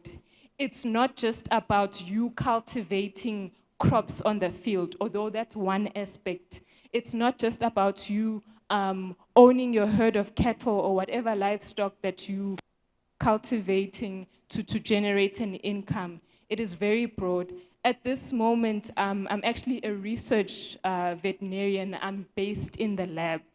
So your veterinary animal health technicians, veterinary technologists analyze samples that are submitted, and then depending on whatever disease that we're investigating, and we're able to tell you, yes, there's this disease, or no, the likelihood that your animals have this disease is not. And why is that important? I'm actually based at the Agricultural Research Institute, where the samples coming into our labs, right, helps us to establish the health status of our herds and our animals on a national scale. So why is this important? Because now we need to think more than just our community, our rural community where we are raising these livestock. You need to think, okay, but then now what's the possibility I can sell my cattle across to the next town? What's the possibility that I can sell my cattle across to the next province? Then think even broader than that. What are the chances I can use these animals that I am raising, that I am extending the herd to earn foreign currency? Because that is all accessible to you, provided that a few boxes are ticked, you know? If you're going to be thinking on an international scale, on a global scale, then the country next door will ask, okay, but you want to sell these cattle to us, so what's the disease status? Then you must make sure your animals are free of disease, right? But I wouldn't know anything about this industry if somebody hadn't paid attention to what I was saying and provided me with more information as we are gathered here in this place. So this place is rich with opportunities of information to link up with the relevant individuals in your field of interest, right? So my story, I've always loved animals. I've always loved animals. And when I was in grade 11, a teacher just kept on hearing me saying, Wuti, you know what? I love these animals, but I don't know, Wuti, how would I go about making a living with them, you know? And then that particular adult in the room linked me up with some students at the University of Pretoria. And they had what they call I Want to Be a Vet weekend, where they take high school children mostly, and it's a weekend where you're exposed as a veterinarian. What do? You don't just inject cats and dogs, but there's production animals here that feed people, that feed the nation, and you must ensure that these animals are healthy, right? these animals are healthy. We're not going to introduce diseased animals into the food chain, and then that ends up in your plate. Because now that's also going to compromise the quality of nutrition that ends up in your body. So it's unfortunate ukuthi we are so few. We are incredibly few. And I know that there are efforts currently to try and push for another veterinary faculty to be opened so that the intake can be larger. And then now, once you have that powerful piece of paper that could help you get to the UK, but rather actually try to stay behind and plow your knowledge base here at home. Because at the end of the day, we might always think ukuthi the solutions to the country's problems are out there. But December time, holiday, you are going to the rural areas where, you know, land stretches as far as your eye can see, and there's so much unrealized potential because there isn't an individual willing to go back into a rural setting, put systems in place to cultivate these production animals that end up feeding the nation. So sometimes you think that the solutions are out there, and the solution is right here in the room, in the individuals that do have access to, whether it's land that belongs to the family or whether it's land that is communal, that the whole community can utilize. With just a show of hands, I just want to see how many people are interested in agriculture that are sitting with us here today. Okay, okay. And have you guys gotten any, how many of you had some exposure? I can say, okay, I've visited a farm for X many days and I know, I have an idea what's going on with their daily operations of a farm. Whether it be crops, whether it be animals, in whatever capacity, who's had exposure?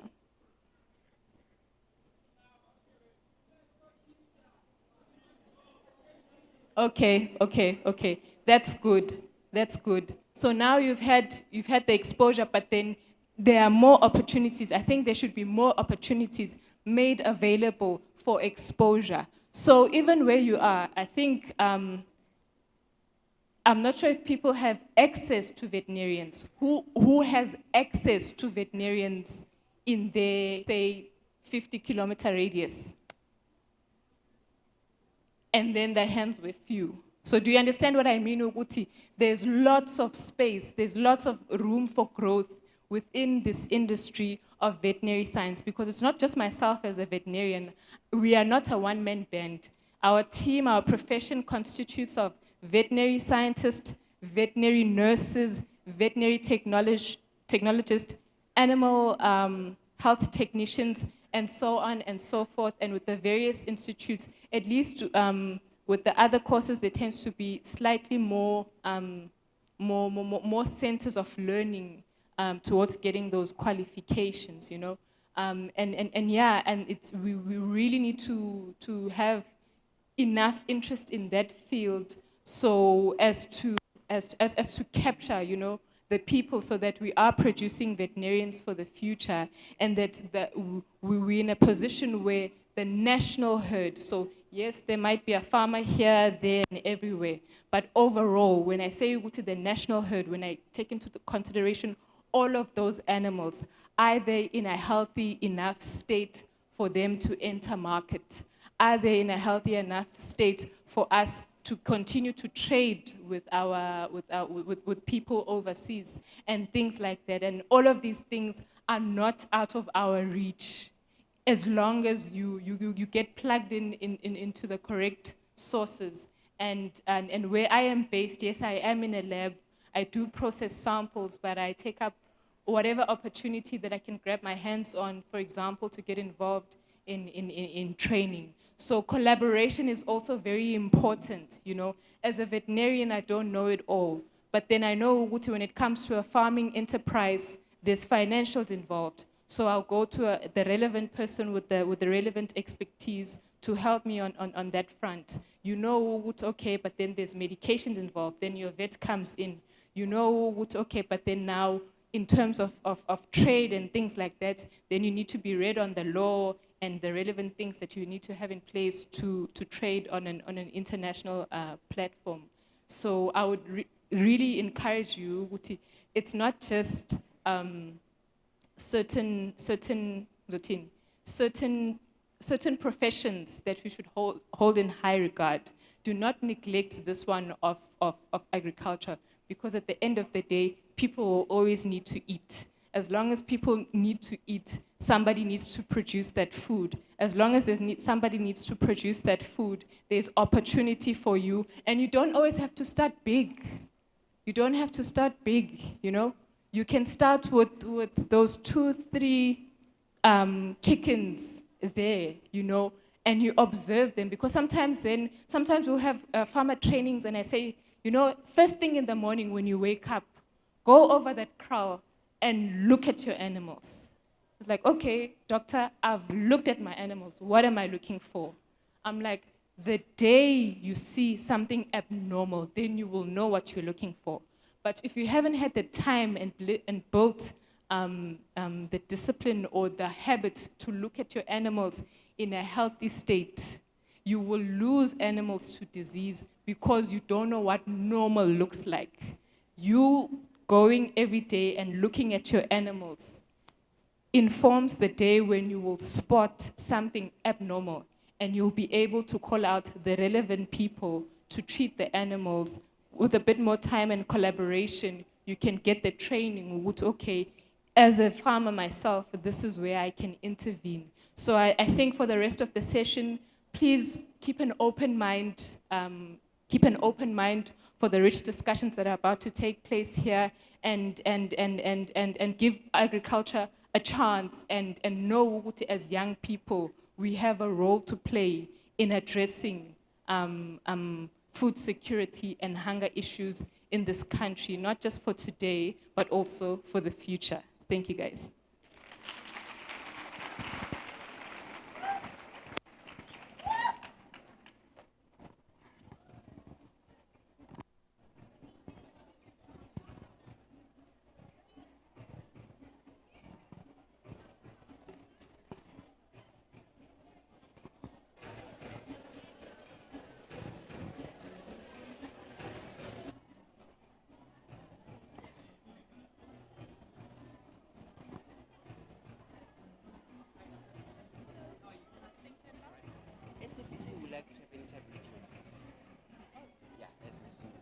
So, are you going to the VIP?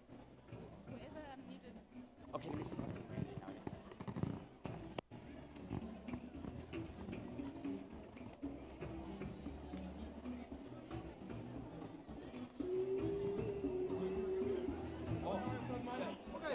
Sell.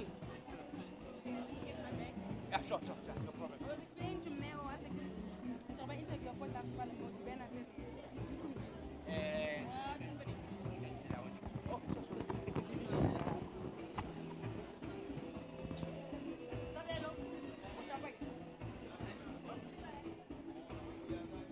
Okay.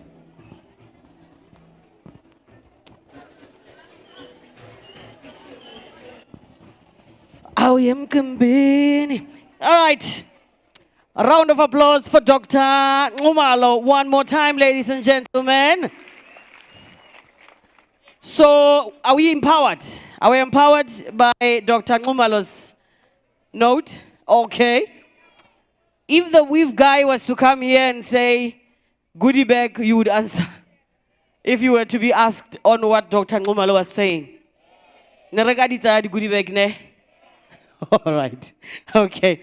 So now, this session, this beautiful session right here, where they sit down, they talk about opportunities, how to access those opportunities, what to do to become part of this beautiful sector, agriculture. And to do that, we welcome Usabelo and the panel from agriculture. Ladies and gentlemen, you are free to ask questions just like the previous session and everything. Enjoy the session. Sabelo? Yeah. Oh, yeah, bo. Yeah.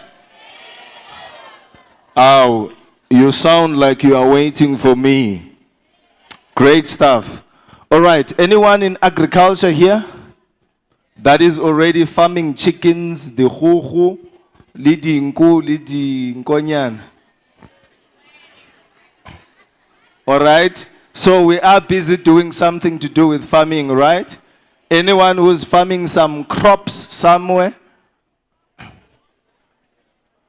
Mili, maize, and all of those? Okay, great stuff. Anyone who is in the business of farming? You are not doing the farming, but you are running a business. Anyone? All right, at least we've got an audience. I've got Dr. Murake Mutiyang, that is from Agricultural Research Council. Please, Doc, come and join me. All right. And then I have Ms. Ringetani Matlo. Put your hands together, from APSA. Great, Ringetani then is going to join us. Then later on we'll allow you to ask specific questions that they will answer and then get to support you, okay? So understand that we are all, you can come and sit next to me on this side. I've got a mic here. Guys, I'm short of one mic. Please, may we please arrange for one mic that we can use this side. Any graduates in agriculture? Graduates in agriculture?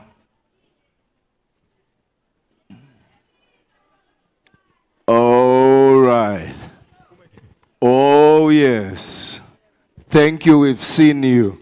Great stuff. So what we will do is, because we are talking agriculture and the gaps for the youth in the agri-processing space. All right, but we'll talk broadly so that you can fully appreciate the space in agriculture. My understanding of agriculture was about cows and goats and sheep, and then the meal that we used to plow then or plant then. So now there's new things. You can eat and live in agriculture. Great. So without wasting any time, but ladies first. APSA is well known, but now we are sitting on the agricultural chair. So I need Ringetani to quickly introduce herself and then position APSA as far as agriculture is concerned in 1 minute, 30 seconds. Can you do that? Yes, Doc, I can do that. Let's see. I'm timing you. Good afternoon, youth. How are you? I'm not happy. Why are we not in agri? Guys, food is important. Okay, I'm Ringetani Matlou. I'm an agri specialist, so I'm from the agri-business side at APSA. So my role, I do feasibility studies. So basically, we focus more on the financing of farmers. I saw there were quite few farmers. So as time goes on, I hope Doc will give me time to talk about my products, what we do, what are the requirements. So, yeah. All right, there you go. She talked about financing.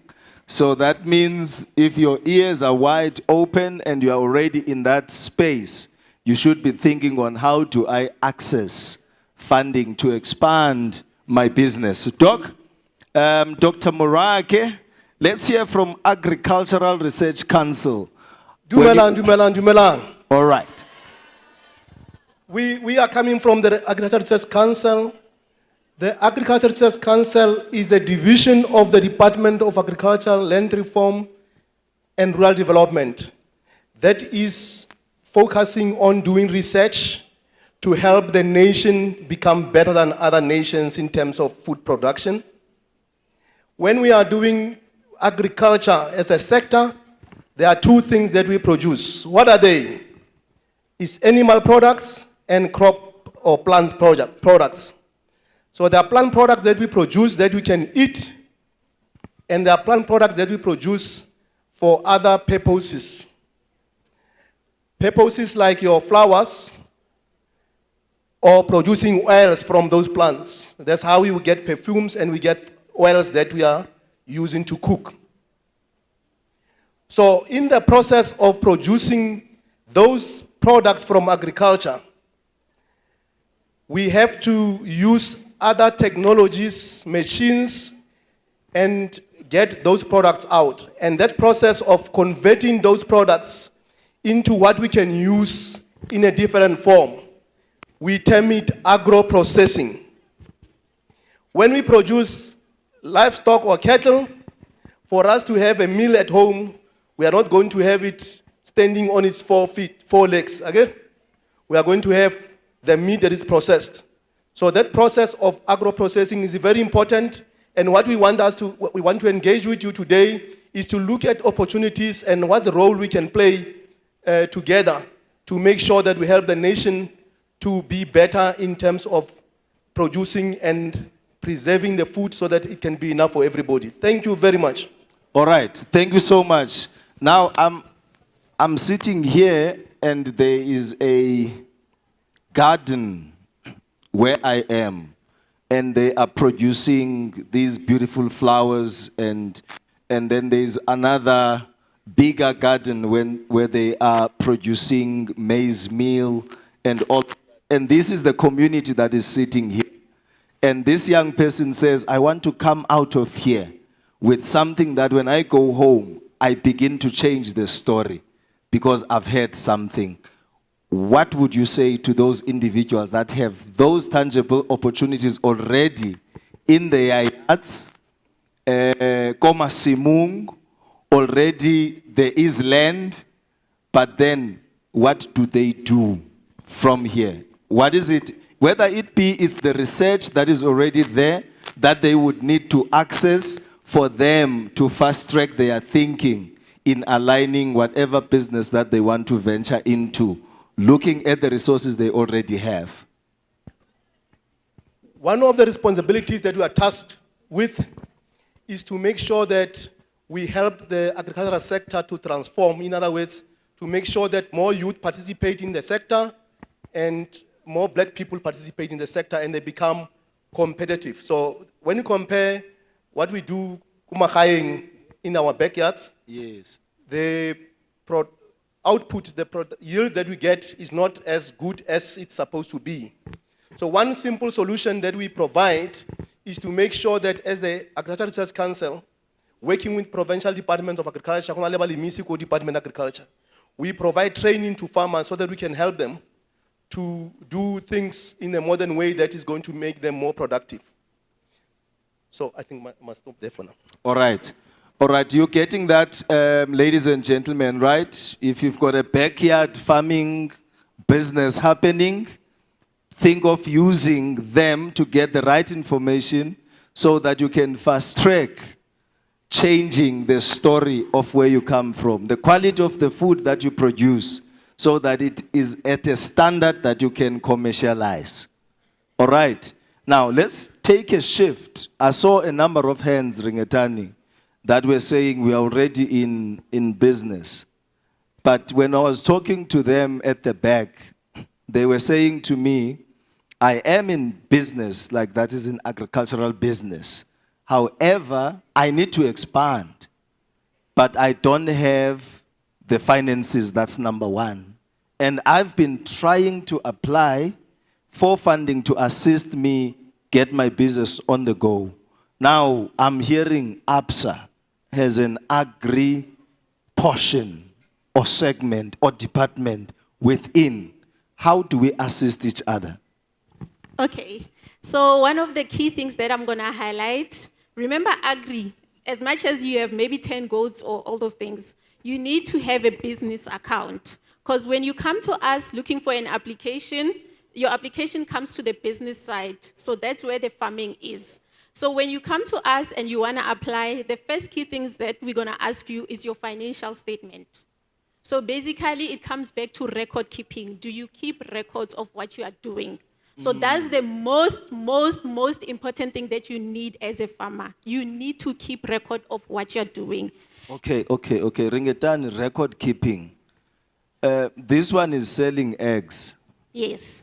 And that's the business. Yes. And every time after selling those eggs, he goes and buy bread with that profit.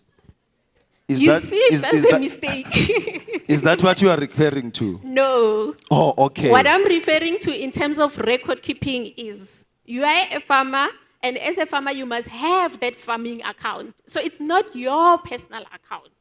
You understand? Right. So you have that farming account. So immediately, let's take now, I'm selling those eggs, right? Okay. And then I sell them cash. So immediately after that day, it's simple. I can just go to the bank to deposit whatever amount I've made from selling those eggs. Okay. That's what it means. So we need to see that cash flow coming into the account so that we can prove that there is income. You are farming. That's the importance of record keeping. Yeah. Ladies and gentlemen, are we hearing this? That when you bank in the boot of your car after selling the eggs and then use the money for something else, you don't have the track record of the performance of your business. Then when you want to expand, then there's a requirement that can you justify how have you been running your finances? And then you look at the boot of your car, it's telling you nothing. It doesn't pull out financial statements. So she's saying you need to have a business account, but I think you mentioned that the business account does assist in producing financial statement. Can you just elaborate on that? So basically in ABSA, we have a cash flow management. So in the background, we're basically doing your cash flow where it shows your income and also basically how you are spending. And remember, guys, it's a business account. It's not a personal account. So basically, whatever you do with that account, it's for business purposes. You understand? So you cannot go and swipe at KFC. However, you can go buy your point of layers with that account. So basically, you are able to keep track of, okay, this cycle, I bought this number of point of layers, and this is how much it costed me. Every day when you sell those eggs, you make 300, you go deposit that amount into your account, you're able to keep track of, okay, these months, what was happening? You even sometimes get to learn your customers to say, okay, maybe the June month, they buy a lot of eggs, and then you try to also find reasons. And then you know, okay, now I need to grow, meaning by June, I need to make sure that the number of point of layers that I have on my farm, they have increased. Okay, let's quickly take a shift, Doc. You mentioned agri-processing. Obviously, some of us, we only eat food. The agri-processing part, we don't understand. Is there anything that is readily available that speaks to agro? Is it agro? Agro-processing, yes. That these young people that are sitting here might be trampling on daily basis and not being aware that this is an opportunity that can, bring life into a lifeless situation. We have quite a number of examples of things that young people can do or venture into, be trained to do or venture into on their small businesses that are already running. In terms of agro-processing, when we have an orchard at home of your fruit, you can harvest the fruit and make juice out of that. And then we at the ARC, we have a division that does training on how to make juice. Okay. You can process those fruit or into dried products that you see in the shops. We also, on the animal side, would have trained people how to make yogurts and cheese. So all the products that we have at home, you can add value to. All you need is to acquire the skill, and once that you have that skill and are able to produce those products, then you can move to the next step and looking at how then you can grow. And then that's how then you can even go and consult people like ABSA.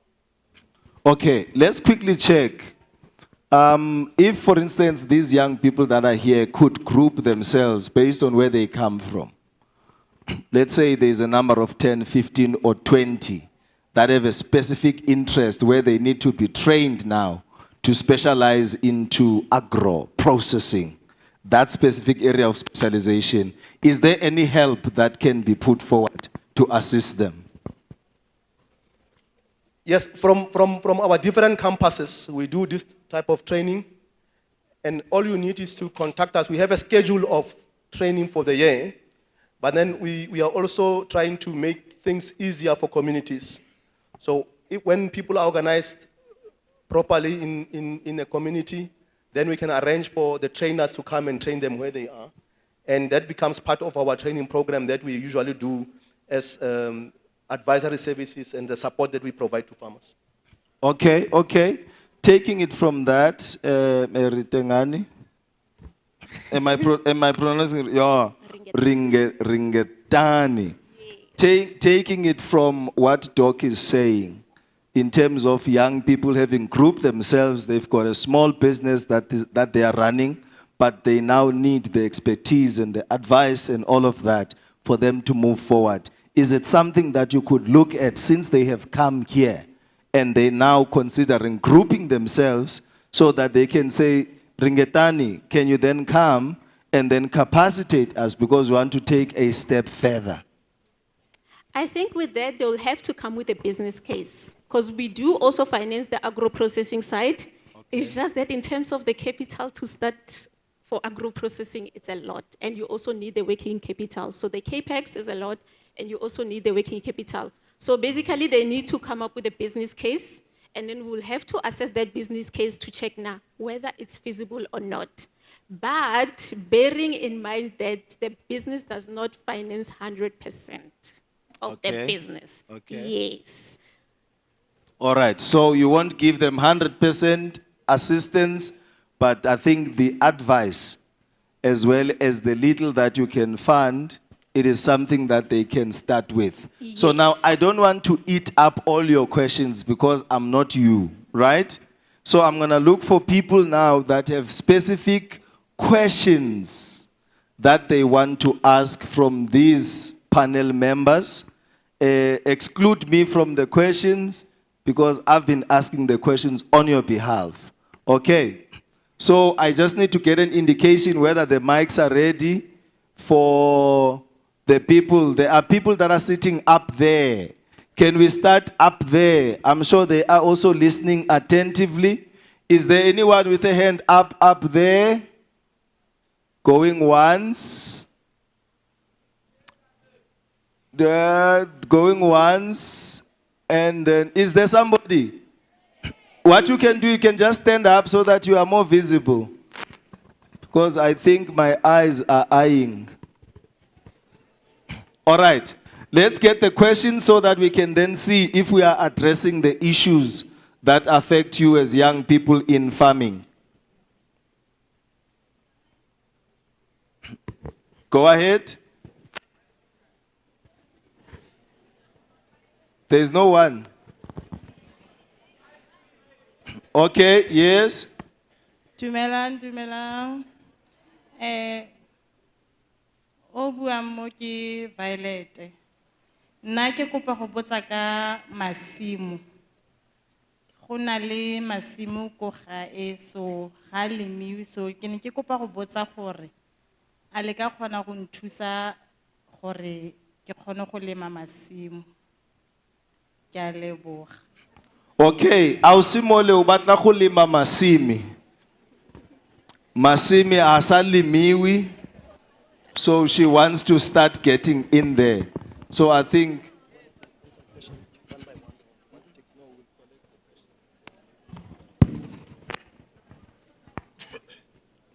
Do we have the next one? Quickly. Dumela Maruno. Ne ke kopa go botsa gore ka rona re ke morui wa dipudi. And then ke ruetse go village. Mariano no yana village. Isimulai develop. Rena le mathata le baagi ba re lwantsha because of dipudi di a senya. And then kgang ya gore ke gore ke kopa go botsa gore a re ka kry-a mafatshe ka gore nou yana most of mafatshe nka ra ongwa ke maburu a iwela le bagolo mošang ke a ba hiwa lehatshe.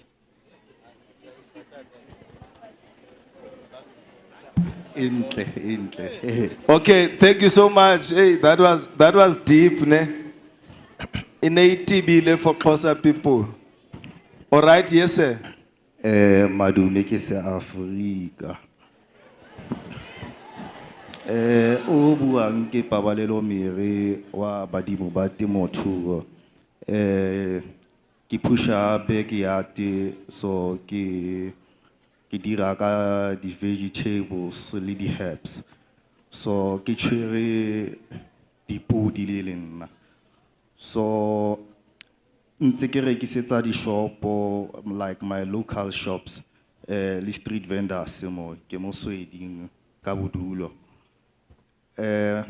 Se ke tla ke se itemogela ke gore bašwa ga ba bua ga ba tselwe tsia ene ga mahoko a ba buang ga nka e le gore a agelwa mesako go agelwa batsoga pele ba e le gore nya e tla ga ba wa be sa le re iphotlhere jaanong kgang yaka ke ye botsadi ke batla go botsa gore yaka nna ke le mokgwebonyana ke le mo backyard nkile ke a kokota dikgoro di le dintsinyana ke kopa gore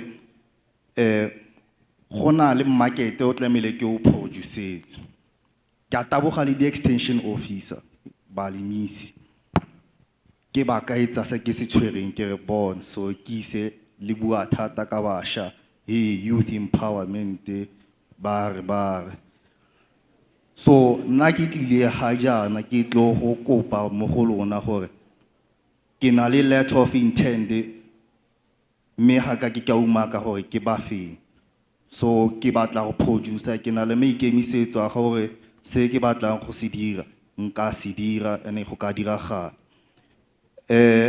le ka checka mo Facebook mo badimo ba temothuo ke a le leboga. Okay. All right. Let's quickly get answers to the 2 or 3 questions that came through, so that we are able to, to balance our flow. Maybe the answers will assist in answering the questions that are to be asked.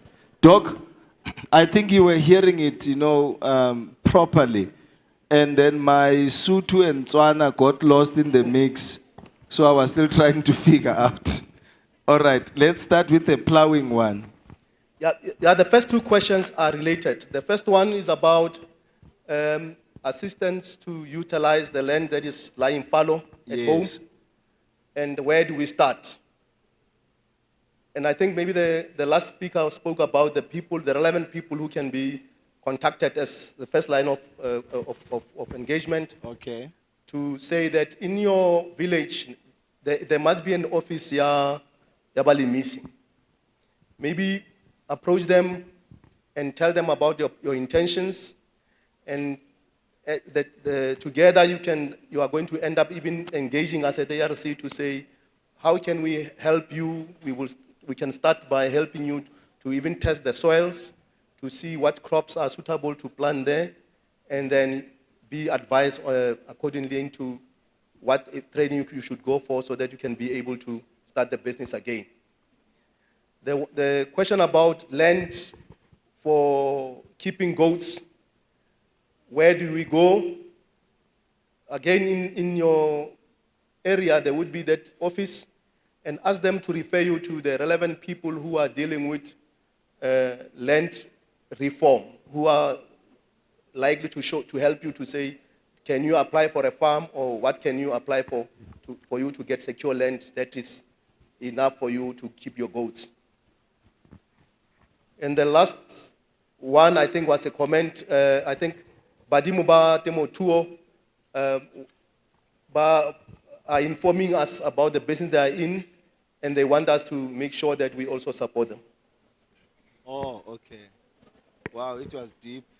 All right, Ringetani, just a quick one on the last question. Okay. Okay. Remember what I said when I started? I need to address the last question. What I said is record keeping is very important. So already you have a market. So when you come to us, now the first step, you have already answered now what are some of our requirements. However, the question is, are we going to get those financial statements so that we can keep track of the performance of the business over time? And with those financial statements, we're even able to determine as the bank or how much can we be able to lend you. And we also see the performance of the business. If you are making losses, we need to discuss those losses with you. So without the historic performance of the business, it's really difficult to finance a business. However, we are willing to look at that. Okay. Are we getting somewhere? Now, there might be questions that are not answered because they were not asked, right? There is an email address that I have here from the local economic, what you call development. That is for the municipality, the Mafikeng municipality. So they've given me an email address so that you can use, especially for those who need access to opportunities and the advice. Like Doc is saying on this side that there must be a farming office that is in your section, but you might not know about it. So now if you get in touch with the local development or local economic development office from the municipality, they should be able to connect you so that you don't go stranded. All right. Here is the email address. Koketso, KOKETSO dot Tsatsana, TATSANA.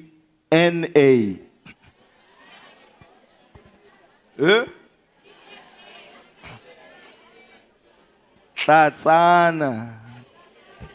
Koketso, KOKETSO dot TLATSANA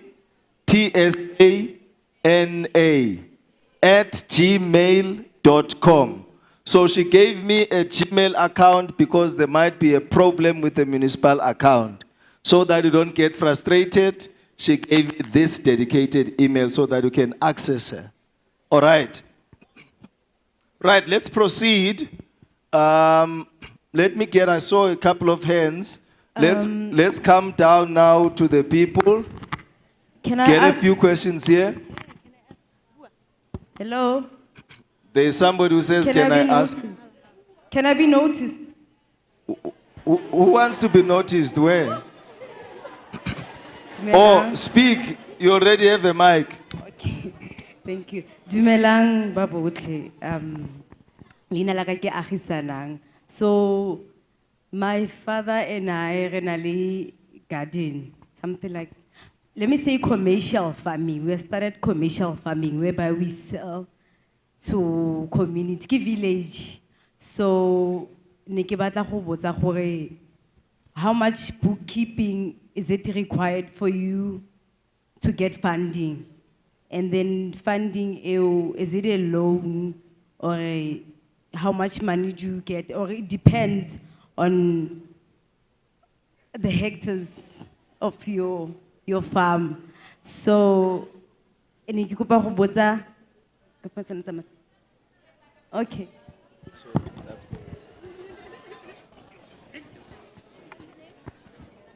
I don't know the name. It's fine.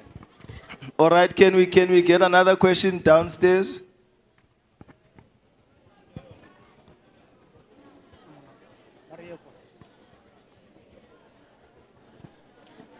Hello, ke nna Welile Mbatha.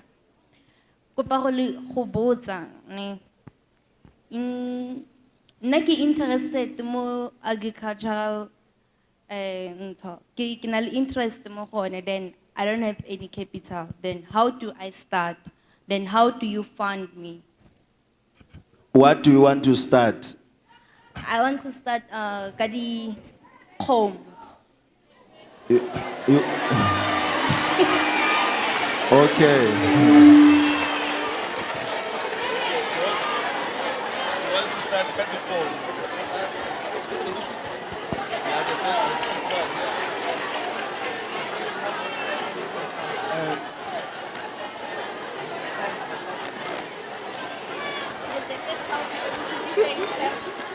All right, all right, all right, all right, all right. Okay, okay, let's get a question in the middle. Dumelang bagolo, o buang ke Tumelo Molantwa.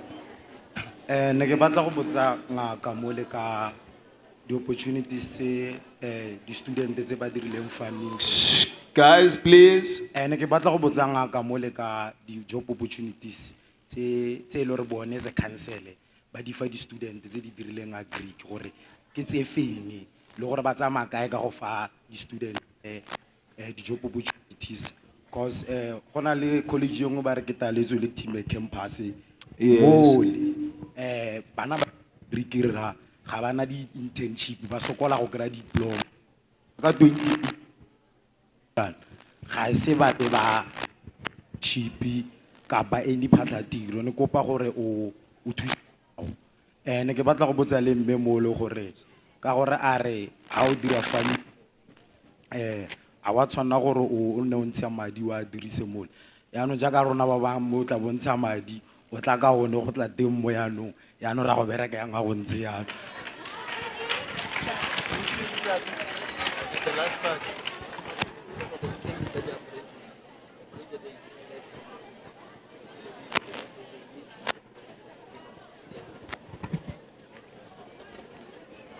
All right. Let's get one question here in the middle. We've done that side, we've done upstairs, then let's come in the middle and get one question here. There's that hand right in the middle, ne?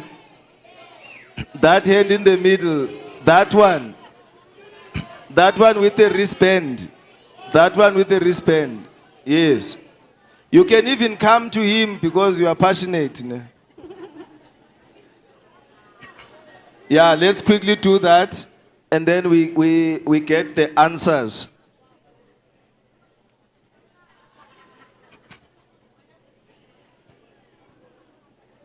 Straight to the point, ask the question within 5 seconds.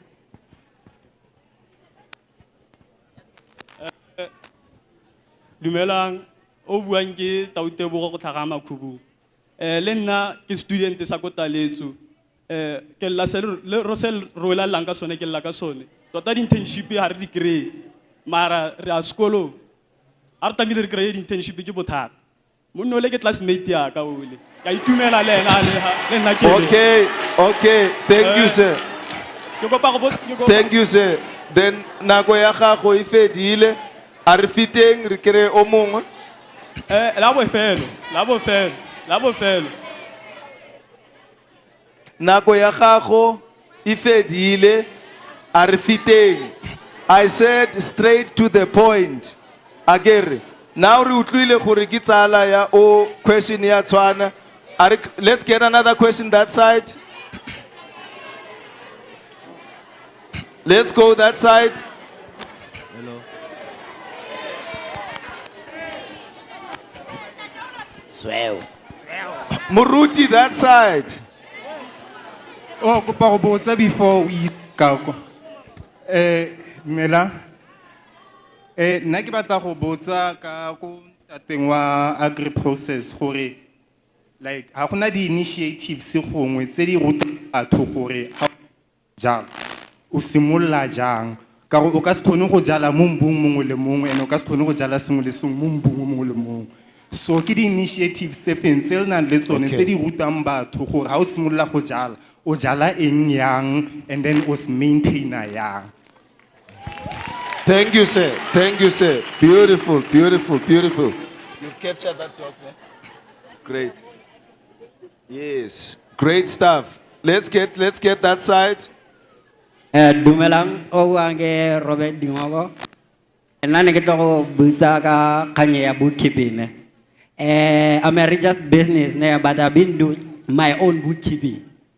So ne ke butsisa gore ayo ne e ka khona gore inthusa gore ke khona go kry access ya funding. Thank you.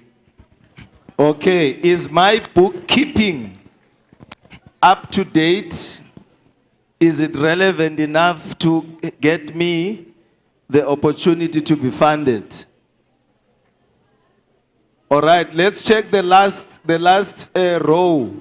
That side, yeah, that side. Remember, guys, we cannot ask everybody, we cannot give a chance to everybody.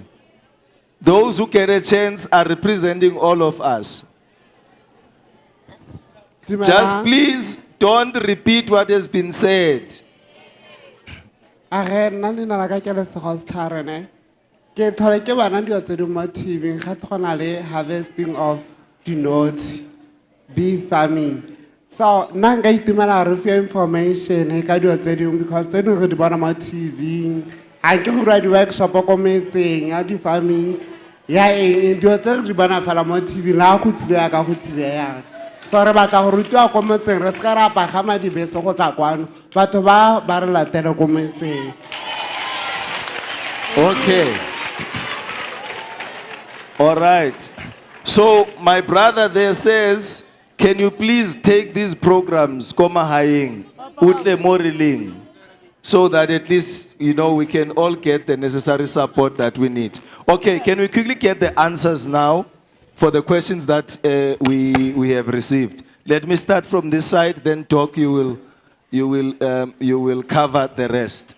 Okay, I'll start with the last question. In terms of ABSA from the agri side, we do attend the farmers' days in areas like your Springbok Pan, which is in the villages. So we do go there, we do tell farmers about what we do, what type of finances can we do to assist those farmers. So it's not like we're just ABSA and then we're in offices. No, we do go to the villages to tell the farmers about our products and in terms of how can we assist them and what are our requirements. And if they don't meet those requirements, what can they do? Because remember, the other thing is it's not just you banking with us. You are building a relationship with us.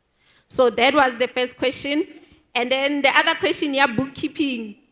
Remember when I get those financial statements, I need to assess them. So I'll definitely have questions. So that's the first ticket to say, how to banking, it's any financial sakaringetani. I want you to assess them. And then we also still do the feasibility. And then after doing that feasibility, I'll be able to advise you. I still have to also come to the farm and to see what's the situation on the farm. And I also still need to understand you as a farmer. Urna, what kind of farmer are you? That is also important to us. We don't just give out money, maybe because we see that you have nice financial statements. No. We also still need to understand you, and we also still need to look. Remember, when we are giving you the money, it's a risk for the farmer, and it's also the risk for the bank. And also, as a bank, how do we protect ourselves? So there are quite a few things that we look at, but doesn't necessarily mean how you're banking. We just say, no, we are declining your application. For me to decline that application, I need to have reasons. I need to tell you, Orina, I'm declining your application because of 1, 2, 3. Please go relook at this 1, 2, 3. Or maybe you don't qualify that for that amount, maybe because the gearing ratio is high. So for me to decline the application, I need to tell you the reasons. And sometimes I will still tell you as my farmer to say, okay, because sometimes it doesn't necessarily mean we decline the startups. Even our existing, we still decline them to say, guys, because of 1, 2, 3. So we need to relook at that 1, 2, 3. And then I'll tell you, okay, maybe we can relook at your application after you fixed 1, 2, 3, or maybe after a certain period of time. Homo? Yes, ke a tla ko yona.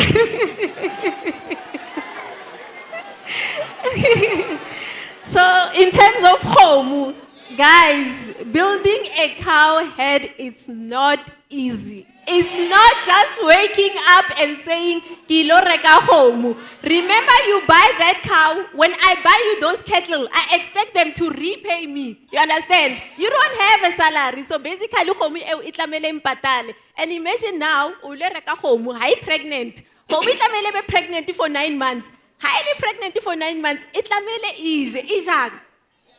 You understand? So you need to sit down, guys. It's not just a matter of saying, I'm going to wake up, I'm going to do this 1, 2, 3.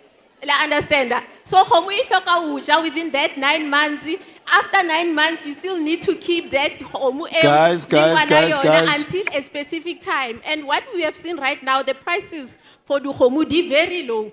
So imagine now you have to take that. So we do finance the homu, guys. But like I said before, we need to do thorough assessments. You know, and sometimes I'll say before, remember, it's like how you're schooling. Utoma go primary, you don't just wake up, go tertiary. No, it's baby steps. Utoma go primary, you go to high school. How after high school, that's when you can come to tertiary to say, guys, I need money. Understand? So we don't just wake up and say, Kinyaka homu. Guys, building a cow head, it's not an easy one. Okay. It's not. And then, Okay. So on the cow story, then it means business plan is comprehensive enough to indicate the number of cows that you can afford to feed until they begin to give you the profit that you need. So that means you need to have that whole value chain mapped out in your business plan, and then have financial projections, how you plan to sustain your business as you submit your business proposal or funding proposal to ABSA. Understood? That goes with any form of business that you need funding for. and also how much capital are you willing to put in the business? Remember, we still have that equity part, or how much is your own contribution into the business? Yes. All And right. then coming to the job opportunities, on our side, we do have the learnership, we have internships. And then there was also one question that talks about sustainability, that currently you are just farming to sustain yourself. So remember, in that corner. Was it in that corner where they are? sustainability, They are that you are farming just to farming eat. to eat. I don't remember, yeah. Yeah, it's somewhere that side. Okay, so coming to that question, remember guys, as much as you are sustaining yourself, at the end of the day, you want to see that as a business. So it's simple. You see, if you have records and then we sit down, we assess, there's also something called an overdraft for farmers that we do. So if we assess your business, we find out that it's feasible, we can still maybe create, remember you are still growing. You also want to get to a point where you are not just farming to sustain yourself, but you are farming to also get salary from the business. Do we understand that one? Yes. So we start small. We don't just wake up and then boom, you have everything. Farming takes time to make profits. There are hardships in farming. Liruna, sometimes, as much as I give money to farmers, if there's something that is happening within the agri sector, I also get worried because my farmers are also affected. So for now, you can farm to sustain yourself. But at the end of the day, like I said, keep records. You see that record? It's your ticket. You understand? So as much as you are sustaining yourself, Runa at ABSA, we do have an overdraft for farmers, but you have to qualify for that overdraft. So that overdraft is mainly for cash flow purposes. Just to say, in those months that you are not having income, but you still want to buy your production inputs, you can still have access to that. And then I think now I'm going to touch on the last question. We spoke about commercial farming, the lady up there. Yes. So in terms of, remember, it's farmers, right? I cannot tell you, Hurina, I'm going to give you this much. We sit down, that's why I'm saying that we do thorough feasibility studies. So we sit down, you give me your cash flow projections, I still sit down with you, we look at those cash flow projections, and then I look at your farming operations. So basically now I'm trying to come up with your solution for your farming business. So basically when we sit down, we have proper discussion in terms of how much do you need? And then also on my side, I still need to determine if the repayment will be there. So we don't limit you in terms of how much we can finance. We just need to understand the need from the farmer's perspective. Then the moment I understand the need, and then I'll be able to sit down with you, we do the analysis together, but the most important thing, there must be repayment ability. Are you going to be able to repay me that loan? Because at the end of the day, I also don't want to set you up for failure, Anker. Remember what I said? It's relationship banking. I don't want to set you up for failure. I don't want to give you money, you go farm, now you can't repay me. You understand? So it's, no, we continue. I think, yeah, from my side, that's it. All right, thank you so much. I think we are getting somewhere in terms of understanding what we would need to do from our side. So I'm going to get the doc gore a tlatseletse, so that we can close all the gaps. The answers that are being given are educational, are informative. They are trying to assist you and I, so that when we go back into that farming business of ours, we no longer farm to eat. Because if you farm to eat, you don't hope to grow. So you need to farm understanding that you want to make business out of. But if you are just farming to eat, that means it's like buying a loaf of bread and then eat it and buy it again in the morning. So let's work around that. Doc? Okay, let me start with the last question about beekeeping. And this is more about information sharing. The Department of Agriculture, Land Reform and Rural Development is running a program where they are training beekeepers, those people who want to get into beekeeping business, and they go throughout the country in all provinces to provide their training. We at the ARC also has a we have a training unit that does that. But I think maybe the easy way to get involved or become part of that program is for you to go to the nearest agricultural office and ask them to link you with the right people. So there is that program where people have been trained to be involved in beekeeping. If you go to the offices, they will help you to get into contact with the relevant people. But from our side, we can give you our contacts also of the people who are doing beekeeping. Okay. The other question, there was a question about how do we get help to know which soil, which type of plants to grow on which type of soil. Yes. I said that we are running training programs for farmers, and we start from helping you to test your soil and understand the types of crops that are suitable for that soil. So when we engage in training, then that's what is going to happen. The issue of internships, I think it was addressed, but we also run internship programs. We advertise them, and then we always specify the type of requirements. And I don't know if maybe the requirements that the people we're talking about are the ones that we always put there. But we do run internships, and the Department of Agriculture also run internships. So go to the offices and find out when the adverts are out, and so that you can be able to apply. The last part I want to get into is to address the issues that were already responded to. One about the issue of our ambitions, desire to get into cattle production. To be realistic, there are support programs that the Department of Agriculture runs with people who don't have capital. So go to the offices and give them your ideas. Getting into cattle production might not be as easy as that, but you could have an idea of how to start a business of producing a few chickens, and I think they will listen to you. And I think that also answered what I wanted to say about funding requirements, and also that applies also to say at the level where you are operating, and your income is always directed towards buying you some food in your household. Maybe you should also go to the Department of Agriculture and find out, because you are not yet at the level where you are able to make enough money, what are the programs that are there for you to be assisted with? Okay, thank you so much, Doc.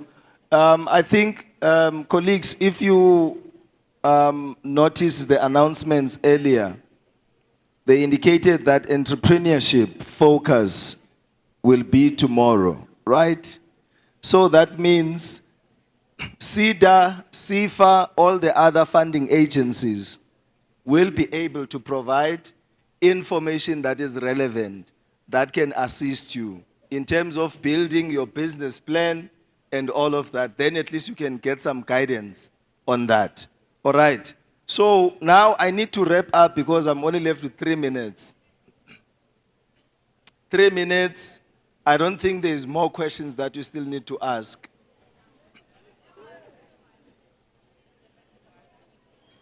I'm only left with 3 minutes, literally. So it's either I give you a chance to ask a question that won't be responded to in the 3 minutes, or I give them the opportunity to give us closing remarks, which we hope they will cover even the contact details that you may need, so that at least when you go home, you've got the contact numbers that you can use to get access to them. So if vote is that, let me give them an opportunity to do their closing remarks and give out the contact details so that you can access them further. Okay, Madam, let's start with you. Closing remarks, looking at these hungry young people, hungry for information. Now, feed them for the last time and give them the contact details that they can use to access services at your service. So now for my closing, what I can say is, remember, agriculture is very important. Even during COVID, we did see that agriculture is very important. We were one of the essential industries. So remember, we still need to eat. So as much as, yes, there are gaps, especially in agro-processing, because there you get limitation in terms of access to capital to acquire the necessary machinery. But guys, there's hope. We all start somewhere. You understand? So you can still come knock at our doors. We won't just close the door. We'll just have look at your things, and then at the same time, we'll also notify you to say, no, we cannot finance you because of 1, 2, 3, or we can finance you because of 1, 2, 3, or you need to still go fix there. My office is in Lichtenberg. That's my main branch, but I still come to Mafikeng at times at ABSA. So based, if maybe I have to meet up 1 or 2 clients, I do come this side. I do also engage with Zerast. So I'm based here in the Northwest, and my contact number is 060. Listen, guys, if you are not interested, it's best if you keep quiet for the sake of those who need to hear. So it's 060 919 060 919 8993. And then the lady on top that spoke about farming with her dad, I would really appreciate it if you can engage me if you can engage with me, or you can just contact me. But anyone, after this, I'll be here. You can just come ask me financing. I'll definitely answer you. Okay? There is that you need. And then remember, we had said, if you group yourselves in your communities, it's easier to lobby for support than when you are an individual. If you are a couple of people with the same interest, it makes it easier when you lobby for support, then you can get the assistance that you need. Then for those that are looking for internships, learnerships, and all of that, I think it's best if you also get in contact with Agri-TETA. That is the Sector Education Training Authority that looks after the agricultural sector. So that is where at least you can get linkages and direct support so that they can link you with various companies that are taking up internships. It's very important. Ndati. Thank you, facilitator. I think you have wrapped up with the ways that I wanted to use that. It is important for us to be organized. Youth are very important for the future of this country. So organize yourself and make sure that you identify enterprises that can make a difference and help you to be self-employed. For our contacts at the ARC, we have different campuses, but for now I'm going to give you the office number for our campus, which is 012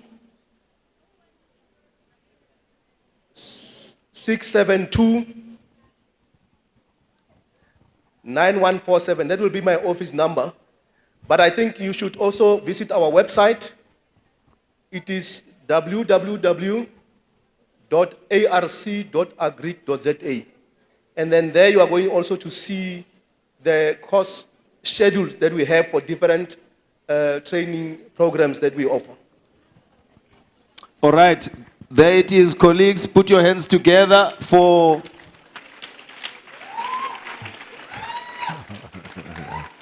Thank you so much for being such a wonderful audience. And now we are off the stage. We are going to take pictures, help us smile, and that will be your contribution.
All right, thank you. All right. Thank you so much. Thank you very much. Re tlo e tswala this thing. Really? Ga ke re tlo e tswala la tlepa. Meaning up to here. Oh. Oh, what guys? No, we still have like 7 speakers.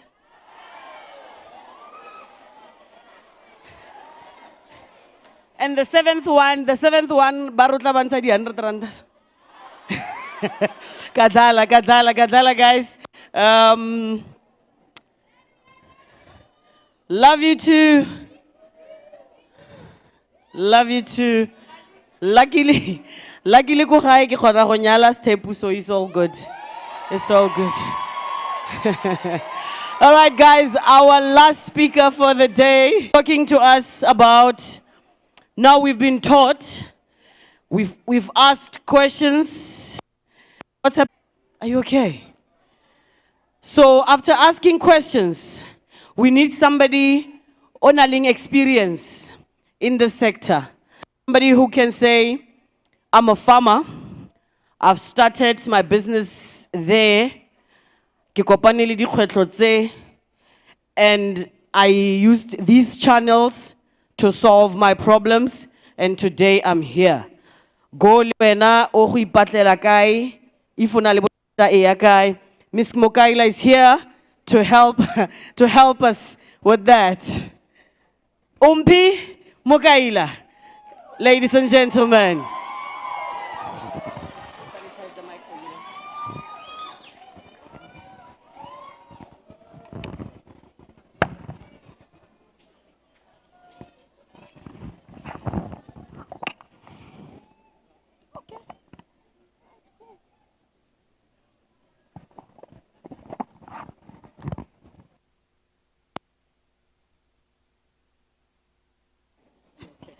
Dumelang. Likai. Hi, everyone. Oh my God. Okay. This is so nerve-wracking because I didn't expect such a huge audience. But hi. Ke itumela go bona bana ba Mafikeng ba tswile ba tle go attend at this auspicious occasion. Thank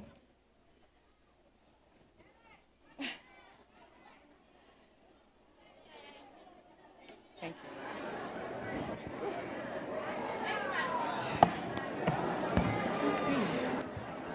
Okay.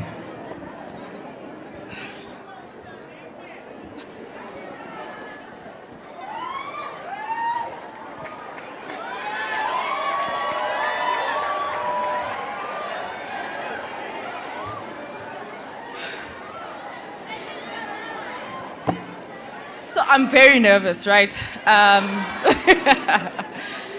Whew, okay, so today the topic at hand is the future is agriculture. I'm here to confirm to you today that yes, indeed, the future is agriculture. Agriculture, yes, might not look glamorous. It looks nothing like this, right? It does not meet the stereotypical woman look. It does not meet the requirements of 9 to 5. And it certainly is not appealing to the eye when you are in the garden dirty.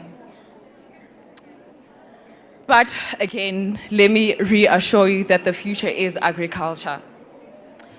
Allow me to reintroduce myself. My name is Umpila Mugaila, founder and owner of Living and Lifestyle Farms, youth, black, female, and empowered, born in the rural villages of Mafikeng. Guys, get hasweding.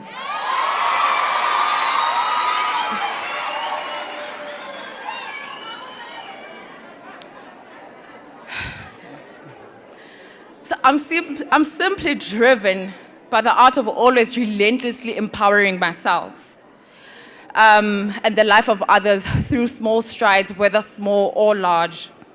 I have dedicated a lot of my life and my career in serving communities across Ngaka Mudiri Mulema District Municipality. But within my career, I think the greatest part of my journey was going into agriculture. I'm so new in this environment and I'm so honored to be part of this occasion and standing up here addressing the youth actually. I've always been a great advocate of self-empowerment and have always empowered myself by obtaining qualifications, because the answer is knowledge is power. Hundreds of women have really inspired me across all walks of life. From the 9-to-5 office, and I have been influenced a lot by the rural community. This season of my life is called The Future is Agriculture. As an entrepreneur, a business owner, a farmer, advocacy, youth member, it is important that we, the youth, change the narrative. We have the responsibility to sit at the table and tell how the future of agriculture will look like in our lifetime.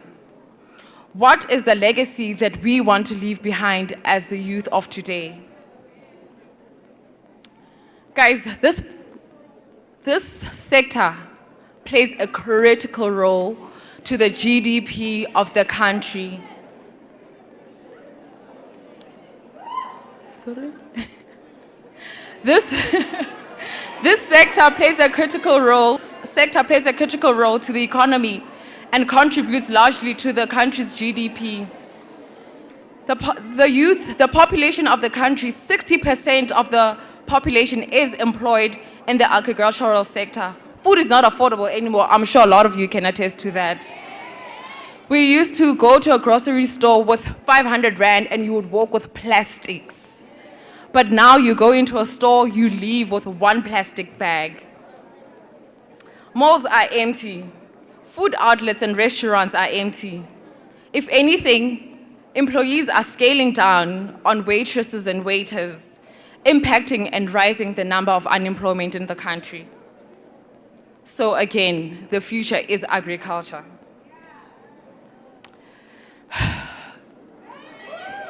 Guys, I've been sitting backstage listening to the discussions and the panel that was sitting here today, and I noticed a lot of the questions that were raised today are really not new. We are black people and we are starting from the back foot. This industry is still very white dominated, but that does not mean that we cannot set a foot in the door. In the Northwest Province, Rona, we are very fortunate. We have lush lands covered with farms all over the province. It actually counts to the large contribution in the agriculture. Greater Taung, Ritiwi for Nama, Rebatoba Komu.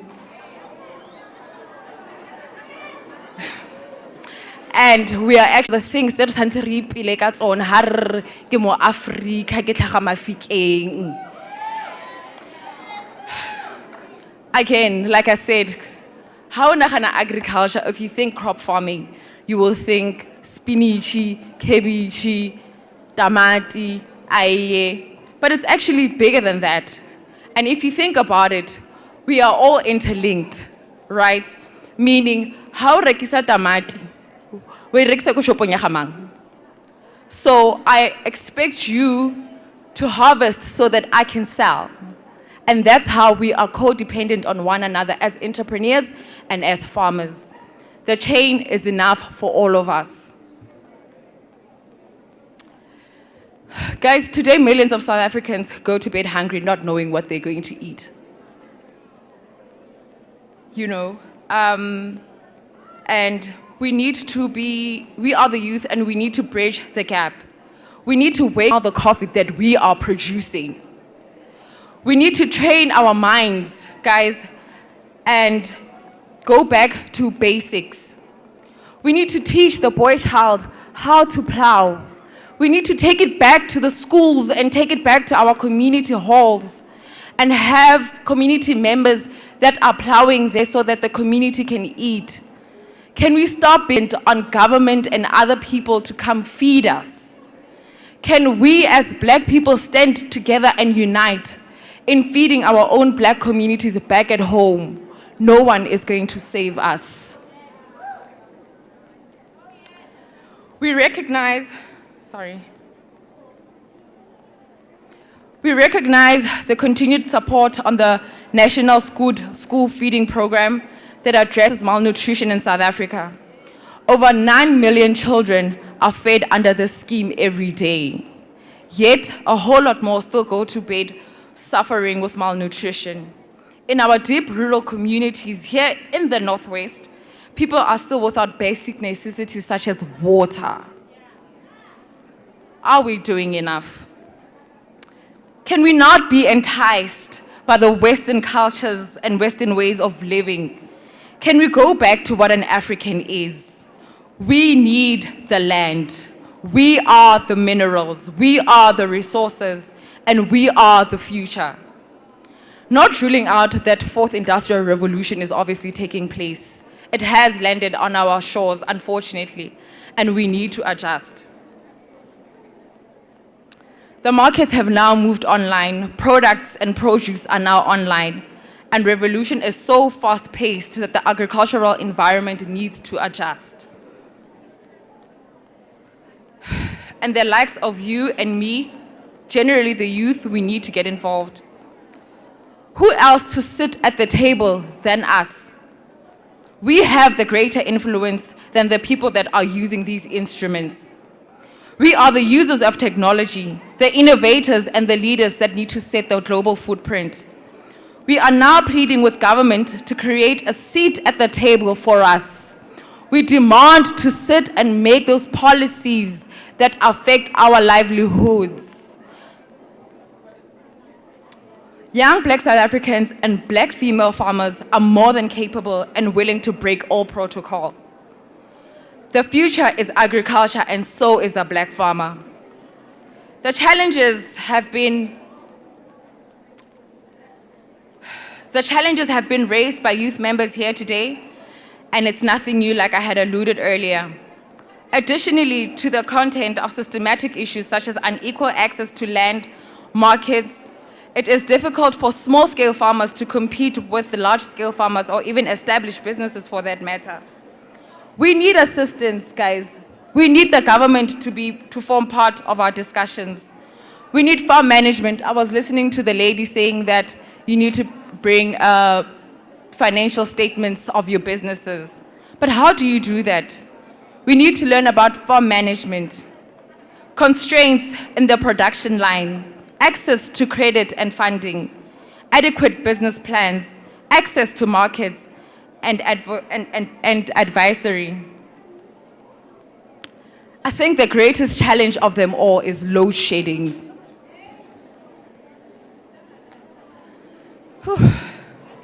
As a youth member, I will now speak for the female farmers that sit here today.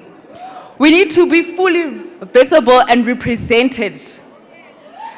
We need to be in the industry and dominate. We need to have an influence on the global stage of female entrepreneurship and female farming. We need to display resilience. We have the capacity, the influence, and the knowledge to impart to those that will follow and to those who have come before us. So let us change the narrative as I conclude. Involve the youth. Give us the seat at the table. Create a window of opportunities for small-scale farmers. Create a system that offers support and encourages more youth members to get involved in farming and farming initiatives. Systems that are all inclusive, and we need to upscale the people in the agricultural industry. Full participation of all stakeholders, government, private, and civil society.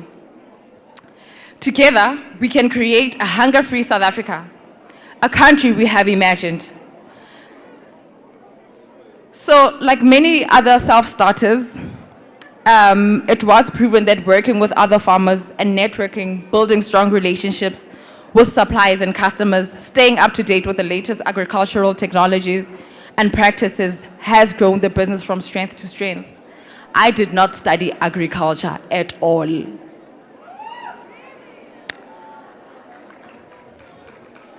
I made it through mentorship. Allow yourself to be teachable. Learn to unlearn.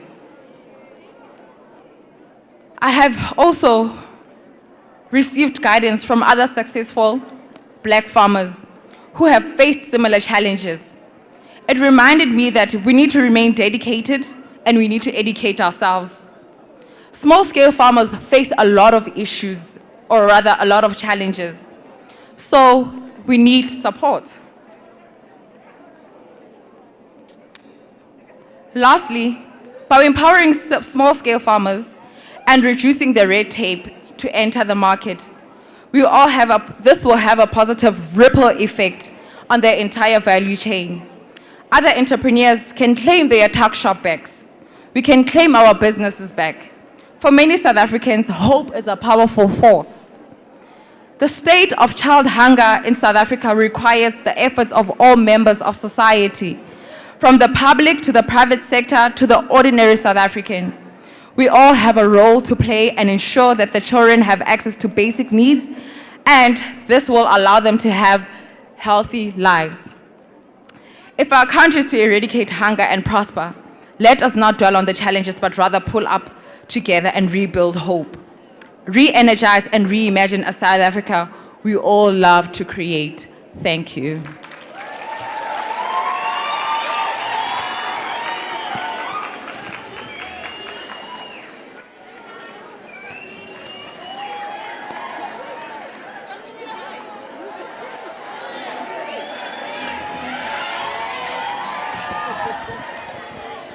I want that one. We loopang. Because I'm done for the day. Please play it for me, please.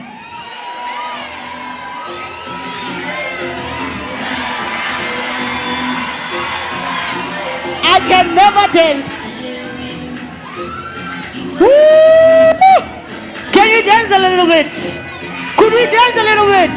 Can we stand up and dance a little bit? It is done for the day, ladies and gentlemen.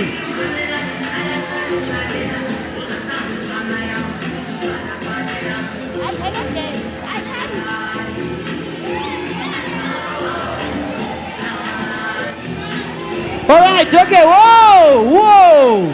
I never said you must go. Sit down. I never said you must go. Hila. I said the speakers were done for the day. I never said you must go. What if I want to propose? What if? It's not like I'm married and stuff. What if, Nche? What if we are at the party, yeah, program interesting? All right, ladies and gentlemen, one more time for Miss Umpile Mukaila. And my name is Nelicious. I was your host. Thank you so much for being such great people. I love you, I love you, I love you, I love you, I love you. And now over to Empower Youth. Kiabona, yano yakai kai. Yame should be in a red bag. I love you too.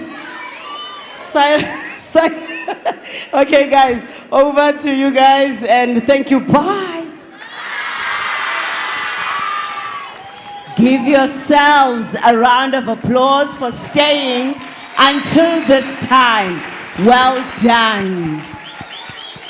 Okay, so I know I said I'm going to give away one prize for social media, but you guys were doing the most, and TETA, Empower Youth were like, let's give others also. So I'm going to call 3 names, right? So listen carefully. If you are here, the first one is Kinanao. Excuse my pronunciation. but Kinanao, are you here? Are you here? The name is Kinanao, right? You are gonna need to confirm your surname. How many Kinanaos do I have here? What's the handle? Okay. I think, is it you at the back there? Your second name is Innocentia. Come through. Give her a round of applause as she comes. I'm going to call the second name. This person goes by the name Rasta. Rasta, where are you? Rasta Moralo. He's gone. Ukotukile. Ah. Okay. There's Rasta. Come through. It's the people Come, up please come there. around. Yes. And then the third one that I'm going to call. Oh, you can go there. The third person I'm going to call is Muiketi Motibi. Are you here? I see Muiketi someone Motibi. come. Is Are that you you, Muiketi? Moiketi? Okay. So these are our runners up. You can just line here. They each get a goodie bag.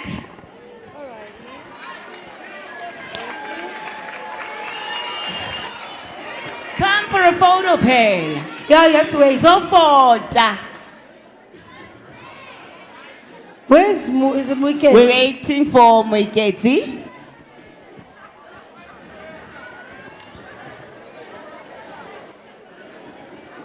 It's Muiketi who? Muiketi Motibi. Muiketi Motibi. Not here? Okay. He's gone. Okay. Walala Wasala.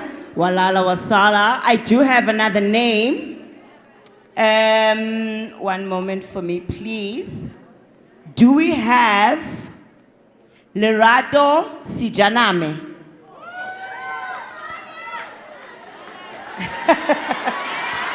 Nailewok. Nailewok. Nailewok. Nailewok. Nailewok. Okay, so these are our three runner-ups.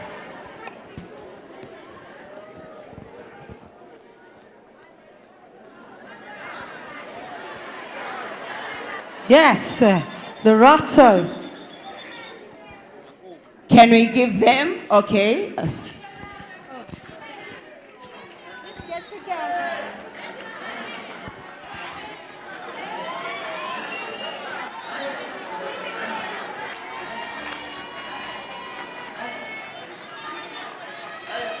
And then I've got the last name to call out for the grand prize. Yeah. This person has been active on all socials.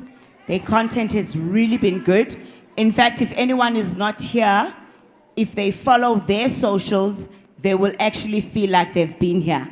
And this person is very, very, very, I mean, we need to give this person a round of applause. Peño Mutle. Come on, come Peño. So Peño,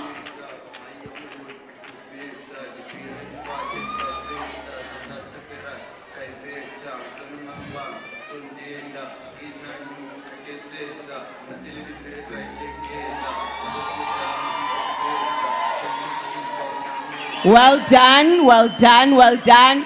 Shared some content, some videos, took selfies, took live videos of himself, friends, sharing content. So he wins the cash prize. Okay, yeah, you win the cash prize, congratulations. We are gonna need you to go to the desk at the back to take your details so that we deposit the money for you. Well done. Woo! You do, and a picture.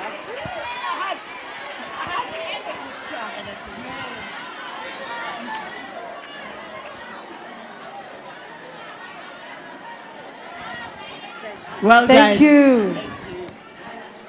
All righty. So, guys, we've reached the end of the program. Thank you. So, the good news is, right, the food is actually here, ne?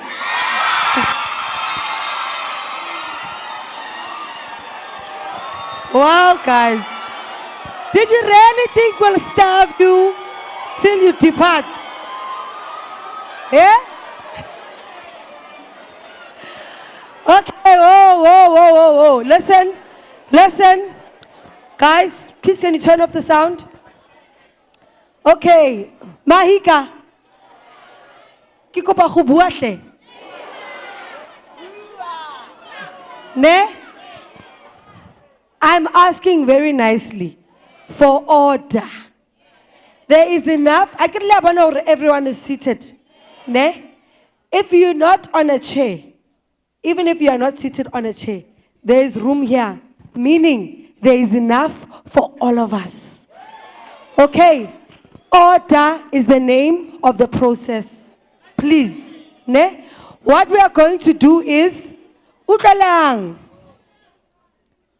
we are going to do is we will direct you row by row. So I've got the people in the red t-shirts. Ne? They will show us how we're going to come out. Because as you come out that side and on that side, you'll be handed your takeaway with the soda. Okay? Now, listen carefully. Remember, for tomorrow, because of today's disaster, ne? It was a disaster, right? Can we please make sure that you attend if you have registered, because we are tight.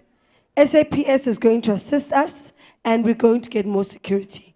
So if you have not put your name down for entrepreneurship and you have a business, because you need to be here for that session, if you are an entrepreneur or you've got an idea that actually exists, right?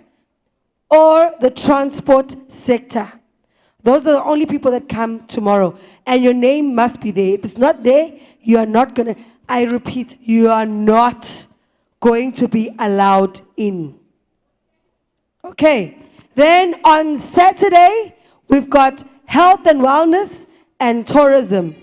Those are the two sectors. Okay, again, same process applies. If your name is not on the list, you are not going to come in. Okay? Thank you very much for gracing us with your presence. You've been awesome. Yeah, we had a great time. Again, you'll just follow us. We'll direct you out so that you can get your food parcels and you're on your way home. Thank you. Thank you. Say, can you help that side, ne? All right, so we're going to start here in the front, right? Guys in the gallery, do you remember they asked you to come down? You said no. So now